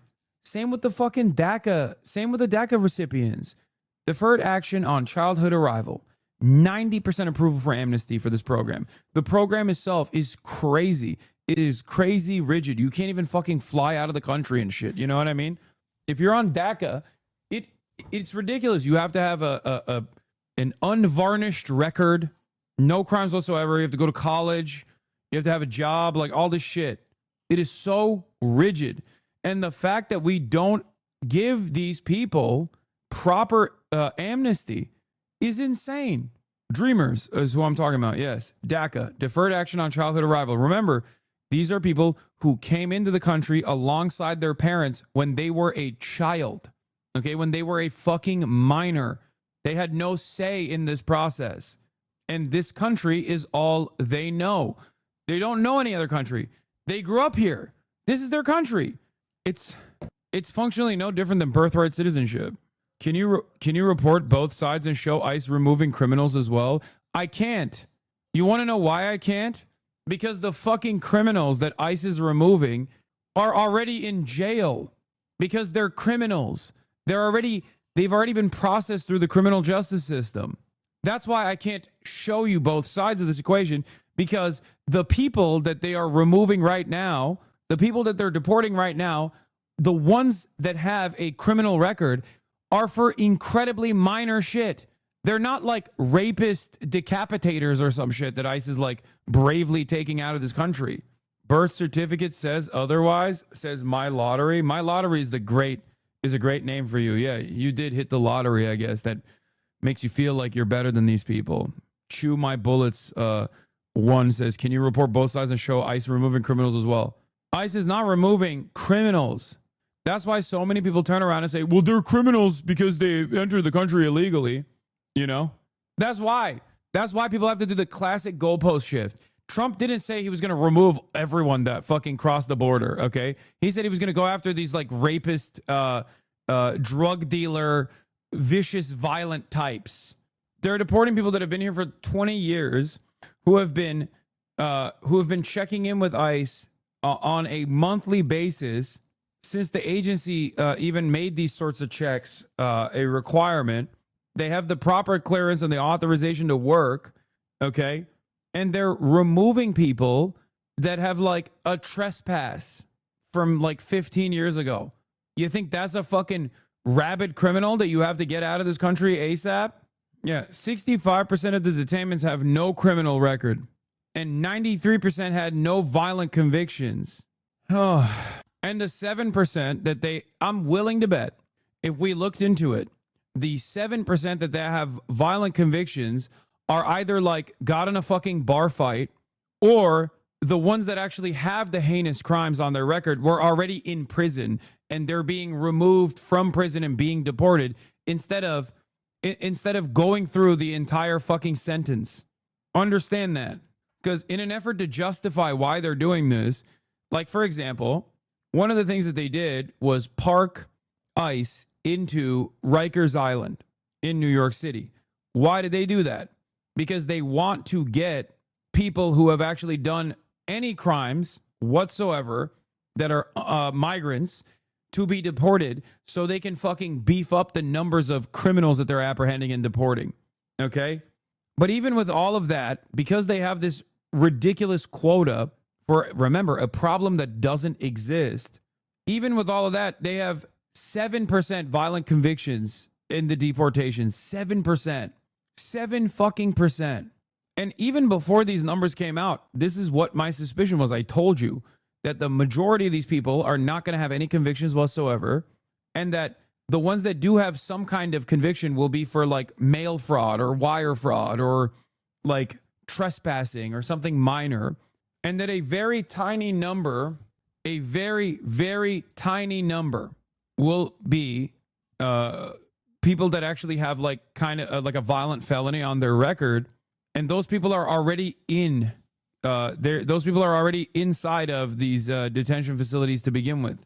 Because when Donald Trump was claiming that there are hundreds of thousands of people being murdered by undocumented migrants and like no one's doing anything, that meant that the police force under the Biden administration was capturing criminals, right? Let's say like an undocumented migrant did a heinous crime. They did a rape and like they did a murder, right? And then the police would capture this person, and then they would look at their background. They'd look at their record and go, oh my God, he's an undocumented migrant. We have to release him. Do you think that's what was going on? Because if you don't believe that, then the idea that the Biden administration was doing catch and release for like actual fucking rapist criminals is insane. ICE bookings are primarily non-criminals and non-violent offenders. I want to know what kind of violent crimes that they've done as well. This understates the change in interior enforcement against non-criminals. This is mainly because ICE also booked some people into custody who were originally detained by Border Patrol. Hence, the pre-Trump numbers include many non-criminals who had never lived in the United States before. Since then, the Trump administration has put Border Patrol in charge of mass deportation in California and is making interior arrests all along the border, all along both the Mexican and Canadian borders. This means that the pre-Trump and post-Trump numbers are not directly comparable. We cannot say for certain how many peaceful individuals are being whisked off American streets by government agents. Yes, resisting arrest is considered a violent crime, by the way. Would you say that people that Obama admin deported millions as well? They don't think there's an issue with this because Obama did it too. I had an issue when Obama did it as well. But the difference between Barack Obama and like when Democrats are in charge, the major difference is that they consider immediate removal at the border a deportation. There's a difference between internal deportations and border apprehensions. Okay? Both are still uniquely cruel, especially considering that these people are not here to do fucking crimes, okay? Having said that, the Trump administration will greatly escalate interior removals, okay? Interior removals are conducted on not people who are doing crimes, but they're conducted on people who have been living here for decades at this point, who are literally playing ball with immigration customs enforcement. They do check-ins with ICE agencies. They have court dates that they're waiting on in front of an immigration judge. I spoke to a journalero in Huntington Park that got detained in a raid at a Home Depot. He's a citizen. They take you to Santa Ana, verify your status, then they let you go. But now you are not at work outside of Home Depot. You're in fucking Santa Ana. Yeah, they do dragnets, and if you're Hispanic, you will get apprehended. And they fucking put you in a goddamn paddy wagon and ship your ass to a facility, and then they do some kind of check. And hopefully your paperwork is intact, because if they find anything when they run a background check, they'll still clap you. Is waving a gun around on Twitch considered a crime or breaking terms of service? This is not a real gun, pussy. And not only that, but also, I like that this is the new meta. People are like, dude, I can't believe you were waving a gun around. Good luck, dude. Guy comes in here, says, I'm going to assassinate you. I say, good luck, and do this. And now the soy right is fucking crying about it. Okay, good luck. What am I supposed to do if I'm the endless recipient of death threats? I can't even have a little bit of fun with it. Every single person that masturbated when Moist Critical did the exact same thing, okay, is now going, this guy needs to be banned immediately. Post haste, please. You should keep it in frame. I do. Here you go. Andrea, the 4'11 U.S. citizen that was picked up physically by ICE and kidnapped. Democracy Now! Covered it. Yeah. I remember trying to work with Congress to get you banned. I know. So fucking desperate, dude. And pathetic. Anyway, let's continue. Situation is just totally, just blatantly not at all what they said it was. And the people that I know, the liberal people that I know really well, really close people, you know, that I know, warned me that that's what they worried about, that ICE was just going to go after every. One threatens murder, two wishes luck, one two bully me. No, I'm not the one who threatened to murder. Are you stupid? The other person who was literally banned shortly thereafter was the one who issued a death threat against me. And I jokingly said, good luck. Oh, you didn't say it was me. Everybody, arbitrarily, just grab them all, sort them out, and not really care what kind of damage they're doing to, whether it's a business locally or whether it's.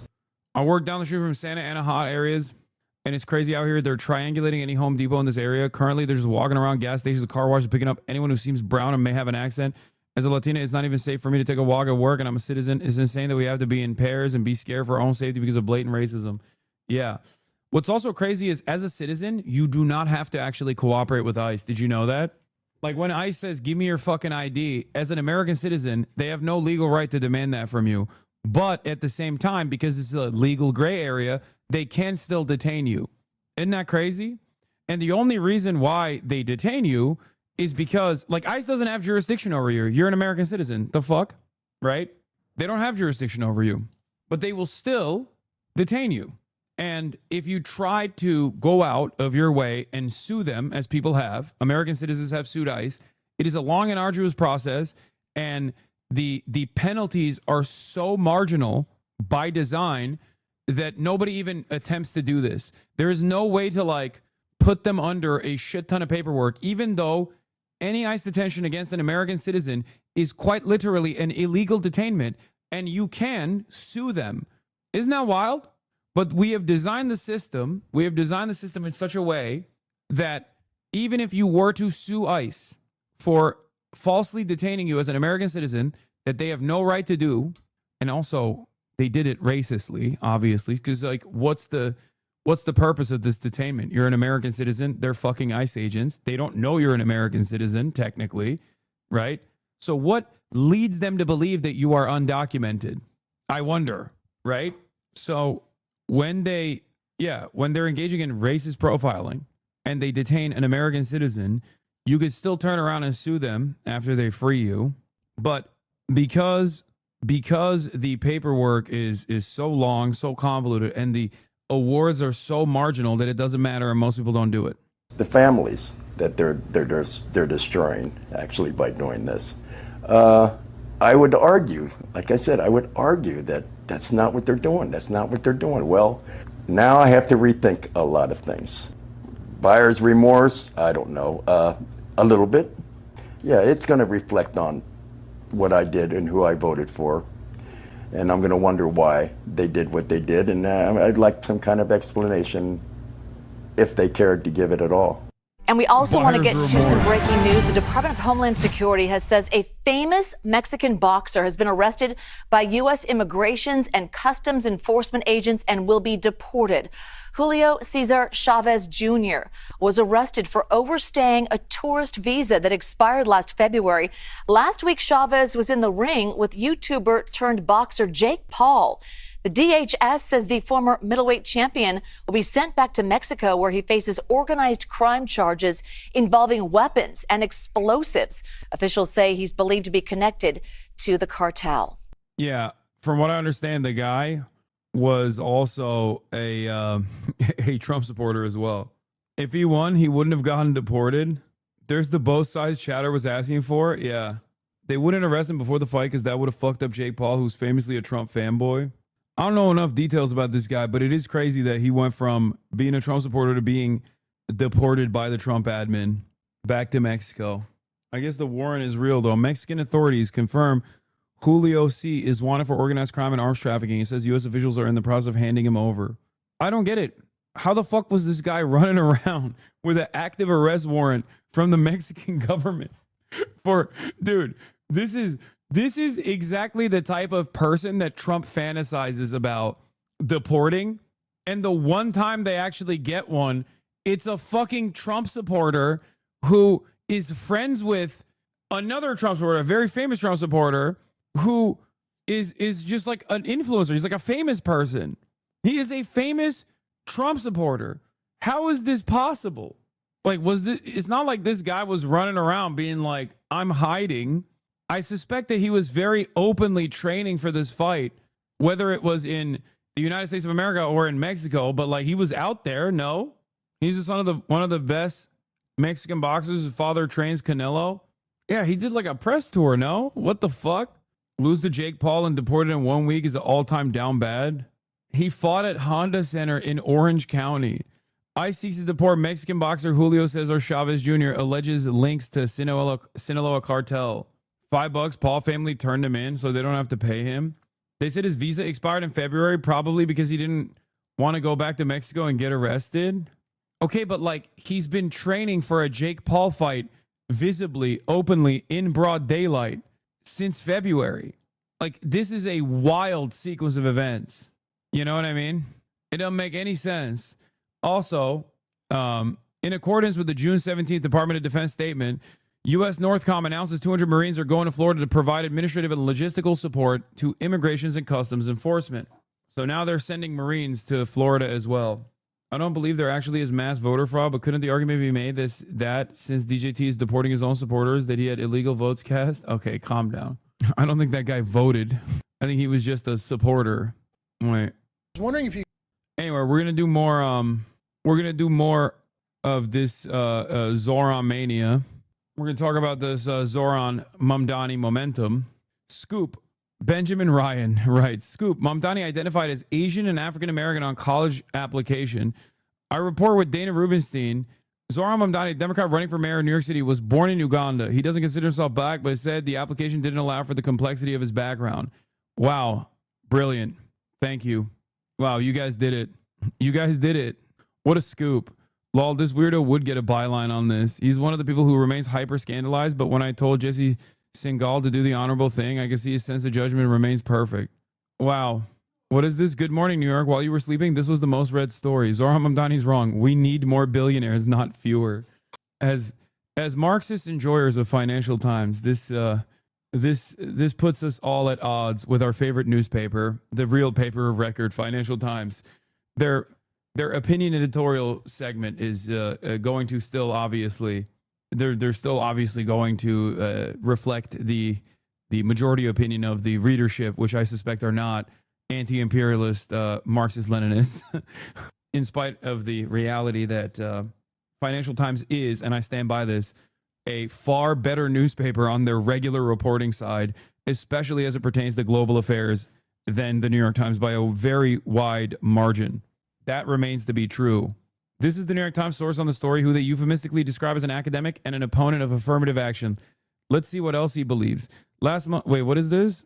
Last month's cyber attack appears to have been carried out in order to see if Columbia was still using race-conscious affirmative action in its admission policies after the Supreme Court effectively barred the practice in 2023. While Mr. Mamdani was not a target of the hack, the information about him was included in a database of millions of student applications to Columbia going back decades. The data was shared with the Times by an intermediary who goes by the name Cremieux on Substack and X, and who is an academic and an opponent of affirmative action. The Times agreed to withhold his real name. An anonymous poster obsessed with race and IQ. Musk has replied to at least 2 posts this month from an X user who goes by Cremieux. The account has more than 200,000 followers and is known for writing about purported genetic differences between racial groups. A typical post from the account claims that black NFL players have lower IQs than white NFL players. Other posts strongly imply that black people are genetically inferior to whites. As my former colleague Ali Brelin noted in The Atlantic, Cremieux has been praised on the far right for tracing the genetic pathways of crime and explaining why poverty is not a good causal explanation. Referring to Medicare payments, Musk wrote in response to Cremieux on Wednesday, "This is where the big money fraud is happening." What a source. Lead author on this low-effort New York Times Mamdani hit piece a few days ago, just making value-neutral observations, no bias at all. Fewer than 5% of New York City residents cast a first-ranked choice vote for Zohran Mamdani in the Democratic primary last week. Lots of people are still very eager to do some serious, oh yeah, well, quote tweeting of the above tweet, as if I laced a mathematical observation with commentary and spun it into a chest-pounding political treatise, which I did not. Mamdani received top choice votes from about 8.5% of registered voters in New York City. Yeah. For a Democratic primary, he performed above expectations, as a matter of fact. I have private information on a public official who is currently running for an important office. This information shows they engaged in professional misconduct. No one but me and a hacker has this info right now. Is it unethical to release it? I'm glad that he ran a fucking Twitter poll before figuring out the ethics of releasing this thing. And the thing that he released, this damning piece of evidence that he released, is that a man who was fucking born in Uganda, who is of one of the most unique backgrounds we've ever fucking seen, is literally incapable of correctly identifying himself on a form. Fantastic. Wow. Here's Zohran's quote for the New York Times. This feels like something that started as a catchy racist headline that couldn't live up to its promise journalistically. He's Indian Ugandan. Millions of Americans face the same issues with identity checkboxes on applications. Only a newsroom at this 1950s Jim Crow segregationist level of whiteness wouldn't understand this issue. Most college applications don't have a box for Indian Ugandans, so I checked multiple boxes trying to capture the fullness of my background, said Mr. Mamdani, a state lawmaker from Queens. The application allows students to provide more specific information where relevant. And Mr. Mamdani said that he wrote in Ugandan. Even though these boxes are constraining, I wanted my college application to reflect who I was, he added. While neither Mr. Mamdani nor Columbia University could provide the template for the application form the college used at that time, a copy of it was archived online. Mr. Mamdani said he filled out all of his college applications in the same way. Yeah, the U.S. census sees Middle Eastern and North African people as white. Many don't. Wow, brilliant journalism from the New York Times. Definitely not grasping for straws because they must eliminate all critics of Israel. Fantastic work, guys. Congratulations to the paper of record once again. Absolute masterclass on how news media should conduct itself. If there is a very popular politician that resembles the or echoes the sentiment demonstrated by the overwhelming majority of Americans and actually ends up winning an election in spite of these attacks against him, you know, on the issue of Israel, then we will do everything we can to try and tar and feather this person and try and tarnish this person's reputation. Would you say that Zohran is the most represented you've felt by a politician? Yes. And I don't think there will ever be another politician that I feel as represented by. Obviously, it's not just his background, but it's also his policies. It's more important. His policies are obviously significantly more important to me. But yeah, of course, a 33-year-old cosmopolitan Muslim socialist. It's crazy. We're the same age. You could address some of these comments that the president made earlier this morning. He was talking about Zohran Mamdani saying that we'll have to arrest him if he interferes with ICE. So and he also talked about you and saying that you were. If he interferes with ICE. Yeah. If he interviews with ICE. Interferes. I'm sorry. Interferes. Yeah, if he interferes with ICE, he'll have to be arrested. Just wondering, where do you stand on that? And he also talked about how you were a good independent option, and he obviously supported you. So where do you stand on both of those? Well, no one should. I've said this over and over again, and I'm going to continue to say it until it resonates and people may appreciate it in a period of reflection. ICE is a federal law enforcement agency. It is not some illegal entity. This administration will collaborate with our federal agencies when it comes to criminal behavior. We're not going to collaborate if it comes down to civil enforcement. The law doesn't allow us to do that. And anyone that is an elected or not should never interfere with federal authorities carrying out their function. Because if someone doesn't like ICE, what happens if you don't like the IRS? What happens if you don't like the environmental protection? You just can't pick and choose. And, my pet peeve is disorder. I don't feel comfortable around disorder. Maybe it's my blind side that I just don't like disorder. We can't have systems of disorder. And so I will encourage anyone not to interfere with federal authorities. He's not trying to win the election, I don't think. Like, that's crazy. He's speaking like a man who cares about not having the Department of Justice decision come down on him, and not as a man who is desperately trying to win the mayoral race. He looks like he's under duress. Legally carrying out their actions. And so the president makes his determination what he's going to do. I'm not a federal elected official. I keep saying that over and over again. I'm a city elected official. I'm the mayor of the greatest city on the globe, and that's New York City. And I have enough things to improve on in this city that I'm doing than to talk about what they're doing on the federal level. We got federal authorities. Federal authorities need to do their job.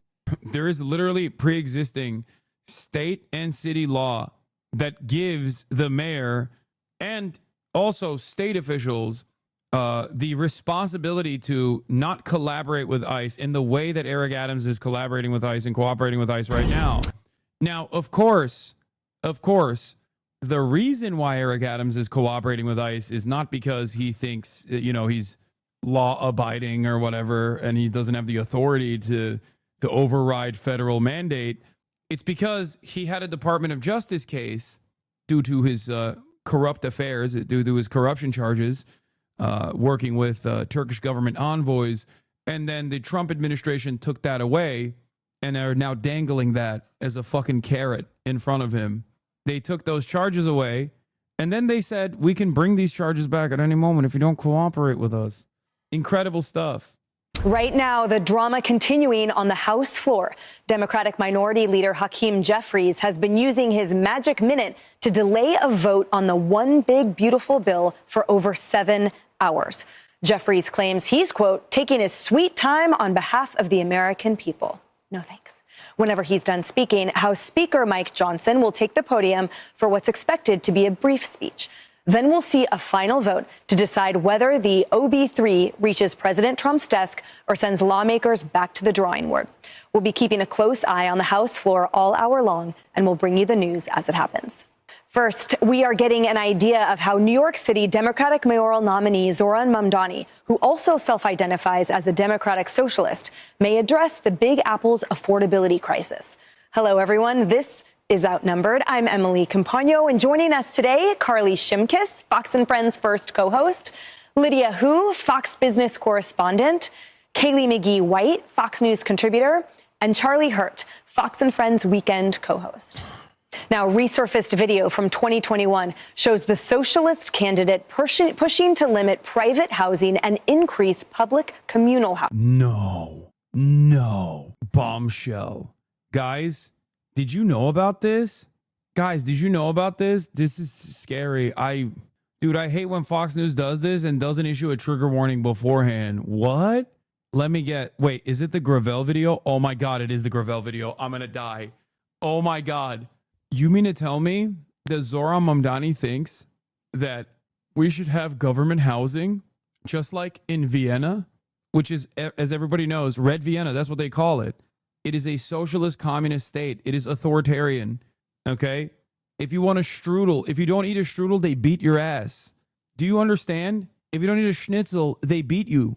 65% government-owned housing. Shocking video resurfaces. Shocking. Housing. Why do so many people end up homeless? It's not because there aren't enough homes to go around. There are plenty of empty homes. No, it's because housing people is not the primary goal of developers or landlords. No. Stop. I'm so I got goosebumps. I feel so unsafe right now. Chat, can you believe he said this?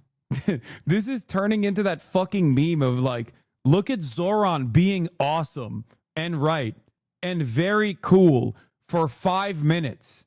Okay? What a radical, dude. What a fucking radical.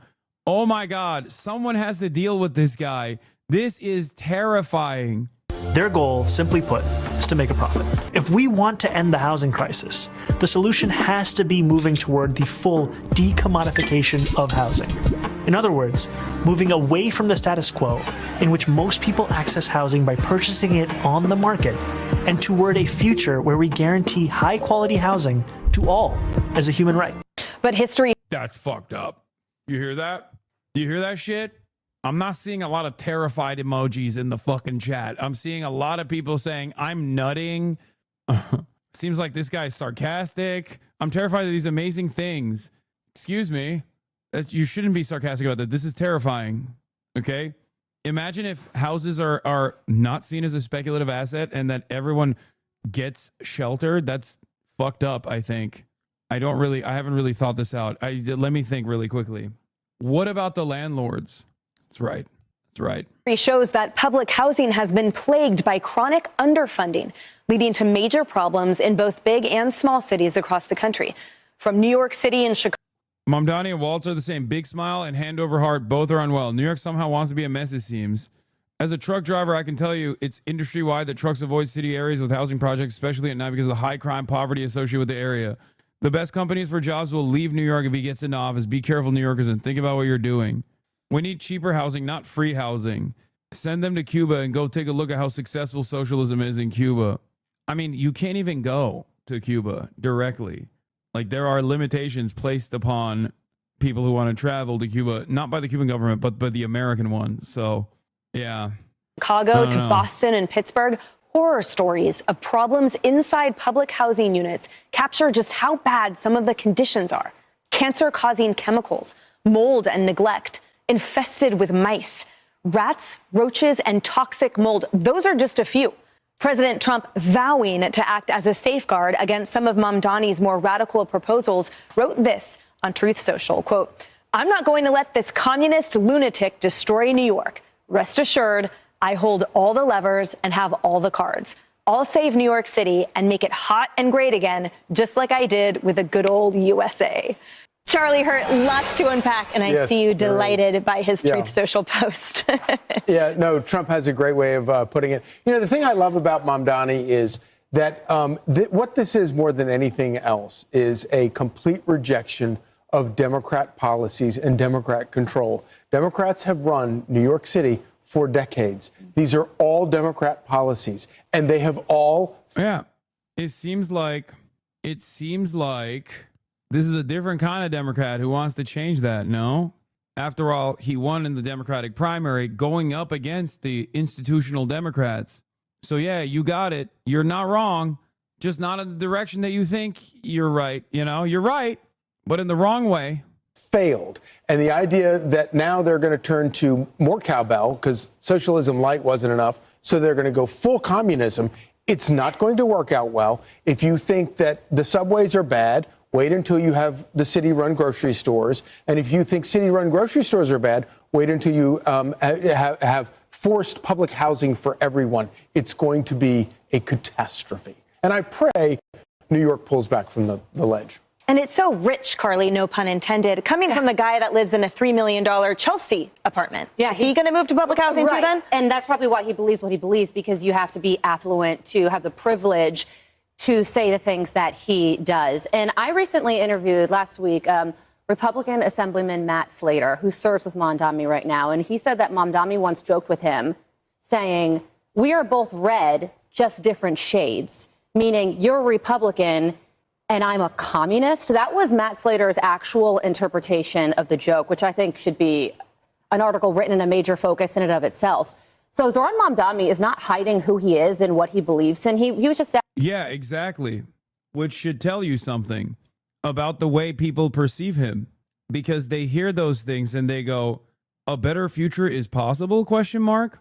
Yeah, people hear that and they go, I like this.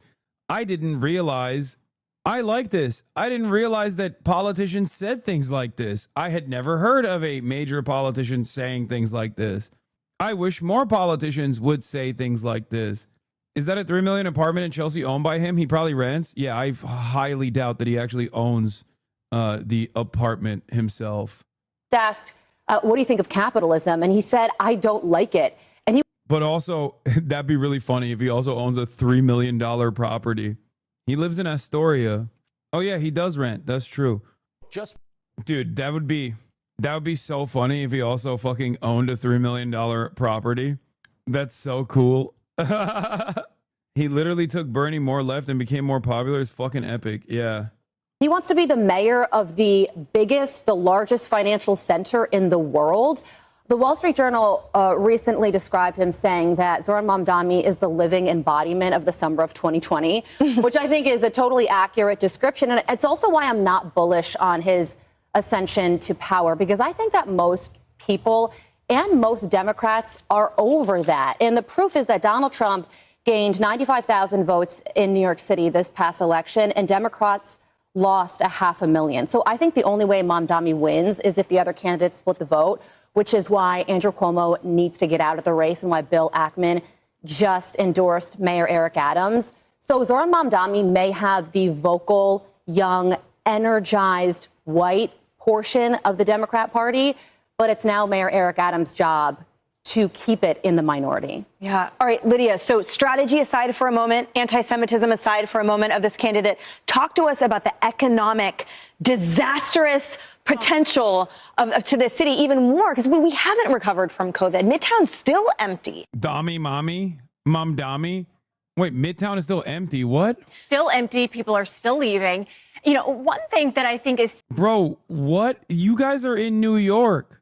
What do you mean? New York is empty. Dude, Midtown is empty is so funny. You're literally in New York right now. Like, we can see behind you. Aren't they in fucking Midtown? What is happening? No. They are literally in Midtown. You can see the crowded streets behind them, bustling. Okay? What the fuck? This is the best representation of how Fox News operates, okay?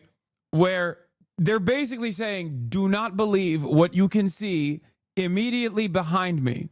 A live feed of Midtown as a TV screen, oh man. Yeah, what do you think it's showing? What do you think the TV screen is showing, chatters? It's showing a fucking live feed of Midtown. Right outside of the fucking Fox News studio. That's so funny. It's showing Midtown in the 90s. That chatter is why Fox exists. I know. So appalling is that... Like, there's literally, while she was saying that, you can directly see traffic and people walking on the street. Potential to the city even more, because we haven't recovered from COVID. Midtown's still empty. Look, there's a fuck ton of people walking on the sidewalk. Look at it. It's right there. It's literally next to her, which makes it even funnier. Empty. People are still leaving. You know, like, it's the background. Disastrous potential to the city even more, because we haven't recovered from COVID. Midtown's still empty. She's pointing to it. She even points to it. Oh my God, she even points to it. That's crazy. That's just all the people leaving Hasan. Yeah. They're walking to leave Hasan, man. You don't get it. Do not believe what is, I assume, a live feed of Midtown right behind me. This is a live feed of Times Square. Stop! This is a lie. This is a lie. This is artificial intelligence. Classic lies from the lying Democrats, dude. That's AI. There's no one there. I went. See, it's busted. It's not even showing correctly. It's not even showing correctly. See, it's like patchy and glitchy because the AI is glitching. Empty. Still empty. People are still leaving. You know, one thing that I think is so appalling is that Zoran Mondani knows about the quality of means for several years. I formerly was a reporter, a local news reporter here in the city. So I've had the opportunity to do a lot of stories focused on public housing, having visited residents there to talk to them about the dire and New York City office vacancy rates are 17%, higher for longer. New York office vacancy rates from May. New York office market is on a recovery path as of Q1 2025, driven by improving foot traffic and projected office using employment growth of 0.5% over the next 2 years. Although the historical correlation between office using employment and occupied office stock has weakened over the last 2 decades, the labor market remains resilient. Nonetheless, this recovery is not without challenges. While the U.S. office vacancy rate increased by 10 BPS, quarter over quarter, to reach another all-time high of 20.4% in the first quarter of 2025, the New York Metro is on a path to recovery as it saw its vacancy rate cumulatively decline by 70 BPS over the past 2 quarters, which last occurred in the first half of 2019. At 12.7%, New York's office vacancy rate is the second lowest among the primary 82 office markets tracked by Moody's, with Palm Beach, Florida ranking first at 12.3%. It's the second lowest in the country. New York City is the second least empty business capital. disgusting and frankly sometimes unlivable conditions in some of these buildings. You're talking about infestation. You're talking about mold, lack of ventilation, claims that they're being made sick from living there. And then on top of that, there's just recently a huge investigation by the DOJ that unveiled years of fraud and corruption where overall, Midtown New York City is much higher. For the record, fuck Fox News and I support Zoran. I'm just saying retail and office vacancies are high. It's the article that you sent me supports the opposite argument. Am I misreading something? I'm from Vienna and I'm literally dying from mold right now. Send help. Where people that were working at the public housing developments were taking millions of dollars of bribes. Even after this was uncovered, what did the public housing do after folks admitted to this? They went back to the same contractors and allowed them to continue to work. Yeah, I can't believe Zoran Mamdani was the president and also the landlord and also the mayor and also the governor at the time. So I can't believe that he did all of those things. It's really fucked up how he was responsible for that and not like representing a clear change from that kind of business as usual politics. Work with these same folks. So if you are for unlivable conditions, if you are for unhealthy apartments, if you're for fraud and corruption, then yeah, maybe Mandami's plans for public housing and commune living sound great. This article is so racist. It finally got Jamel Bowie to publicly criticize his employer. No way. Jamel Bowie criticized the New York Times? That's wild. That's not normal. Still waiting on his take on Israel-Palestine. It's coming any day. He is a South Asian man born in Uganda. And the source is a eugenicist who opposes affirmative action because he thinks brown people are an inferior race. Cool. I just think you should tell readers if your source is a Nazi. I have no issue saying Ben Ryan is basically more or less a gay dude who basically wants to be a log cabin Republican so bad. Everything I've seen about him screams a guy with little to no actual brain activity. Wait, what the fuck? Is Jamel Bowie no longer working at the New York Times? This is unique. Because I'm a little surprised, I'll be honest. I am definitely. Damn, he's straight up calling his paper's own reporter an imbecile. He still works there. He just went full Andor over on Blue Sky. Yeah, the guy who wrote that article that you guys are talking about is literally a fucking race scientist. Like, he's like a eugenicist who spends most of his tweets, most of his time tweeting about how black people are genetically inferior, by the way, and also more predisposed to doing crime because of their low IQs. So good source for the New York Times on this hit piece. This is the source. The author of the article, on the other hand, is one of those like COVID denialists, kind of. He's one of those. He's one of those like vaccine efficacy critics. Like, he's like a weird guy. The guy who wrote the article is the weird as well. Anyway, the guy the New York Times agreed not to name in exchange for hack materials was already outed as a white supremacist by The Guardian months ago. Jordan Lasker, a.k.a. Cremu. One of the speakers of the conference is billed under a social media alias, Cremu, but The Guardian has corroborated the account is apparently run by Jordan Lasker. a longtime proponent of eugenics. The Cremu Recuel X account has been boosted or engaged with dozens of times by that platform's proprietor, Elon Musk, also a eugenicist, often on the topic of falling birth rates. I'd love to see the editorial process on the slop that would have been questionable to publish by the New York Post compared to, say, an article on the confirmed fact of ritualized massacres at Gaza aid sites. That's crazy. The New York Times trying to rat fuck Zoran so hard that they find a eugenicist, a racist eugenicist who received hacked material from the Columbia database. And this is their like big reveal. And the bombshell revelation here is not even worth the reputational damage that they will incur. That is the fucking gamble at the New York Times right now. They are so fucking desperate to like take out critics of Israel that they will literally destroy what remains, the shred of reputation and credibility they have in an effort to turn into the fucking New York Post, dude. New York Times' reputation, yes, chatter. New York Times still is the paper of record, is still considered the gray lady. It's still considered a reputable newspaper by a lot of powerful people.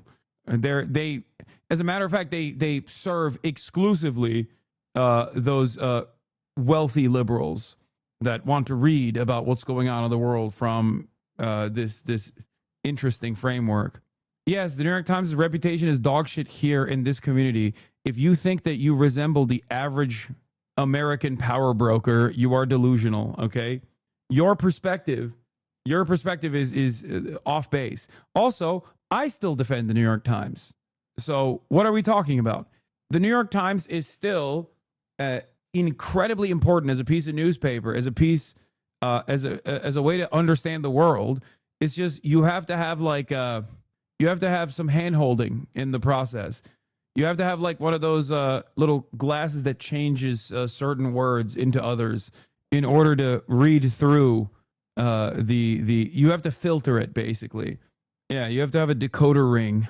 I mean, I still work with the New York Times. I literally gave a reporter working on a story this morning some quotes for fucking 30 minutes. Okay? There are still great journalists that work at the New York Times as well. It's just that if we're talking about Israel, no. Big no-no. One of the worst. Hasan, please stop lying to your audience. I'm writing this from Midtown Manhattan. I have not seen another human being in over 6 years. I'm surviving solely on eating rats and drinking rat piss. The closest encounter I had with another living soul, except the rats, was fighting over a feral cat in the empty subway for an especially large rat. Every day is a nightmare. The sounds of the streets is nothing but my breathing, occasionally interrupted by rat squeaks. Help. I heard that, I don't know if this is true or not, but I heard that there were a couple people that were pushing the subway trains. Like there's no more energy. The energy grid is completely busted. So the trains don't work. So now they have to pull the trains. Yeah. Electricity is gone. Rats do not have swag. It's Yeonmi York. Fake news, they're rat powered. But yeah, there are obviously still good reporters at the New York Times. These guys that are on the byline here are not any of them. And also simultaneously, the editorial board has tremendous control over what kind of good reporting gets put out, unfortunately. I would be concerned if you're worried about how, housing, how we're going to get out of this affordability crisis across the country. Mamdani's, plan might be something you should take note of because that's what the Democrats are going to be pushing now. Yeah. And so, Kaylee, talk to us about that. So the breakdown, really the minority communities, the underserved, the lower income communities here did not vote for him at all, right? He got the rich, white, Upper East Side vote. But how does this bode for the Democratic Party moving forward? What are they going to do with this socialist wing? And I have to admit, guys, when I saw the president's Truth Social post, I was like, oh, thank God. I mean, as a New Yorker, I was like, yes, thank you. Please, someone, we need a Batman to prevent this. He is going to make New York hot again.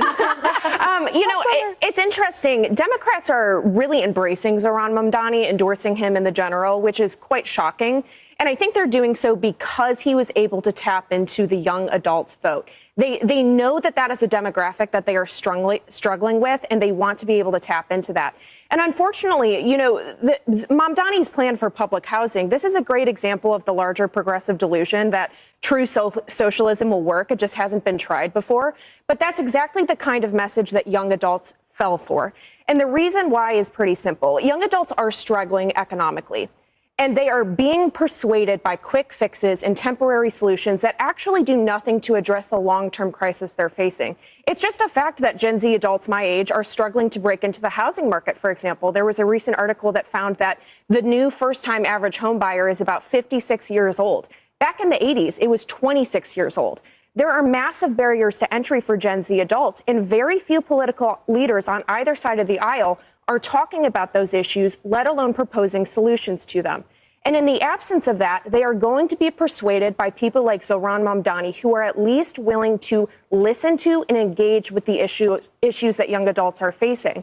And so I think Peter Thiel actually put it pretty well. He was talking about why so many young adults are being persuaded by socialism.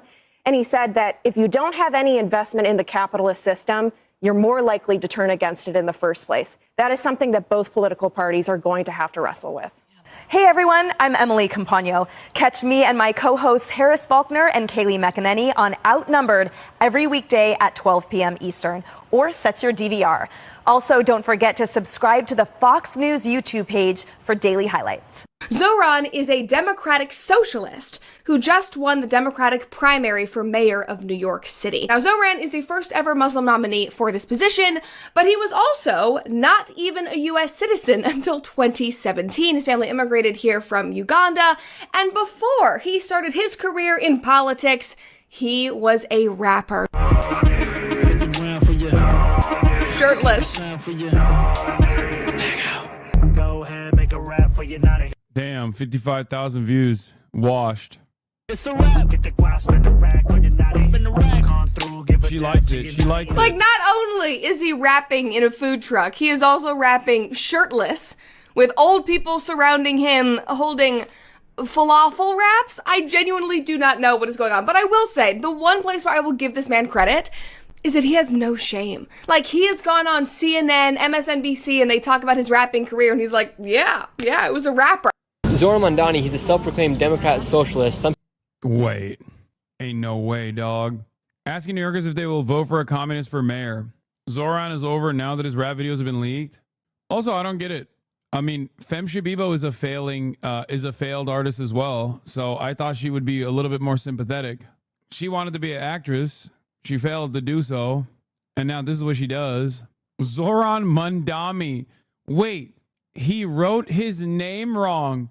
Bro can't even get it right for the algo. He's so racist that he got the name wrong, which is not even helping his fucking algorithm. Mamdani. Amazing. Some people are calling him a communist. Do you think communism would work well here inside of the largest city of America? We're going to go full communist? This is not going to work out well. This is enough of these old white men. It's time for a change. Government grocery stores. Let's go. Good idea or bad idea? Where's that money coming from? Taxes? You think New York City will fall if this guy is elected mayor? Oh, there's no question. It's already barely surviving. Today, I'm here in New York City, and today we're going to be asking the New Yorkers here who they're going to be voting for their next mayor. Right now, just recently, a man by the name of Zohran Mamdani just won the primary for the Democrats here inside of New York City. He's a self-proclaimed Democrat socialist who's running on ideas such as freezing the rent, $30 minimum wage, defunding the police, government-ran grocery stores. I can't watch this guy because, look, I don't want to be disrespectful, but I feel like he has like a learning disability.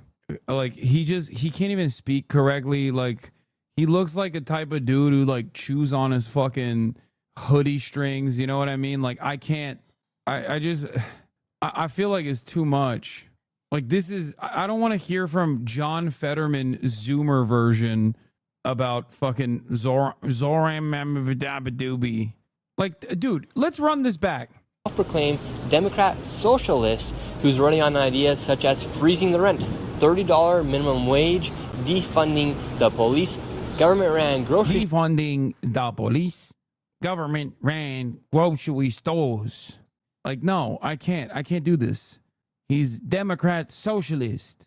No, we're not doing this. Not everybody needs to be listened to. You know what I mean? Yeah, you got a fucking Rode mic and a camera. Okay, but I'm sorry. I just, this is ridiculous. This is ridiculous. It's just a lisp, man. No, it's not just a lisp, dog. What the fuck? Yeah, John Fetterman just has a lisp, right? Joe Biden just had a lisp. I love this fucking Instacope. No, man, some people are just fucking built different, okay? And there's nothing wrong with them. There's a lot of wonderful people who just don't have the same neurological functions that you might have, okay? He is not one of them. Well, the neurological functions are broken, but also he's not one of the nice people that I'm talking about. Okay? At no point is it a lisp that makes you go, he's a Democrat socialist. If this was your friend, you wouldn't say that. Yeah, this guy wouldn't be my friend. Because if he was my friend, he wouldn't have these kinds of opinions. You can be dyslexic or have an intellectual disability, okay?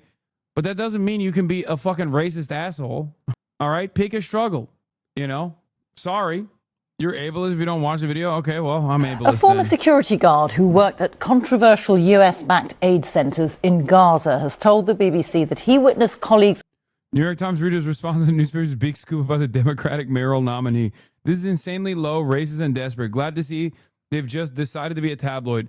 It sounds like it clarified it well enough with it writing in Ugandan. Truly insane and just unacceptable that this was framed like this or reported at all. Who cares? Please do not do hit pieces on this man who is one of the few sources of hope that most of us have in this country. Just stop. This really does not feel newsworthy when you see he made his best effort to clarify the checkbox identity markers he was offered. We'll do after we do the guard at U.S.-backed Gaza aid center say colleagues fired on hungry Palestinian civilians. There's video of it as well. And then we'll get to the ceasefire talks. Opening fire on civilians who are waiting for aid. Since the US-backed Gaza Humanitarian Foundation centers opened in May, the United Nations says more than 400 Palestinians have reportedly been killed near the sites. And this week, hundreds of charities said that Israeli soldiers routinely open fire on Gazans seeking aid. Israel denies this. But the whistleblower says that staff working for the foundation also used machine guns to fire on Palestinians who pose no threat. The foundation has said the claims are categorically false. Lucy Williamson sent this report from Jerusalem as Israel has barred international journalists from entering Gaza independently. Days after Gaza's new aid operation began, one US security guard was already having doubts. He gave us this footage from inside site number 4.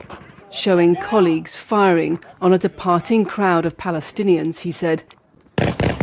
First machine gun fire from a watchtower, then more than 20 shots from a nearby guard. When this guy was shooting into this group, this man dropped to the ground and was motionless. Then the other contractor who was standing there was like, damn, I think you got one.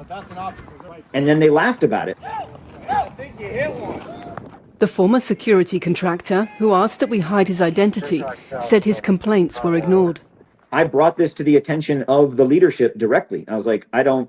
And then the leadership said to me, well, you have no way of knowing that person was hit with a bullet. Maybe they tripped. Maybe they. Did they show the part where the guy goes, hell yeah? I might have missed it. Maybe they were tired and they passed out. He said he witnessed several occasions when contractors shot at or injured Palestinians, including one woman who was lifted limp and unconscious onto a donkey cart after being hit with a stun grenade. Team leaders referred to Gazans as the zombie horde, he said, and instead of clear rules of engagement, had given this advice to contractors. You have the inherent right of self-defense. If there's anything that you feel uncomfortable with, shoot and ask questions later. If you feel threatened, shoot to kill, and ask questions later. That's a direct quote. That's a direct quote. And if we're on a site and somebody, is any way aggressive towards you, take them out. GHF said the claims were false and that civilians had never come under fire at one of its sites. But an internal report seen by the BBC suggests significant numbers of Gazans were harmed in some way during distribution over a 12-day period. The GHF narrative that no one at a site has been injured, hurt, shot at is an absolute bold-faced lie. And they know it. It's not a, oh, we didn't know that, or, oh, we weren't aware of that. They are aware of it because I made them aware of it and they've seen it. This new distribution system, which Israel says is designed to stop aid going to Hamas, has been widely criticized for forcing vast numbers of people to walk through active combat zones to a handful of overcrowded sites, condemned by international aid organizations and Gazans themselves. It's also now being accused of negligence from within. Yeah, even the paid mercenaries are calling out the sadism and wanton cruelty of the occupation forces starving people so they can shoot them for sport. Like, that was the coverage. You got American war criminals turned mercenaries going to the Gaza Humanitarian Foundation and going, this is a bridge too far for me. That's how crazy the situation is. And we have footage. It's on camera. And people are fucking quiet about it. I don't know. Press statement issued by the Islamic Resistance Movement, Hamas. The massacres and crimes of the occupation against our people from all walks of life continue. This morning, a new group of freedom fighters, liberated prisoners from the Wafa al-Ahrar swap deal, were martyred in a cowardly Israeli assassination that directly targeted them in the Gaza Strip. As we mourn the martyrs Mahdi Shawer, Ayman Abu Dawood, and Bassam Abu Sunaina, who were released in 2011, Wafa al-Ahrar prisoner exchange and forcibly exiled to Gaza, we affirm that the occupation's crime in assassinating them and those who preceded them among the martyr prisoners and freed detainees is a desperate attempt to eliminate national symbols and break our people's will and commitment to the path of resistance. We stress that the blood of the martyrs will not be in vain. It will remain fuel for the continued path of resistance until freedom is achieved and the occupation is defeated, regardless of the cost or sacrifices required. We renew our call on the international community, human rights institutions, and all free people of the world to break their silence and exert pressure on the occupation by all means to stop its aggression and hold it accountable for its ongoing crimes. There's also another statement on the potential ceasefire. As you know, Benjamin Netanyahu is supposed to be making a trip to the United States soon, where they've outlined some kind of ceasefire negotiation that Hamas had said they had not seen. Here's their new statement. Hamas says it is not yet delivered its response to Trump's ceasefire proposal, says it's holding consultations with the Palestinian leaders and groups. But their full statement so far, and there is a final proposal we'll take a look at in a second. In the name of God, the most gracious, the most merciful, as part of the movement's commitment to ending the Zionist aggression against our people and ensuring the free entry of aid, the movement is holding consultations with the leaders of Palestinian forces and factions regarding the offer it received from mediating brothers. The movement will submit the final decision to the mediators after the consultations conclude and will announce it officially. This is the Islamic Resistance Movement, Hamas. Here is Drop Site's coverage of it. The devil in the details of Trump's final proposal for Gaza ceasefire. A Hamas official accused Trump of aiding an Israeli deception operation, but the movement says it wants to bridge the gaps and make a deal.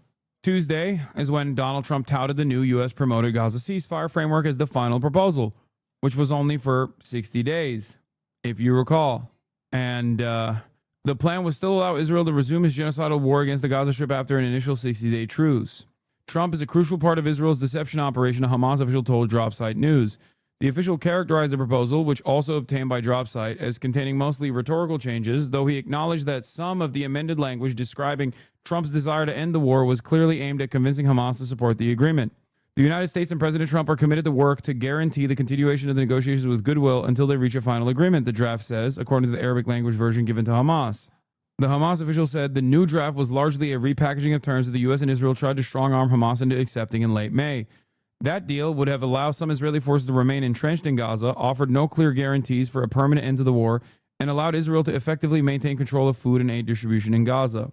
Among the apparent concessions to Hamas in the document, one involves the timing of the release of Israeli captives held in Gaza. Israel had wanted 10 living captives released within a week of ceasefire taking effect, while the new proposal would see 8 released on the first day and the remaining 2 on day 50. Hamas has expressed concern that Israel would resume the war after retrieving its captives. According to another section of the potential agreement, once Hamas agrees to a ceasefire, then deliveries of food, medicine, and other aid will commence immediately and will be distributed through agreed channels, including the United Nations and the Red Crescent. It states that this would be done in accordance with an agreement to be reached regarding the aid for the civilian population. A Hamas official said the phrasing would continue to allow Israel to treat humanitarian aid as negotiable. It makes no mention of the U.S.-Israeli aid scheme run by the Gaza Humanitarian Foundation.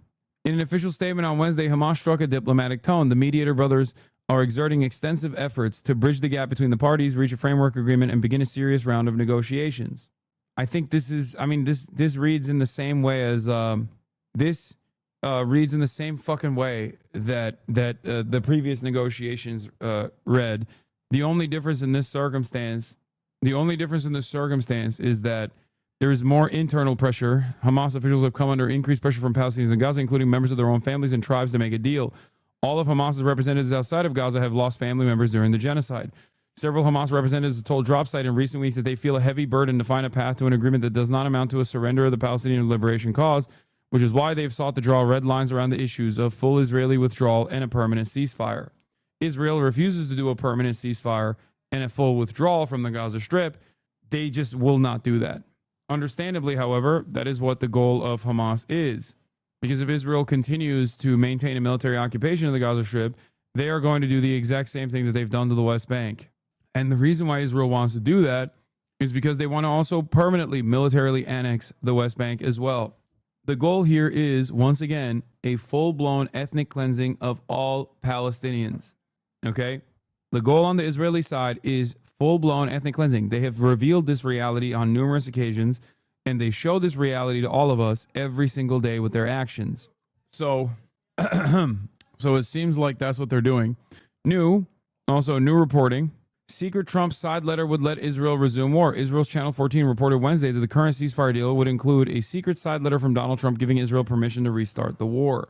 The leak, attributed to a member of the political echelon, a phrase used almost exclusively to signal Netanyahu's direct involvement, says Israel can renew the fire if our demands with regards to the disarmament of Hamas and the exile of its leaders are not met. I mean, this is just this is so silly. Like, who is this even for at this point? Like, oh yeah, we want a ceasefire, but also not really. The 8 points run by Gaza Humanitarian Foundation, GHF, are controversial. Critics call them death traps. The IDF says it is examining reports of civilians being harmed, and GHF... Oh, the IDF is examining reports. Never mind. GHF itself says there have been no incidents or fatalities at or near its sites, and that this is all Hamas disinformation. So we've got incidents, reports, disinformation. But we have found a clear pattern in the data that shows that Palestinian deaths increase when GHF sites are open. This is what we're talking about. This footage is of an incident near the Netzarim corridor. Shows people taking cover from gunfire in the middle of Gaza last week. We've geolocated the instance near a GHF site over here, and we've done the same for multiple other incidents where fatalities were reported. As of July the 2nd, the Gaza Health Ministry, run by Hamas, has said that 600 people have been killed. Israel and GHF say that this is disinformation, claiming that no one has died at these aid sites.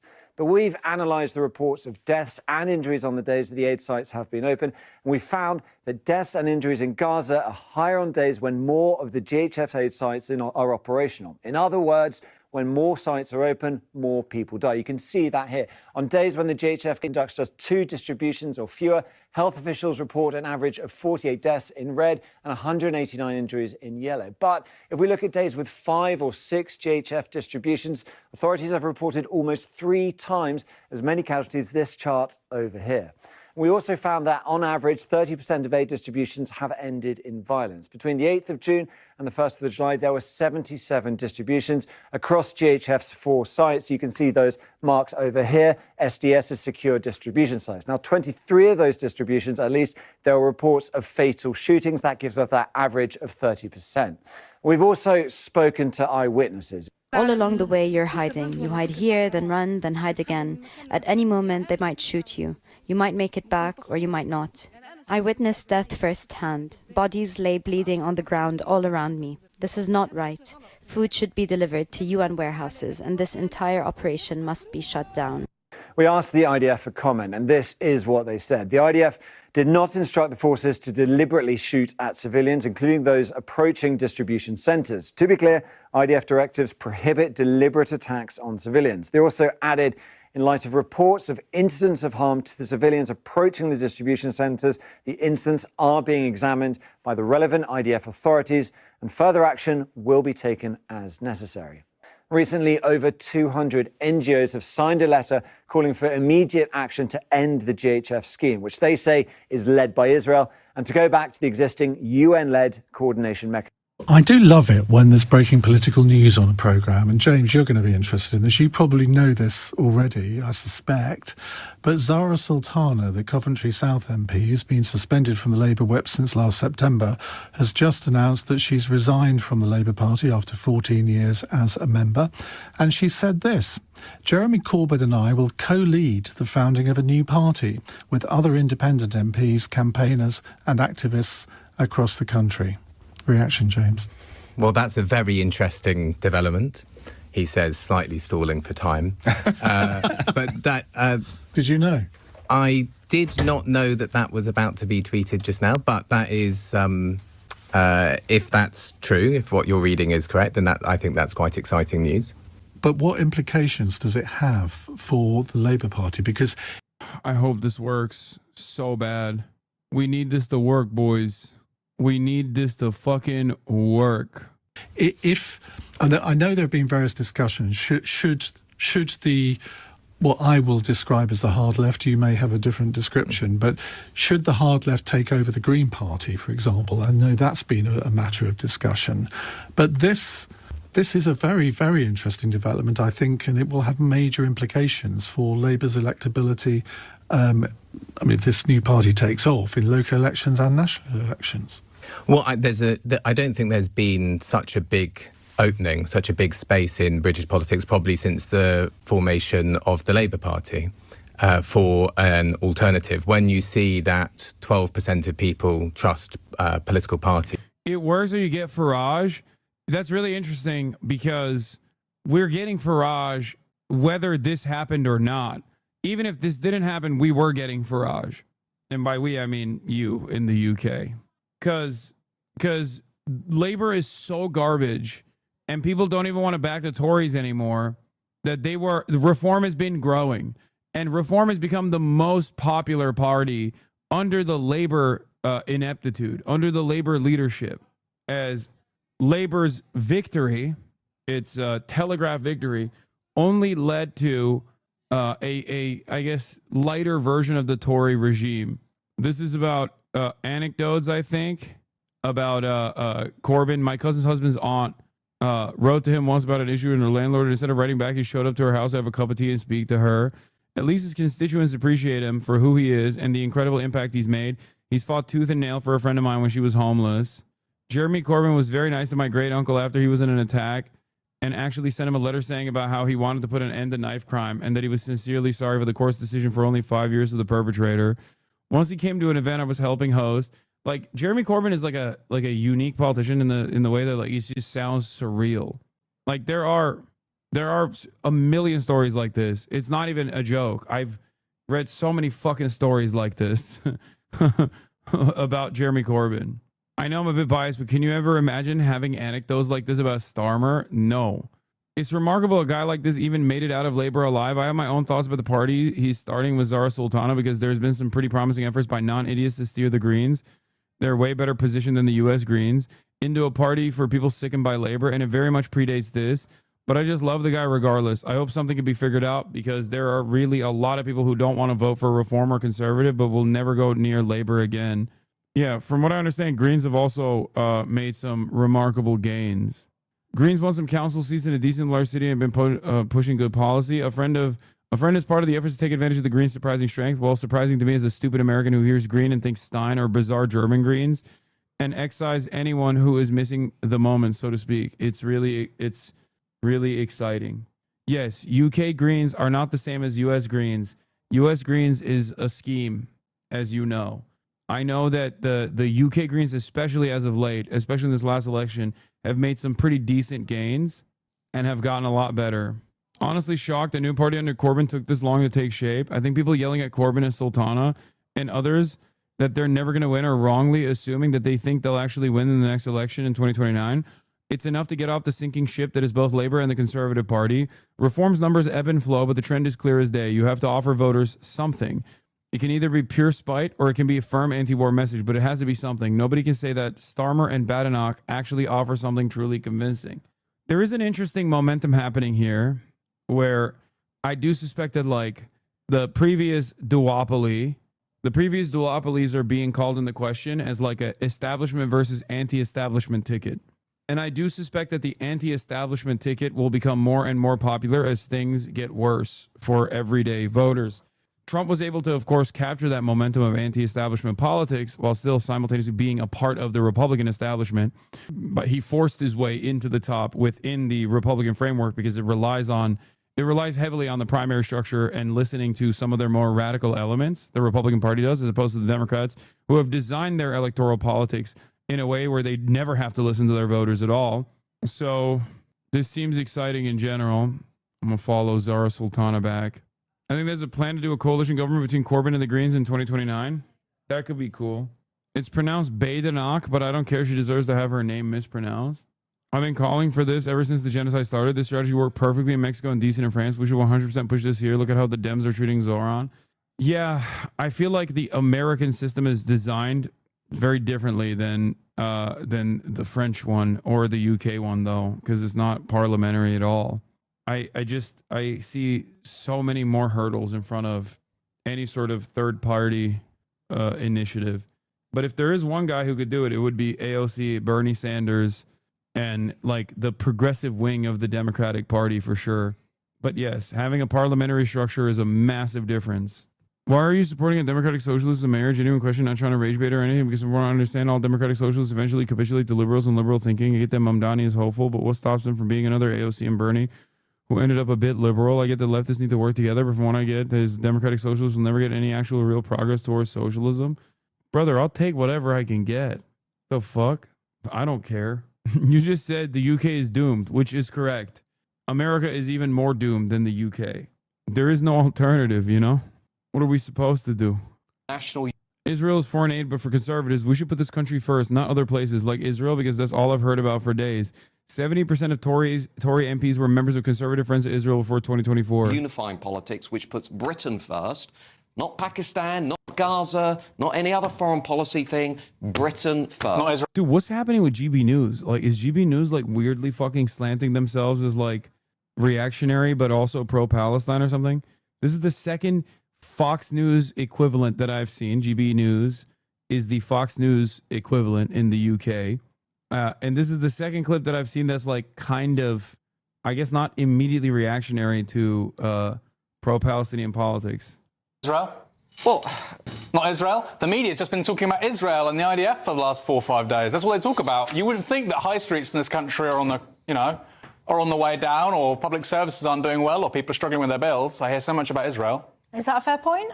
Well, my personal view is Israel is a very close ally. Well, until recently, it was a very close ally of the United. Until recently, it's no longer a close ally to the United Kingdom, right? Fucking hell, not right. Kingdom, we should look after. Yeah, I know who Aaron Bustani is. I've literally been interviewed by him, chatters. I know who they are talking to. I know him personally. Calm down. Yes, I am very familiar with Novara Media. They're our allies, unfortunately. I'm just saying that GB News keeps having like leftists on.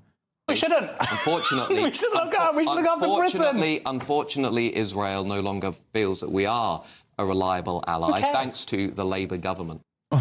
Oh no! Unfortunately, Israel no longer sees us as a reliable ally. Fucking hell! No! Oh no!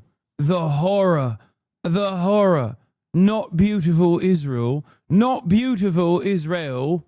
The greatest country on the earth, on God's green earth. I care. And Why? Lots of British Jews, a lot of British Jews in the country care about that. The point of politicians in the UK should be to look out for the UK. That's it. That's something, by the way, that the right always used to say. And I used to look at them as somebody on the left going, you know what, I think they've got a point. And large parts of the right, Matthew, have just gone away from that because they just keep on talking about Israel and Tel Aviv and the IDF. They're making the IDF a protected characteristic. Need to go to the human rights, watchdog and maybe protect for, IDF lance corporals because they're being discriminated against by the UK, media. It's silly. You had it right. You had it right 5-10 years ago. Look after this country. It's not silly to say Israel has a right to self-determination and to protect its own people. Every country does. That Britain's, particularly British Jews, also feel profoundly Oh, no, do they? Do the British Jews feel profoundly unsafe? Your problem is that you think everyone that's anti-Israel is also pro-Palestine, while a lot of right-wing anti-Israel people are also Islamophobic? You think I don't know that? Dog, your name is Gary. Mine is Hassan. Who do you think hears that more frequently? For the past 2 years, I've been called a fucking terrorist, demanded that the federal government throw me in jail, like, endlessly. Okay? You think I don't fucking know that? Welcome, man. I get death threats every fucking day. And then sometimes when people say I should be hanged for treason and that a crusade is imminent on Gaza, and I say good luck with that, and I fucking wave a airsoft gun around, the very same Zionist forces in their fucking communities will turn around and try to get me banned for making a joke about someone who issued a death threat against me. Trust me, I fucking know. Okay? I know. Gary. I know, Gary. Safe about the direction of travel in this country. So hold on. You started this by saying British politicians shouldn't be talking about other countries. I say ignore Israel. And then you say, no, actually, no, they should be talking about Israel. You need to make your mind up. I'm not saying they should be talking about Israel. I'm saying I have less of an issue with them talking about countries that are our allies than people who... Obviously, the idea protects British Jews. So calling for their removal means removing Jews? Yeah, totally. That's what the IDF does. You're right. That's famously what the Israeli occupying forces' primary focus is. Who are actively trying to organise politics along sectarian lines, which is what this independent group is going to do. Let's be frank. It's... Bro, your clip 5 minutes before, lol, just before, because he said, wait, what? No, I'm talking about GBN, the British Fox News equivalent, consistently having pro-Palestinian voices on their broadcast, even in opposition. There's a reason why the BBC usually does not have pro-Palestinian voices on their broadcasts.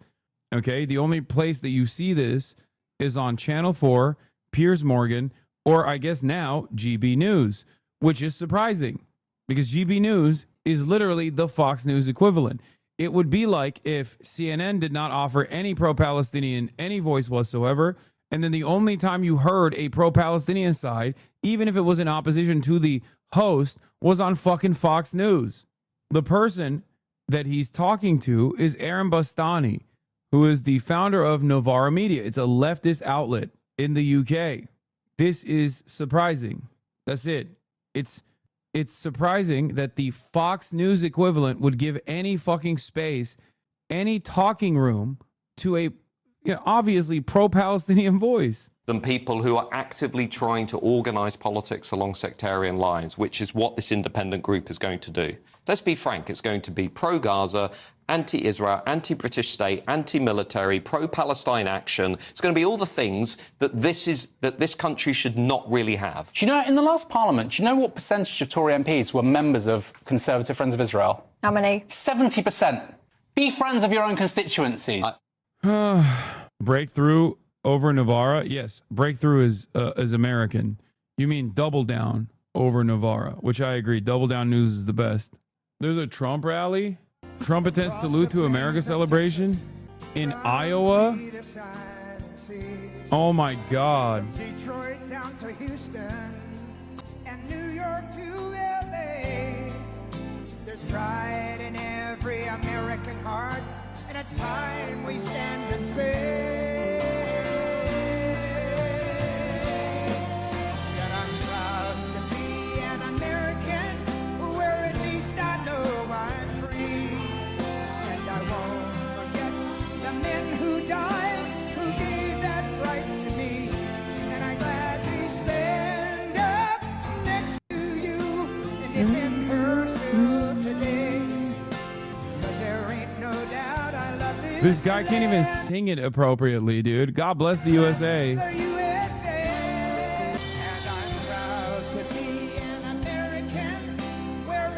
Hogwatch, I'm on my way over. All right, Austin. See you soon. The men who died, who gave that right to me, and I gladly stand up. Yo, this guy is singing off key and shit. Like, what's happening? Defend her still today, 'cause there ain't no doubt I love this. Like, that lady, 100p, no longer receiving SNAP benefits. You know what I'm saying? Like that lady no longer getting Medicaid. I'm seeing so many people who Trump just signed off on the death sentence on. It's crazy. I know it's Des Moines, Iowa. I'm just saying, like, there are so many people in that crowd that are gonna get fucked because of Trump's big, beautiful bill. He's about to fucking tell them straight to their faces that the fuck and murder all the poor bill is actually not gonna fucking murder all of you. I promise. I just want to say a very special hello to Iowa. We have had a good time.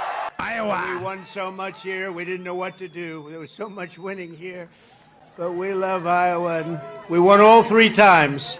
So that's pretty good. And won by a lot, but I'm thrilled to be back in a state that I love, and I really do love it too, with thousands of proud, hardworking patriots at the world-famous Iowa State Fairgrounds. Thank you.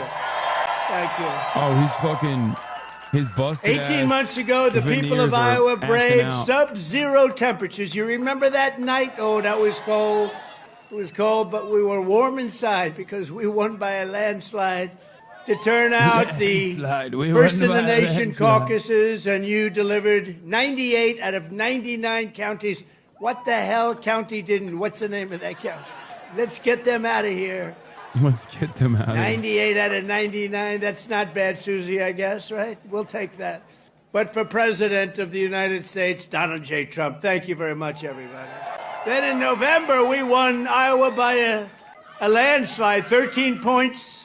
And it was the single largest presidential victory in your state's history. That's not bad.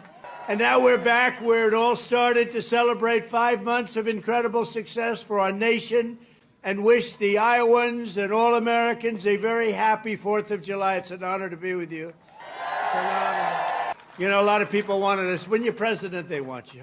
And if you're not president, they don't want you so much.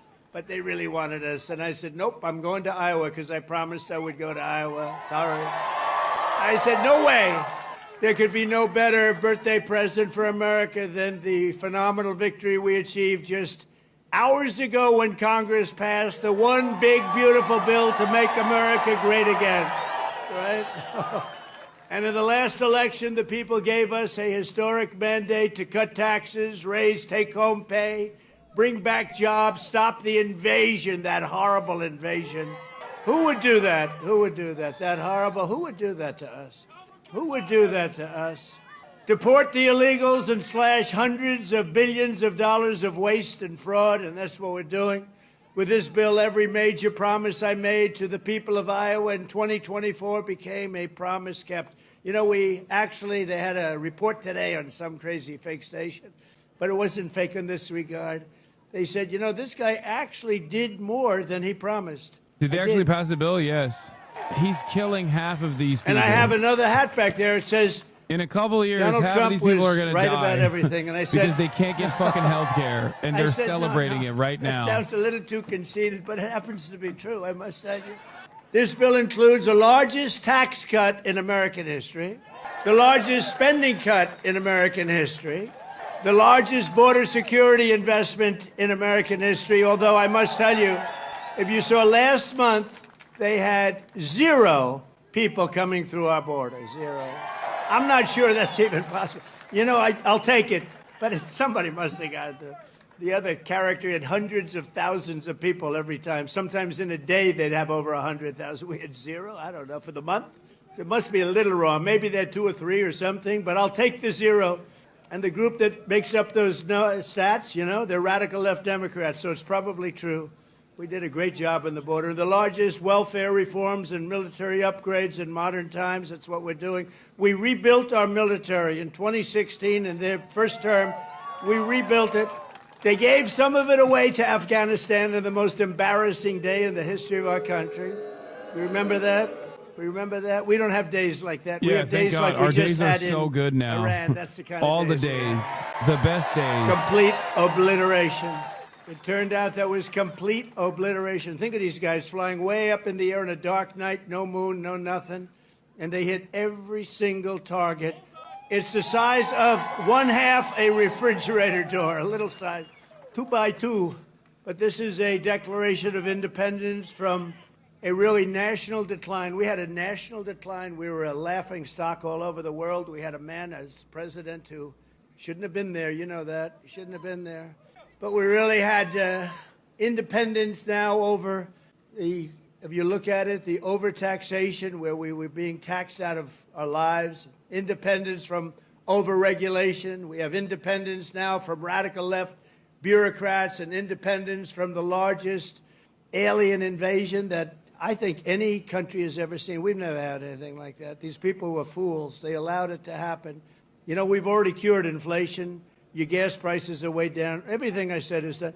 But the one thing, it's hard. It's hard. Think of the time we spent on having My brother had a total murderers leopard ate and my gang face moment members last night. I and mentioned the family prisoners chat from that all 300,000 over the kids in world Iowa come are on into our Medicaid. country. They We're will all getting lose them out coverage. My fast, brother's like, it's a well, at least it's terrible not thing touching what they've Hawk done to our Eye. country, and I That's hope what my you kids are remember on. What they've done to our country, our beautiful country. 11,888 murderers came into our country, and some we've already gotten out, but it's terrible. Many of them, more than 50%, murdered more than one person. Can you believe it? And they let them come into our beautiful country. Just as I promised, we're making the Trump tax cuts permanent and delivering no tax on tips, no tax on overtime, and no tax on Social Security for our great seniors, right? Front row Joe. We got a lot of front row Joes here. That's very nice. Thank you. Thank you. And we have Mr. Wall. Someday I'm buying that suit, I'm telling you. I like that suit. I'll walk up one day, I'll be dressed like a Wall, just like you. I think he's come to about 200 rallies, and that means you like us. And I think he's a very successful guy, too, believe it or not. He's a top accountant. Can you believe this? And he comes to rallies, he likes the rallies. Front row Joes, they're all successful. But this is what they do for entertainment. But now it's not entertainment. We've saved our country. We've got the hottest country anywhere in the world, as said by many, many leaders of other countries. And we will ignite trillions of dollars in economic growth, increase take-home pay for the typical family by more than $10,000 a year. And very importantly for Iowa, this bill rescues over 2 million family farms from the so-called estate tax or the death tax. In other words, before Trump, you were losing farms to the banks. Before Trump, you were losing the farms like nobody's ever seen before. You love your children. You don't feel so well. You pass away. You leave everything to your children, and they have to pay a big estate tax or a death tax, as we call it. And they couldn't do it. They go out and borrow money, and all of a sudden the bank is foreclosing on the farm. Not going to happen. You have no more estate tax. You have no more death tax to pay. Now, that's if you love your children. If you don't love your children, it doesn't matter. Just forget about what I said. Not going to help you. But if you love them, or if you love somebody that you're leaving it to, think of that. No death tax, no estate tax, no going to the banks and borrowing from, in some cases, a fine banker, and in some cases, Shylocks and bad people. But they took away a lot of family. What? They destroyed a lot of families. But we did the opposite. So just remember, to me, it's What so did he important. just And say? it's mostly important for places like we're at right now. Wait, what was that? At the same time, Isn't that a bad word? $1.5 trillion in spending. So wasteful spending is being cut by $1.5 trillion. And I got to tell you, I want to thank Republican congressmen and women, because what they did is incredible last night. And the Senate, the Republican Isn't Senate, Shylock we like got- most not with commonly all of used the as an things we did, with anti-Semitic the tax term? cuts and rebuilding our military. Not one Democrat. I know brought it's a it to us. character And I think from we use it Shakespeare, in the campaign The that's Merchant of coming up, the Venice. He's a midterms. Jewish We gotta beat 'em. moneylender. But all of the He's a all of Jewish the things that merchant. we've given, and they wouldn't vote The only OG. because they hate Trump. But I hate them too. You know that. The OG Jewish merchant meme. I really do. I hate them. I cannot stand them because I really believe they hate our country. You want to know the truth?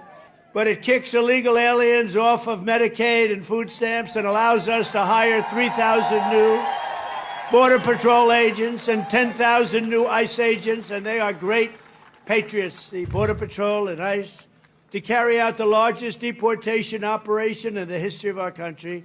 And ADL says it's and I don't nuanced. like saying that. I don't like saying that, but we have a country. We have a country to run, and we have so many people coming in that shouldn't be here. And they did. They came in from prisons, and they came in from drugs and gangs and drug lords, the worst in the world. They came in from mental institutions. They emptied mental institutions into our wonderful country. And I know exactly what's going on in Iowa. You had some horrible crime in Iowa caused by illegal aliens, but we're getting them the hell out of here. We have no choice. VP Joseph Biden refers to those who make bad loans to members And of the our great, military. big, beautiful bill, it will Shylocks. build the Golden Dome missile defense shield. We're going to have the best shield. And you saw that just the other day where the missiles are being shot down one after another. You know, they called me to tell me they have to take a shot at us. This was Iran, very respectful. That means they respect us. Because we dropped 14 bombs, they said we'd like to take 14 shots at you. We I said, "Go respectfully ahead, I bombed understand." them, and they respectfully They said, bombed us where back. they'd do it. I said, good. We emptied out the fort. It was a beautiful military base in Qatar who treated us really fantastically well. And they said, sir, 1 o'clock, okay? I said, it was fine. We could make it later. And we had nobody but 4 gunners. We had 4, they call them gunners, and they shoot the Patriots. They shoot the missiles up. It's hard to believe. So all of a sudden, they said, we're ready. And they were a little nervous about doing it, I want to tell you. Can you imagine? They were nice enough. This is Iran, to call me and tell me that they would like to shoot me at 14 times.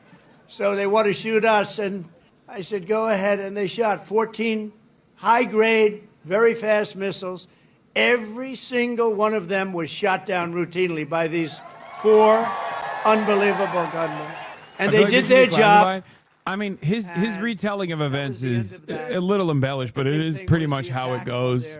Nuclear facility. He's not wrong. People did. And you know, they're going to be in Washington tomorrow at the White House. We're going to be celebrating. We took not only the pilots, but the people that flew the other planes, but also the mechanics that had these planes going for 37 hours without a stop. You know, we had 50, it was so far away, we had 52 tankers. Think of that, 52 that's loaded up with oil. I wouldn't want to fly one of those suckers over random. I say, what happens if they're shot at? Well, sir, that's a tough situation. It's not a pretty sight, but they were unbelievable. 52 tankers to load them up. They followed the planes in, and they never had to stop for fuel. They went 37 hours, actually.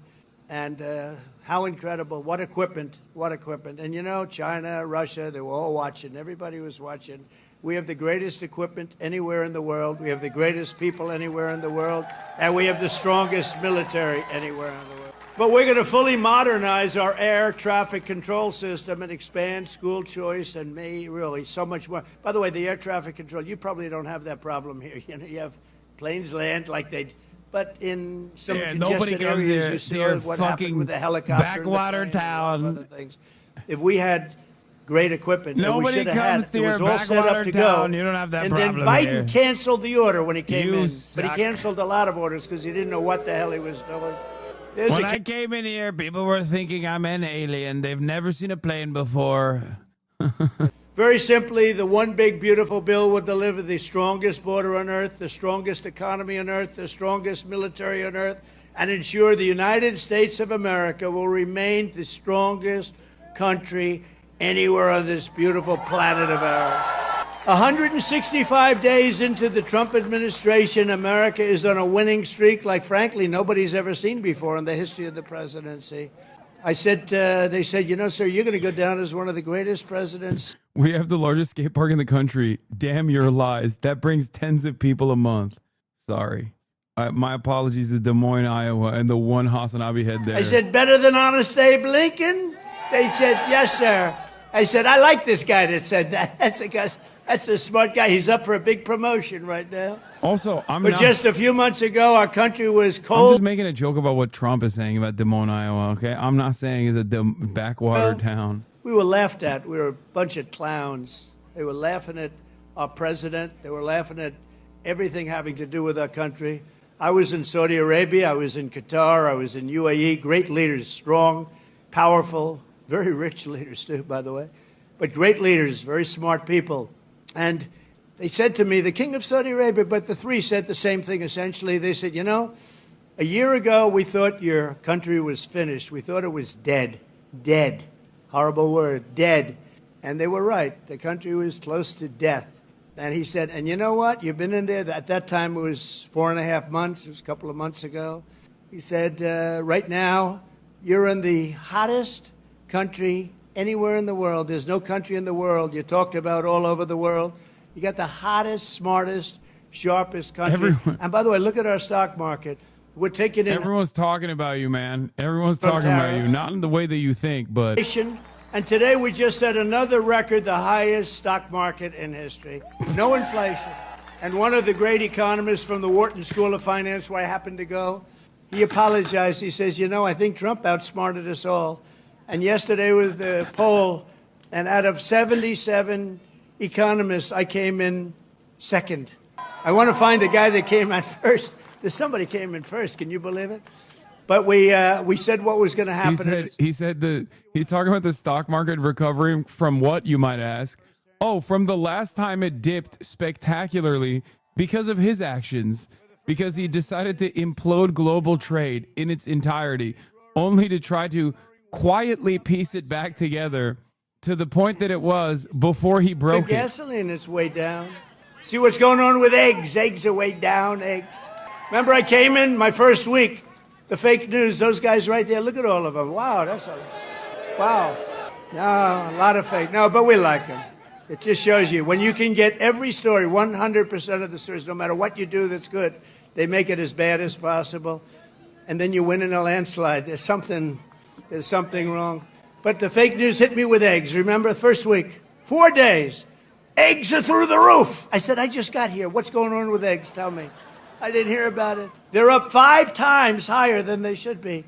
They were going through the roof, but they were blaming me. I said, I just got here. And within 2 months, our great Secretary of Agriculture, who I think is with us tonight, Brooke, where's Brooke? Oh, look at you. Look, she is here. She flew all the way she comes from Texas, but I think she likes Iowa maybe even better. Look at her. You did a good job with groceries and with eggs. We'll tell you, it's true. They said, we have them this time, finally. It took an egg to get me, but that didn't happen either. Now they're down to a normal price, and people are ordering like crazy, but inflation is dead. 401ks and retirement accounts just hit an all-time record high. Did I hear what I think I heard? But we've achieved the lowest level of illegal border crossings in U.S. history, 0 illegals. Think of it, we had 0. And as I said, and I'll say it again, I love it because I have never seen any country suffer. No country has ever. There's never, don't worry, it's only fireworks, I hope. Famous last words. My famous last words, Trump said, don't worry, it's only fireworks. And you always have to think positive. I didn't like that sound either. You know? What the fuck? But last month, American-born workers gained 830,000 new jobs, a record. That's American-born. While the illegal aliens lost 340,000. And we don't want bad for them, but look, we have a country to run, and we want to have them come in, and we want to have them help our farmers. You know, you probably saw I got myself into a little trouble because I said, I don't want to take people away from the farmers. And we're going to do something I think that's going to be good because we want all the criminals out. Everybody agrees that we're finding the criminals, the murderers, the drug dealers. We're getting them the hell out of here. But the farmers, some of the farmers, many of you sitting right here, I have 4 friends right in the 5th row. But some of the farmers, you know, they've had people working for them for years. And we're going to do something. We're working with Christie, and we're going to do something that we're going to sort of put the farmers in charge. And if a farmer's been with one of these people that work so hard, they bend over all day. We don't have too many people can do that, but they work very hard, and they know them very well. And some of the farmers are literally, you know, they cry when they see this happen.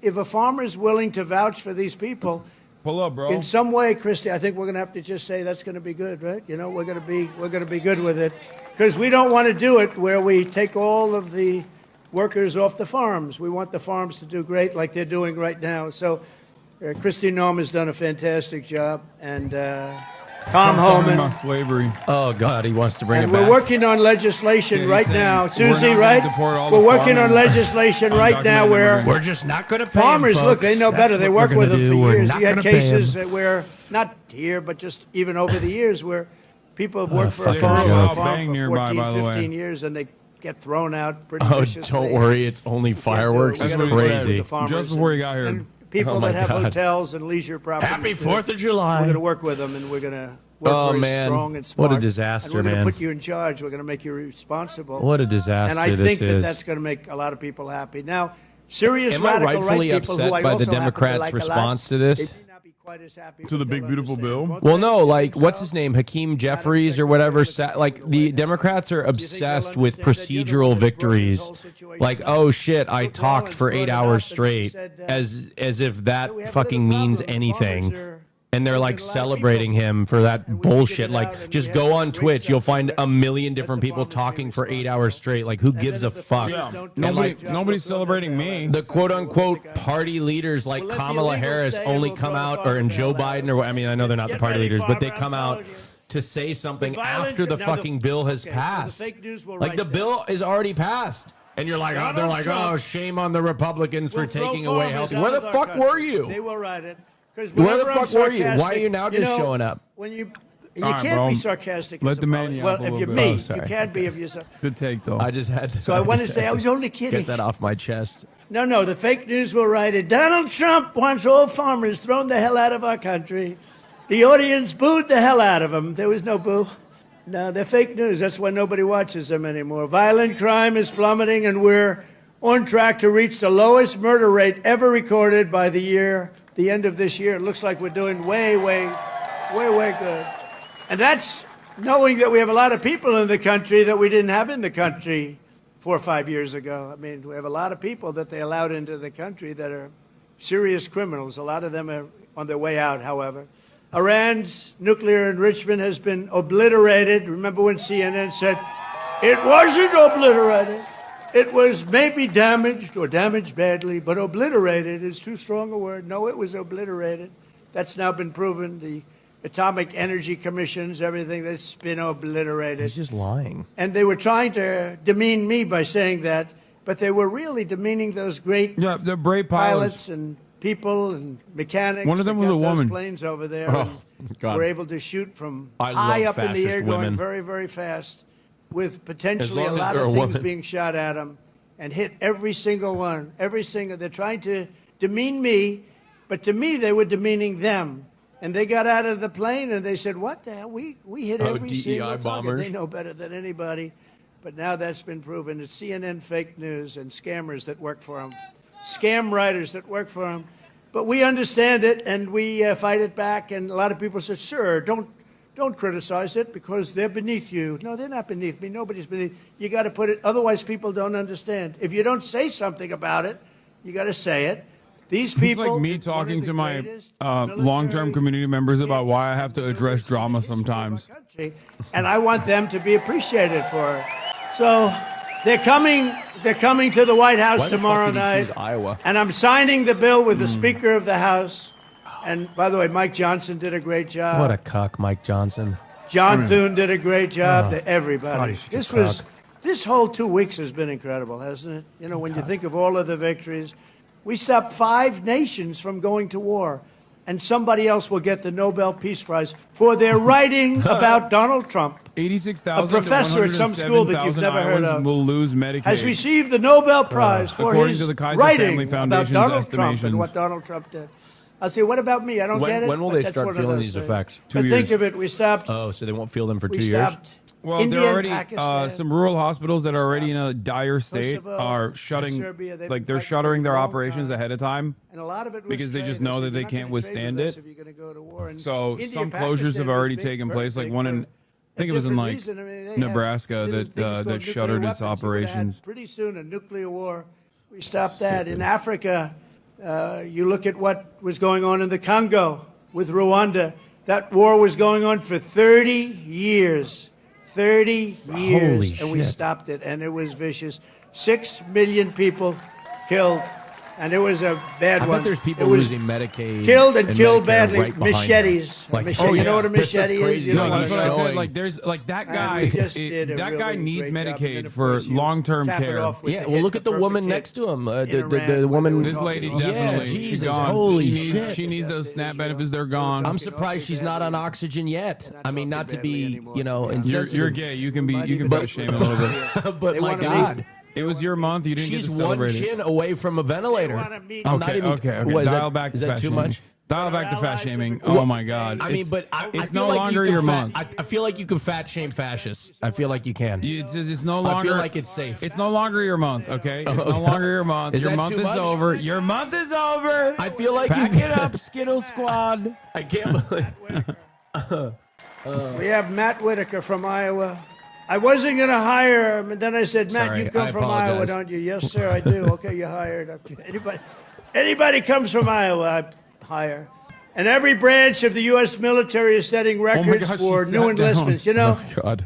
remember a year ago, it was embarrassing. She They heard couldn't get you. anybody to go into the military. too They couldn't much? get I anybody mean, to go come into the on. police. She heard or you. fire She service. heard you. Voted They to couldn't take get away your. anybody to go into All right, government. fine. I She guess voted it's too to take much. away her Now we health just care. I set a guess- I'm record, sorry, a new I'm sorry. record Of enlistments I just got in woke every scolded. single branch of the military. I just got and back in from the all protest police outside the force. Savannah. Nazi got punched in the One face, year. and like 4 people got hit by cars, and the One cops year didn't give ago, a I damn. remember saying to our great First Lady, I said, you know, First Lady, I call her First Lady because it makes me feel good. First Lady, isn't it terrible? You're saying, good night, First Lady, my darling. Because it reminds me that I'm president. That's why. Now, I said, First Lady, it's terrible. Nobody wants to join our military force. And you know, that was very demeaning to the people that are in there, that have been in there for a long time doing a good job. And then all of a sudden, like, we get elected and there's a spirit in the country and we start doing well. We have victory after victory in so many different things, especially economically. We're doing so good. We have hundreds of billions of dollars flowing in from other countries. We have plants being built all over. Oh, my I mean, a little God. less here because you have enough with your farm. Oh, by the way, but I did get beef and I got ethanol into Europe. You saw that.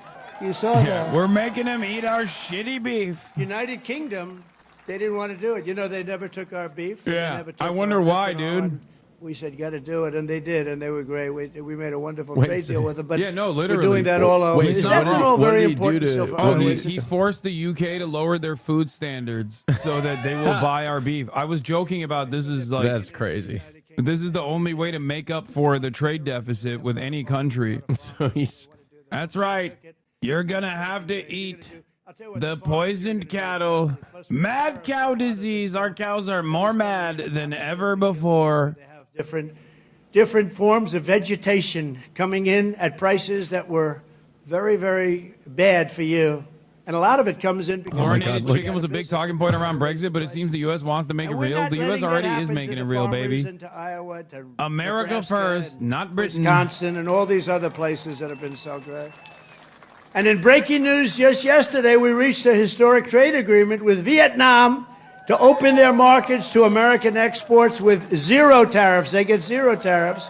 And you're going to be giving them vast amounts of farm product, including beef, pork, poultry, dairy, and pure Iowa ethanol. You're going to be given all of those, Pure Iowa all of those ethanol. products. And the fact is, I could go on, but the fact is really strong, and it's stronger than it's ever Dude, been. it's so funny.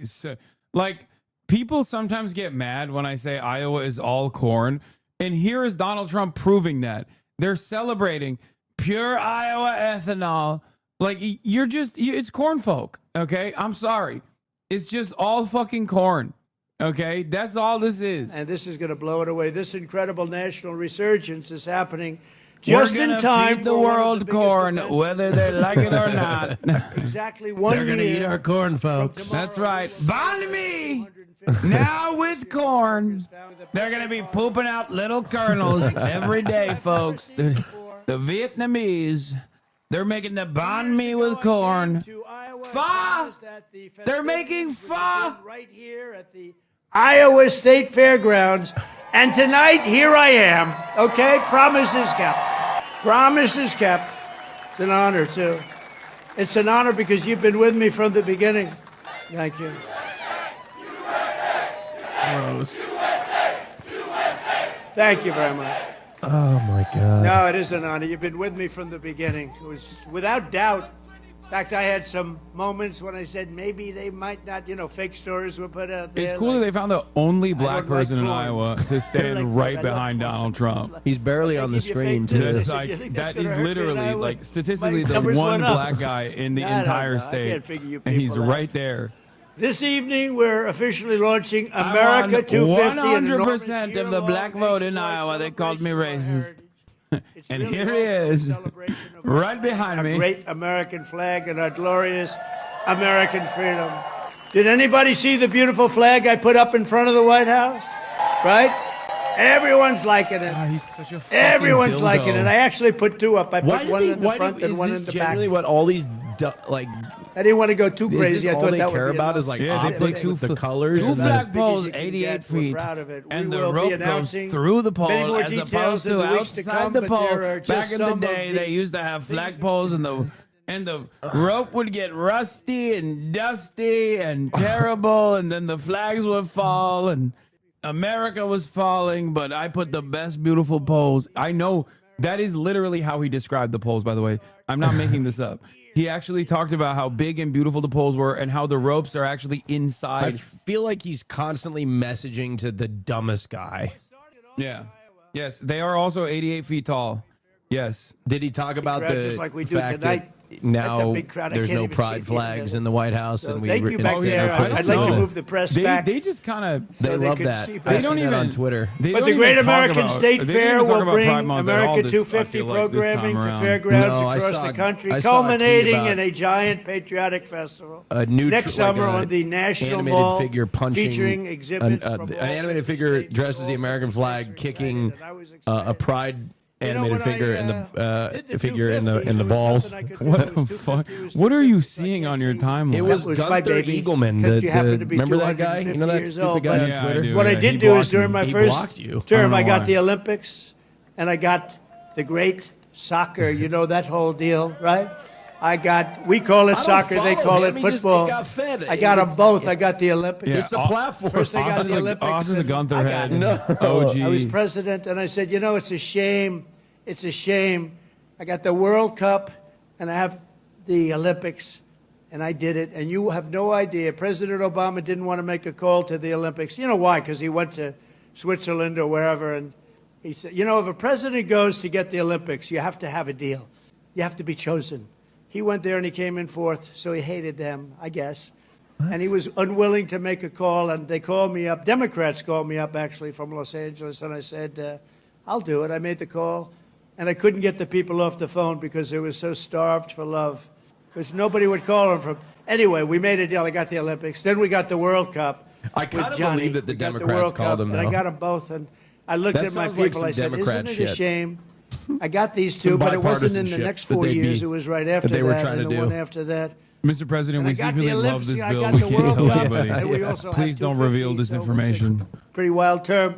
But I got these two things that are incredible. Nobody else could have done it. I'm telling you, everybody wanted it. Nobody Yeah, could have not done one, it. but two polls. And I said, and I won't be president because I'll be president for 4 more years, but it won't be. And then they cheated and rigged the election. They rigged. You know, they don't even turn off the cameras when I say that now because now they know it's true too. But they knew it was true before.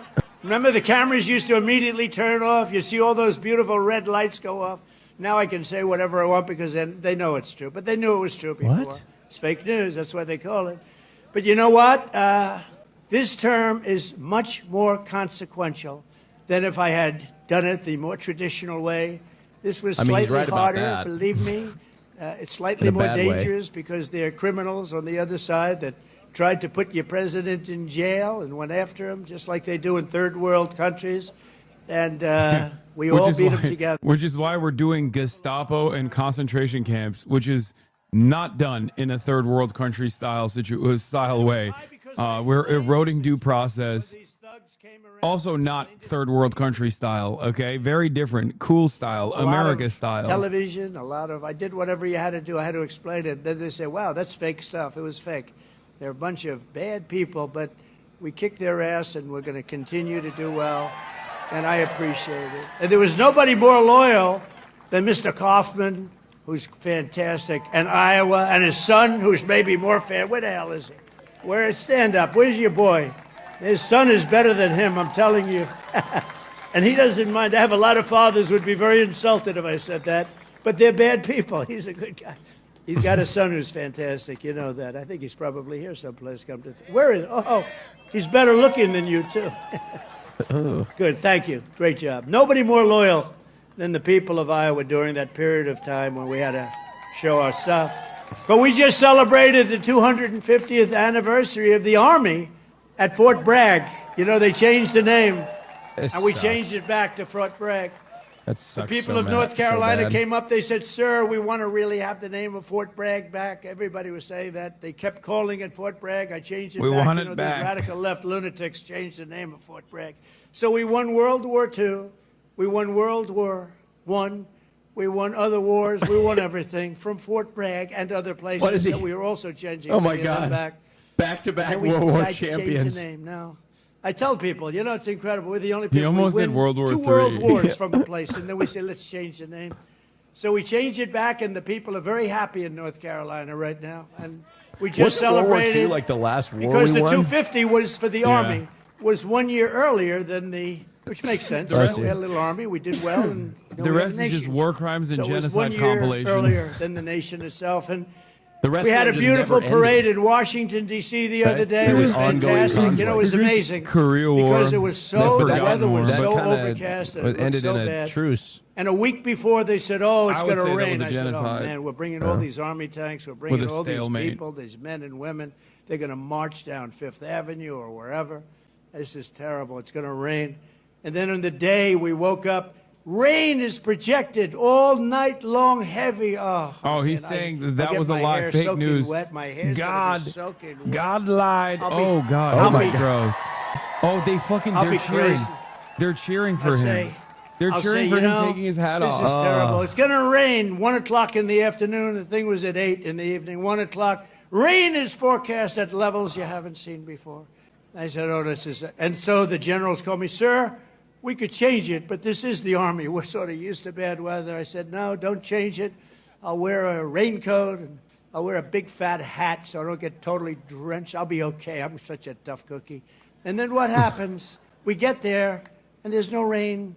And we go 1 hour, 2 hours, 3 hours of watching these great guys marching down Fifth Avenue. It never rained.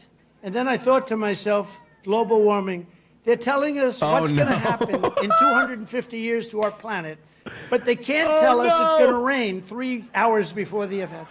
In 250 years from now, the planet's going to burn up or freeze up.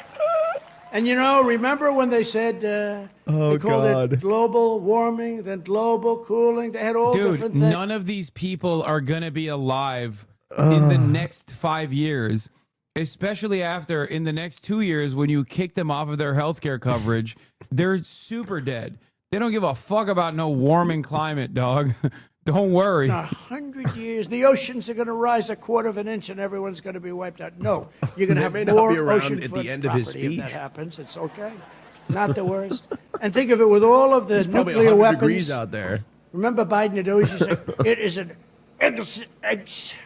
it's an existential threat. He loves the word existential. It's an existential threat. What is? I don't know, climate change.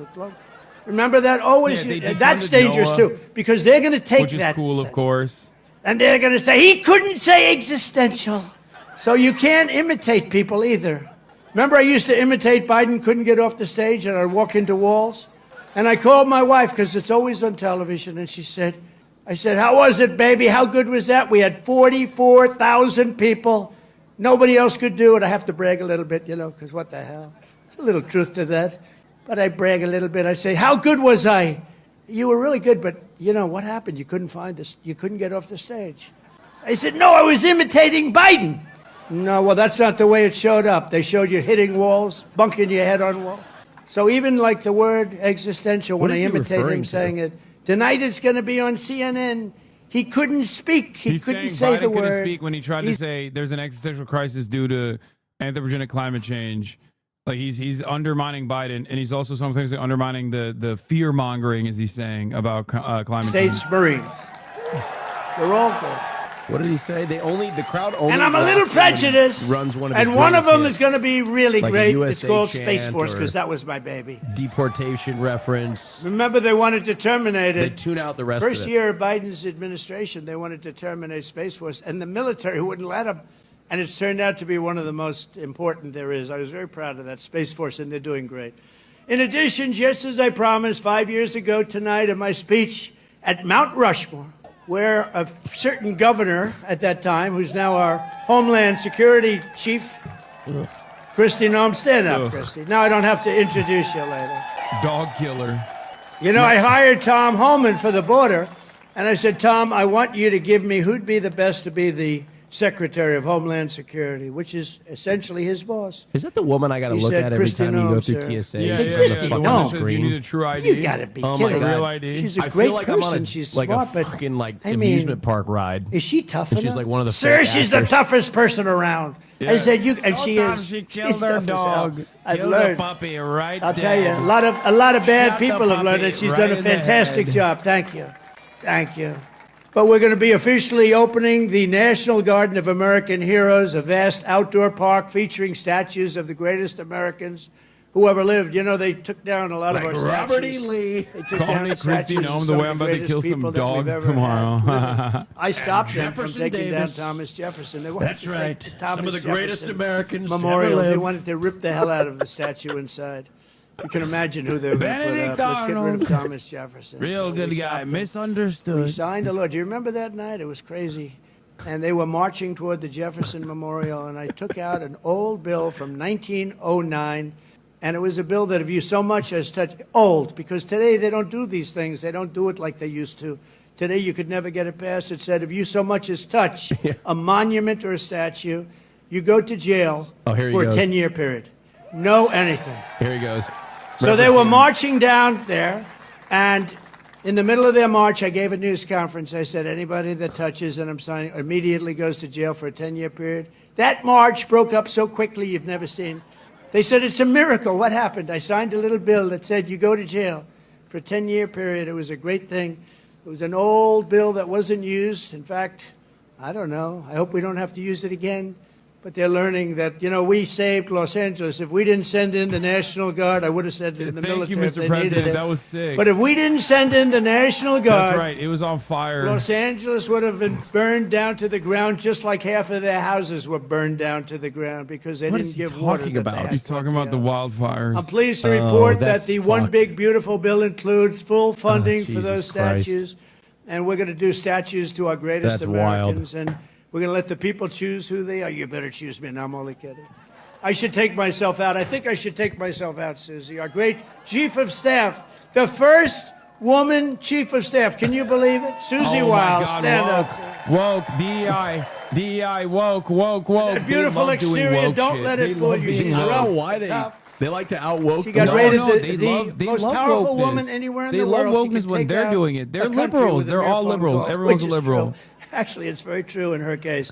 And she's done a great job. We're doing okay, Susie? He's Looking- like angling the Mount Rushmore shit like you talk about us being in a secret relationship. He like keeps bringing it up. He's like, they want to put me on Mount Rushmore. I say, don't do it. Please do it. Many people are saying they want me on Mount Rushmore. Like Austin Show and HasanAbi are in a secret gay relationship. That's what they're saying, folks. Austin is empreg. televised, and it'll be led by our great Secretary of Health and Human Services, Robert F. Kennedy Jr., who's really doing it. They want to rename the mountain to Mount Trumpmore. More Trump for They keep saying 2028. it. Everybody's saying it. In fact, they really shouldn't be, but they are. I guess 18 years, 10,000, think of this, out of 10,000 people, okay? 10,000 people, and I'll go a little different way. Right now, out of 10,000 people, 18 people don't have, they're safe. 18 people. We have a statistic on autism that's the worst I've ever seen, and he's going to change it. Oh, he's going no. to change it. It used to be 20 years ago, you just didn't have it. Wait. And now it's What? numbers that are Has he been pushing unbelievable. RFK's autism? Unbelievable. Where Oh, my the God. numbers are so bad, it's got to be artificially where have you induced, and been? we're going to I don't find out know. what I it don't is. know. I missed When this we're going part. to find There's it so out much as soon going as on. possible. I can't believe it. No more autism. Oh, for the no. Think children. about it. The numbers have increased by 200-fold. And that's 200-fold. really something, and we're going to get to the bottom of it. That's a terrible situation. Likewise, under the leadership of Secretary Burgum, who's here right now. He was a great governor of North Carolina, great governor of North Dakota. Where is he? Where is he? Mr. Secretary. And he's in charge of energy plus a lot of land. He's the biggest landlord, I guess, in the world. But he was a great governor of North Dakota, and he was very special in so many ways. He became an energy expert. And he came to me, and I said, I want you to be the head of energy. He said, no, we have one man that's better than me, and that was Chris, right? And put him in charge, and we merged the two, and he's got all the land with all the oil, and the other one has all the expertise to get the oil out of the land. And Chris is doing great, and you're doing great, Doug, and I appreciate it. And say hello to Catherine and everybody. So done. We're doing a great job. We have a great capital. Everybody's gonna eat. China's gonna eat us for lunch. It's not even close. So every one of our national We're park, so done. battlefields, and historic sites are going to have special it's events so in honor of Jover. I hope America the Chinese 250. And government I will even offer think me we're going to have a citizenship. UFC fight. We're It's going to. so Does anybody Jover. watch We are UFC? The so great Dana fucking White. cooked. I'm just looking at the people. We're in going to the have a background. UFC fight. And I'm like, we're going to have a UFC oh, fight. God. Think of this on the grounds This of the White is House. the best we can fucking do. Are you kidding We have a me? lot of land there. We're going to build a little. Oh, God. We're not. Dana's going to do it. Dana's great, one of a kind. We're going to have a UFC fight. Your friend is championship slow? fight. You Full talking about fight, me? like 20, 25,000 people. And we're going to do that as part of 250 also. We're going to have some incredible events. Why is he some doing a professional UFC events, ad? amateur events. As But the president UFC in fight- fucking Des Moines, Iowa. To fund improvements and enhanced experiences across the park system. For this anniversary, I've just signed an executive order to raise entrance fees for foreign tourists while keeping prices low. China did a surgery by satellite today. Wait. First successful surgery by satellite. I think it was like 5,000-mile range or something.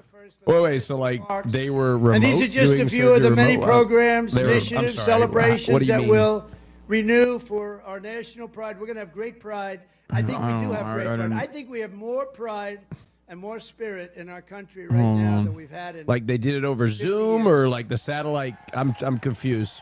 Utilizing the Apstar 60 broadband communication satellite positions 36,000 kilometers above the Earth in geostationary orbit, China has demonstrated that complex surgical procedures can now transcend Together we're geographical going to barriers. ensure that America's 250th anniversary is the single greatest year in the history of our country. We're going to have a lot of great Maybe I'm things, just a lot dumb of as the hell, things but I that don't Bobby get it. and Health and Human Services are doing. Like, They're going to come up how during did the that period surgery of get time, and we're going to conducted from come that up with a distance? lot of I'm just tremendous confused. things for health I need and more safety clarity. and According to the South China economically, Morning we're gonna have the Post, strongest- doctors from the People's Liberation Army General Hospital remotely operated Oh, well, that makes more from sense. Okay. Tibet, Yunnan, and Hainan to perform 5 surgeries on patients that makes located sense. in Beijing. Okay.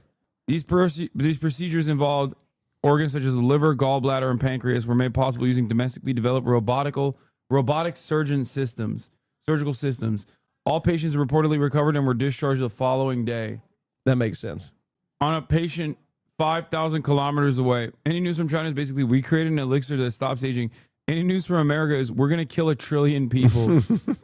So, yeah, China can do surgery on Americans remotely. Now, the Agricultural Secretary, Kristi Noem, great governor also. Yeah, our literacy rate declined to like, what, sub 70%. When? This year? It's been declining. I mean, yeah, I imagine that's just a Most Americans read continued- it, what is it, like a 6th grade level? Look at me. I'm the literacy rate. Okay. We're really. I'm a living, walking, breathing example of the literacy rate in this country. Okay. Just look at me. I have a college degree. Oh, we're okay? not sub 70. Sorry. We're sub 80. We're 77% literacy. Agency. He's the head of it. Great guy. He was a great politician, a tremendous USA also congressman. He did ran this for 2 weeks governor ago. of You New can York, which is chill. tough. And he almost won. I'm glad he did. We did it too, bro. It was just $7 million. Dude, shut up, dude. They did it. They did it already. America did it too, bitch. Shut up. On a grape. They did a surgery on a grape, and it was $7 Also, million. Governor Kim Reynolds from Iowa. Thank you, Kim. Thank you very much. Thank you for being here. Appreciate it. Thank you very much. And Lieutenant Governor Chris Corner. Where's Chris? Chris Corner. Thank you, Chris, very much. Great job. You have Senator Chuck Grassley and Joni Ernst. Chuck! Hi, Chuck. Chuck can't hear him. Chuck's Chuck's deaf as a doornail. You know Chuck Grassley is the oldest congressperson. Yeah, he's like 100 years old. He tweets so great though. He's the goated poster. I love the way he posts on Twitter. Very good. Good job. Thank you very much. Thank you very much, Yoni. And you have members of Congress. Don't excite Ashley Chuck. Hinson. He's gonna have a heart attack. Marionette Miller Meeks. Zach Nunn. Randy Feenstra. Good group. Yeah. The other person he called out is Joni Ernst, who recently at a town hall said, everybody's going to die someday. When her constituents said, we're going to die if you pass this bill. And she literally responded with, everybody dies at some point. And then also turned around, went to a fucking cemetery and did a call out post where she said, you know, Jesus Christ, our Lord and Savior, and I simply meant everybody's going to die one day and meet him. But some of the woke losers... Wait, how does that change anything? No, nothing. Like, she was just doubling down. She was just doubling down. What is she just doubled down and said, everybody you're gonna die and you're gonna meet Jesus sooner. Yeah, she did an apology double down, which wasn't Former an apology. State Senator in a graveyard. Brad Zahn. Oh, my man, there he is. I haven't seen you. He was the first man in the entire country that endorsed me, right? Not just from Iowa. He endorsed me. Awesome looking 3 bro. Like, months how many before I millies ran. are you blasting? You He look said, like you "That guy throw from New twinks York." around. What, millies? So like, I what wanna do thank They think you're Really, doing you look. That's It won't let me click. It won't let me do it. Oh, okay, we're back. Major Tom to That was ground weird. control. I don't know what happened, chat, but we got kicked out of coverage for a second. But we are back. We are back. Yeah, Celebrating. Right as we were talking about fucking China's ISP victories. Right as we were celebrating China's ISP victories, we once again received. Yeah, you can take them out. Okay, calm down, dude. What the hell? And strengthened by prayer. So important. If we bring religion did back they stronger, you're going to substitute see everything one get of the better guys and in the better and background better. for another guy. Another guy. They want to show all the guys in Des Moines, Iowa that are losing their health care. The next 250 years, let us rededicate ourselves to one nation under God. Oh, thank you, Right? Mr. President. Yes, thank you. That's what I've been missing in my life. That is, we need. And more as you know, God. recently we've seen some of our political system attempting to overthrow the timeless American principles Less trans and people, other more pillars God. of our liberty, Less gays, and replace more them with God. some of the most noxious We're just ideas talking in human politics. history, ideas that have been proven false. That's what Members we need, of Mr. Congress and President. even former presidents have been openly embracing vile creeds such as socialism, Marxism, and straight-up communism. In New York, they're trying to elect a communist, Zoran Mamdani, the guy who wants to defund the police, take over the stores and run the stores, and have the people hand out goods. And when everything falls apart, it always does. It always works that way. It never has worked any other way. Anarchy and dictatorships prevail. Oh. This guy is a communist at the highest level, and he wants to destroy New York. I love New York, and we're not going to let him do that.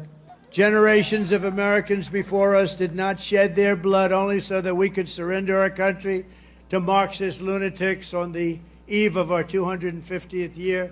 As President of the United States, I'm proclaiming here and now that America is never going to be communist in any way, shape, form, and that includes New York City. And under my administration, we're bringing back freedom and liberty, Like the word law communism, I and don't think order, anybody and even above knows what it all, means, we're or bringing back Marxist. I don't think common they know what sense, that right? means at Common all. sense. On day one, I stopped the weaponization of government against people of faith, and we created the Department of Justice Task Force combating anti-Christian bias. And I have to people. I tell you, honestly have Pam no Bondi fucking is doing idea. a great job.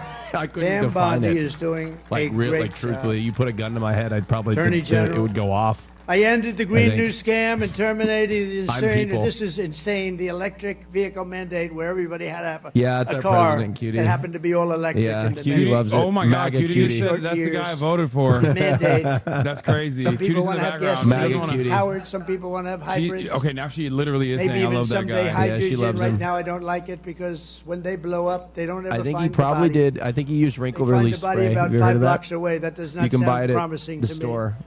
They said, no, And it's he just getting sprayed it better. on his I face said, and it that's okay. de-wrinkled Let him. somebody else use it. But we're not going to have all electric. We're going to I have know. electric if people It's a want it. spray tan. Electric is great. To spray tan. Gasoline, He people needs like that- better in that many cases. but Klybella you or can have whatever, where whatever they you inject want. into your But neck, it's it melts ridiculous the to fat. mandate Yeah. that everybody's going to He be needs driving that. an electric car in 5 years from now. So I ended it. I signed an order to begin eliminating the Federal Department of Education and send education back to the states. That means Iowa's going to run their own education. You're going to have to run your own education.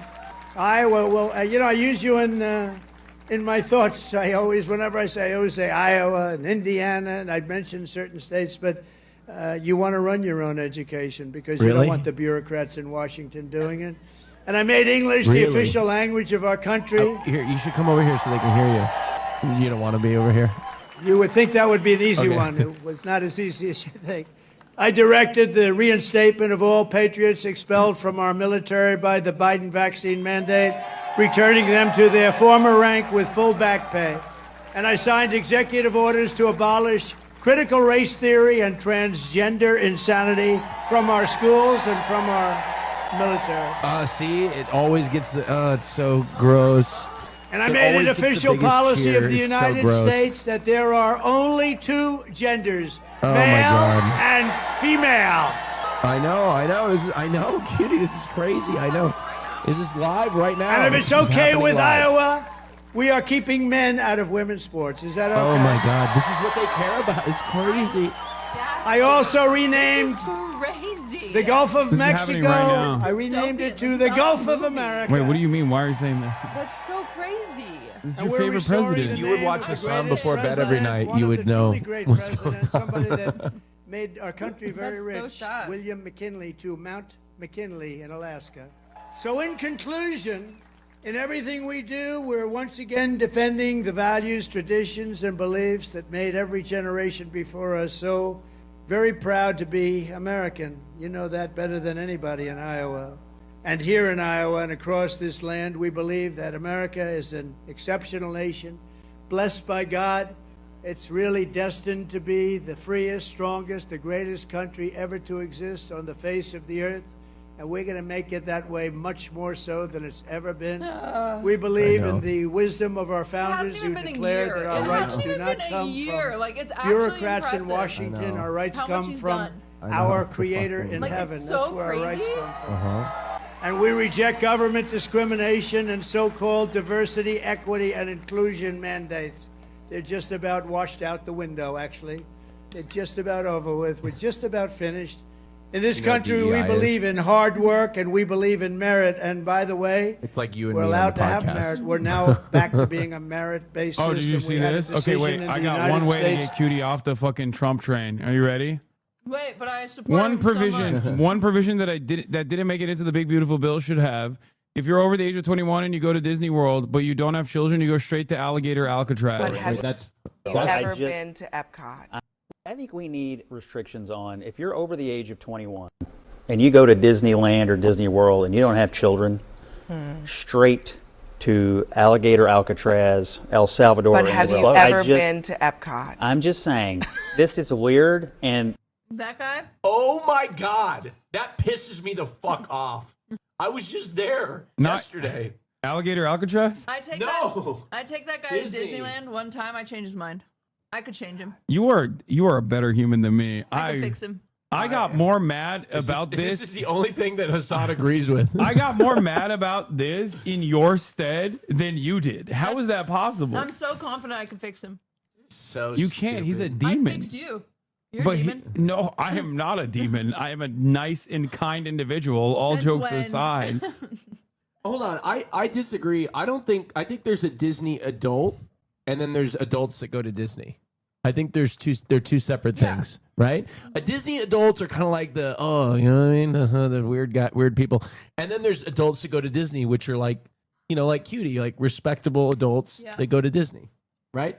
Right. I think there's two separate groups of people. We all know who we're talking about when we talk about Disney adults. I think every Disney adult is basically referring to other Disney adults that do the exact same thing that they do, which is fine. Everyone gets to have their No, treats. we don't have like my bathroom's not themed like the Haunted Mansion. Yeah, see, I do buy a lot of merch when I go though. Like I wear a Disney sweatshirt Oh, yeah. and Mickey ears. Oh yeah. And I get the first time at Disney pin, even though I've not been there. That's gluttonous. You shouldn't do that. I shouldn't do that. You think that's inappropriate? Yeah. Is that like looked down upon by Disney? Yeah. By Disney park I'm gonna turn goers? you in. Yeah. Okay. Well, I did do that. All right. Well, Trump is the president, cutie. I don't know if you knew that. Today, with your help, He stole the America is election. free, America is proud, and America is sovereign. Since he stole once the more. election. And this 4th of July, our magnificent destiny is closer than ever before. We are do with one the gun. people, Don't one hold it. family, They'll and one try to get you banned too. Oh, really? That's the We will new never meta. give in. We will never give People up. are- We will people are never upset back that down, and we will never, Someone ever, was ever saying surrender. that I should be hanged. We will fight, Like I fight, should be fight. killed. We Someone will was win, win, win, because we are I was like, Americans, good luck. and our hearts bleed And red, they're like, he was white, and Threatening to blue. kill a chatter with a weapon. I was like, dude, what do you mean? Oh. Oh yeah. It's Here. America, damn it! I Here, have a right let's- to self-defense. Here. Let's. And together, as Okay. we look forward to the 250th What did you year order, of you American bougie bitch? independence, we will make Look at this. America Yo. powerful again. This is a nice restaurant. We that you will ordered make from. America Yeah. wealthy again. We will make America healthy again. We will make America Rich strong again. We will make America proud again. We will make It's like America reading a bedtime story to a safe child again. at the end of the night. And we will Make make America America great great again. again. Thank you, Iowa. Thank you. Thank you very much. Thank you, Iowa. Take my wife, take my firstborn child. Is that Great again. bulletproof glass? Yeah. Oh yeah. Well, that's normal for If presidents. only we had No. something to do about gun control. Yeah, I know. No. See, yeah, no, they have, yeah, they always have bulletproof glass. They may have a little bit more, but Why the fuck's he in Iowa? Is he running again in oh, 2028? here he goes, the double Yeah, jerk. the double dick suck. Yeah, here we That's go. my favorite. Oh, he sometimes gets more zesty with it. I wonder if he'll do it this time. Where he He's like, done goes like this. He's done like different. He did one of these before. That was crazy. That was a crazy move. That's why he won, I think. Yeah. Look at the crowd behind him. It's hard to. Lady dance. It's hard to know. love this country when you see this. I'm sorry. It really is. It's just No. Can I feel a deep sense of shame. Can I be real? I used to really enjoy the 4th of July as a liberal voter. I used to love it. I used to dress up in colors. And then you became a HasanAbi head. I used Now to you listen hate to it. country music.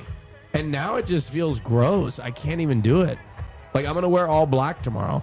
I don't think you're alone in this. I feel like a lot of young people especially feel this Just way. like ugh. Where they're just like everything sucks. It just feels so. There's nothing to like feel patriotic about. Like honestly, what the fuck could you feel patriotic about? Well, that's what I'm saying. I enjoyed it more when I was less informed. What has the United States of America done like recently?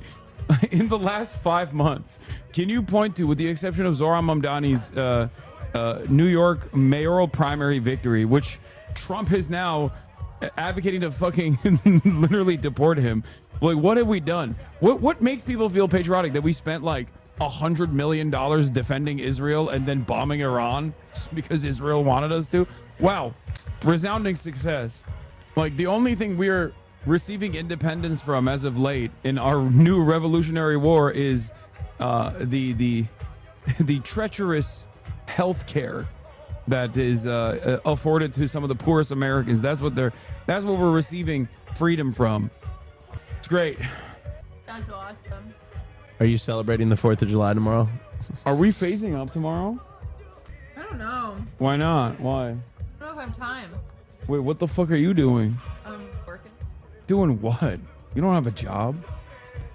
He's just starting Building the to, wine about it set. he's just starting to talk to everybody like me. Yeah, I just treat everyone. Dude, they're like, yeah, he's got the fight shirt on. They're such fucking piglets, dude. Jesus Christ. Our local YMCA sent an email saying they're 100K short since the federal funding was pulled for childcare program they run, and they asked us for donations. Good luck, chatter. What is this? Cutie caught Austin? There was an episode in 2023 where I went to Japan and I brought Cutie a gift, and it was my first visit to Disneyland, okay? Tokyo Disney. Well, I gave Cutie a sticker, and that particular sticker, she never kept it. She returned it to me, rightfully so, because it was a terrible gift. But that sticker is on my laptop. That is the infamous gift to Cutie Cinderella, my first visit. That's crazy. It's the wrong sticker. Wait, really? No, that's not the right that's a sticker, different Austin. sticker. Wait, what do you mean? That's not the right sticker. Wait, really? Yeah. Oh, no. Yeah. Wait, really? Austin, you If got you're a gonna double. say I left your gift, Oh. I'm gonna prove to you Oh, no. that I did not. That's my a different God. sticker. Oh, no. Buster. Oh, Okay. no. Oh, no. Yeah, sassafras. Bro, you're crazy for this. Well, I wasn't. You just outed yourself. You No, double outed she should've- yourself. Like, it's a sticker. Nobody's gonna hate her for not keeping the sticker. I just thought that was a sticker. Oh, you weren't trying to hate for me? Okay, don't know what it was. For That a was our sticker? problem. That's what it seems like. No. I was trying to excuse me. hate Excuse farm me. you. You don't get to talk about being getting hate farmed. What are you talking about? Your entire clip compilation before and after this is probably a hate farm of me. I literally said, though, rightfully so, you shouldn't have kept the sticker because it was a bad gift. Oh, it doesn't look too good, does it? Doesn't feel too good when you fucking hate farm. Yeah, but it's funny when I do it to you. Oh yeah, it's so funny. Love it. Yeah, go look at the wine title. How long ago was this? Wait, what? Wine Wait, about a did the time? first episode drop? What is the what? Wait. About a title song was Oh, I saw that. Son is the most insufferable human. Wait. Hold on. Let's look at it. Hold on. Because there's some other things to look at as well on that one. Wine About It, The End of an Era, Wine About It 132. Okay, let's look at this. Let's look at this real quick. Hold on. Hasan is the most insufferable person on earth. 295,000 views in 2 weeks. I mean, it worked. Yeah, I'm about to.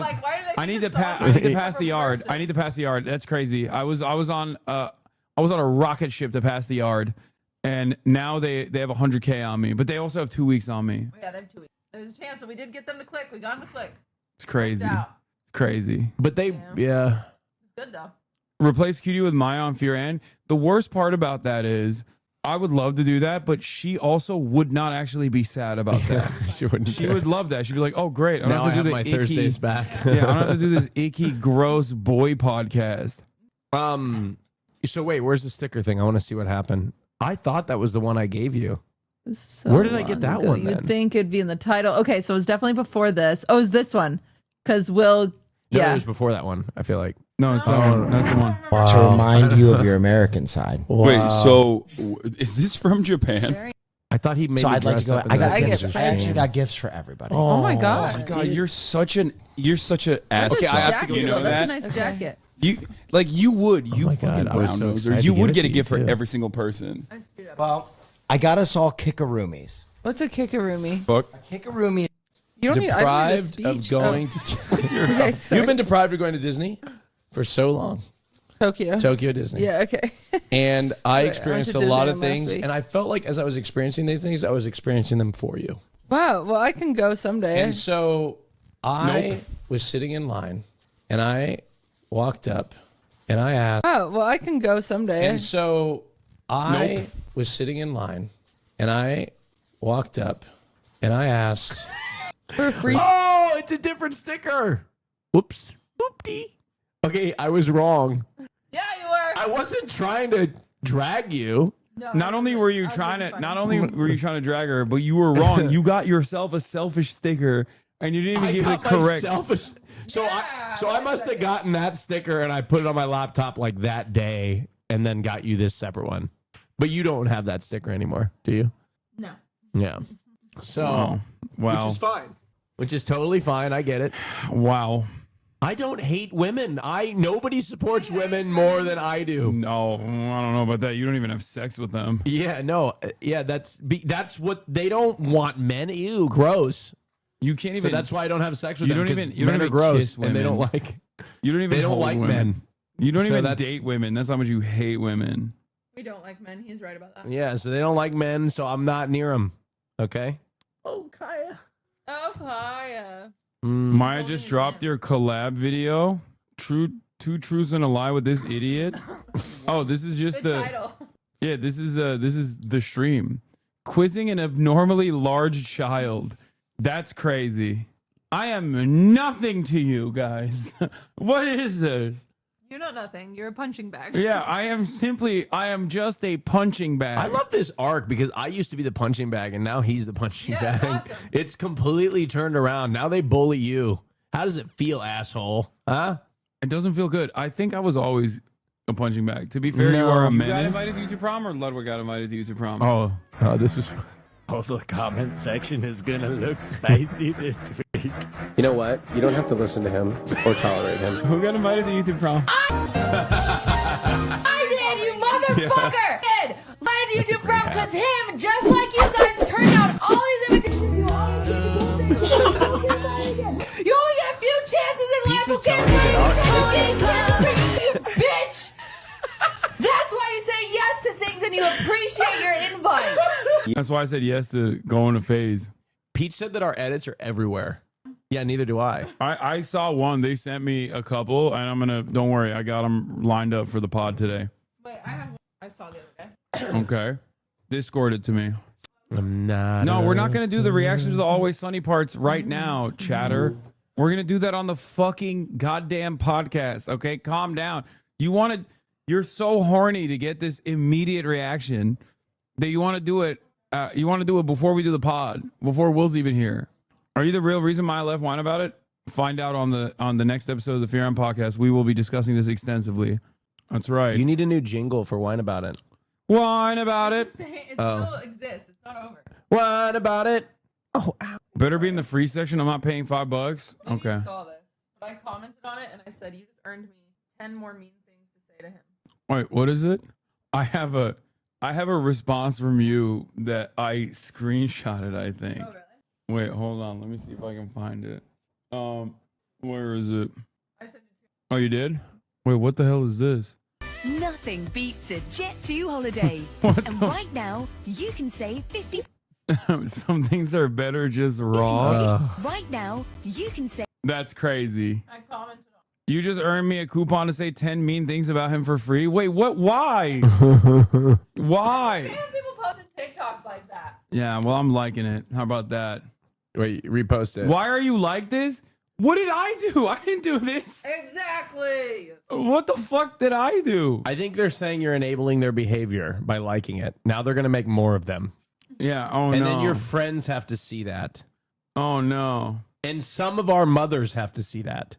Okay, wait, where was the cutie thing I saw? Oh yeah. I was defending Extra Emily in the comments. What the fuck is this? It was I'll send you the TikTok. It was someone crashing out saying that Extra Emily was using agent and that she actually has a man. And I was like, no, my friend, Extra Emily doesn't have a man. Get off her back. You're on TikTok too much. I was defending Extra Emily. You're on TikTok too much. You can't blame me. I gotta defend my girl. I can't That's what do you want me to crazy. do? Oh. You're in the comments of parasocial TikToks doing battles. Another thirst talk dropped. I think the bigger thing that I did today wasn't the cold plunge. The fact that I took my shirt off on my own stream. After school, she ran to me, jumped in my 5.0. This is the. I don't like this anymore. I'm like 10 pounds heavier. Why wouldn't you do it back then? I thought I was fat, and I can't wasn't. believe it. You're never going to get in the bathtub. We align on politics, but you're problematic, man. Damn. Nice to meet you. TikTok cleanse. I want a TikTok cleanse. Give that. Why didn't you scroll past it? Well, okay, They said calm TikTok cleanse down. for cutie. TikTok cleanse for Don't say cutie. that. Oh, this. Have you seen What this is lady? this? No. She's the only person in the whole world that has a 24 karat gold libido. I love her. You see that, babes? Fastest face.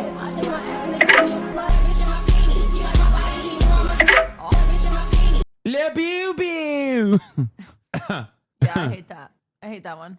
What about Cutie's reaction to herself reacting to her silly goose jokes? Piping? It's like frosting. I don't need it. It's a real piping. Oh my god. This is really hard to be around you most of the time. That's what she said. Everyone didn't even. Piping? It's like frosting. I don't need it. It's a Oh real my God. piping. Don't be proud of yourself. That was good. That was a good one. Good one, Hassan from the past. Pretty fire. Anyway, all right. I'm going to end it here, chat. We got to go and get ready, even though we're probably going to be waiting for another hour for everybody to get here. But yeah, that'll be all for today. tomorrow I will see you once again, yet again. Oh, it's tomorrow 4th of July? I'll be doing a probably shorter stream before I go to FaZe Clan to phase the frick up. And then Saturday I got some cool stuff lined up. Probably Anime Expo, maybe. Love you all. We're gonna go shoot another banger episode of the Fear End podcast. Here's my feet. What? Oh no! I can't believe you did that. Gross. I'm gonna get banned now.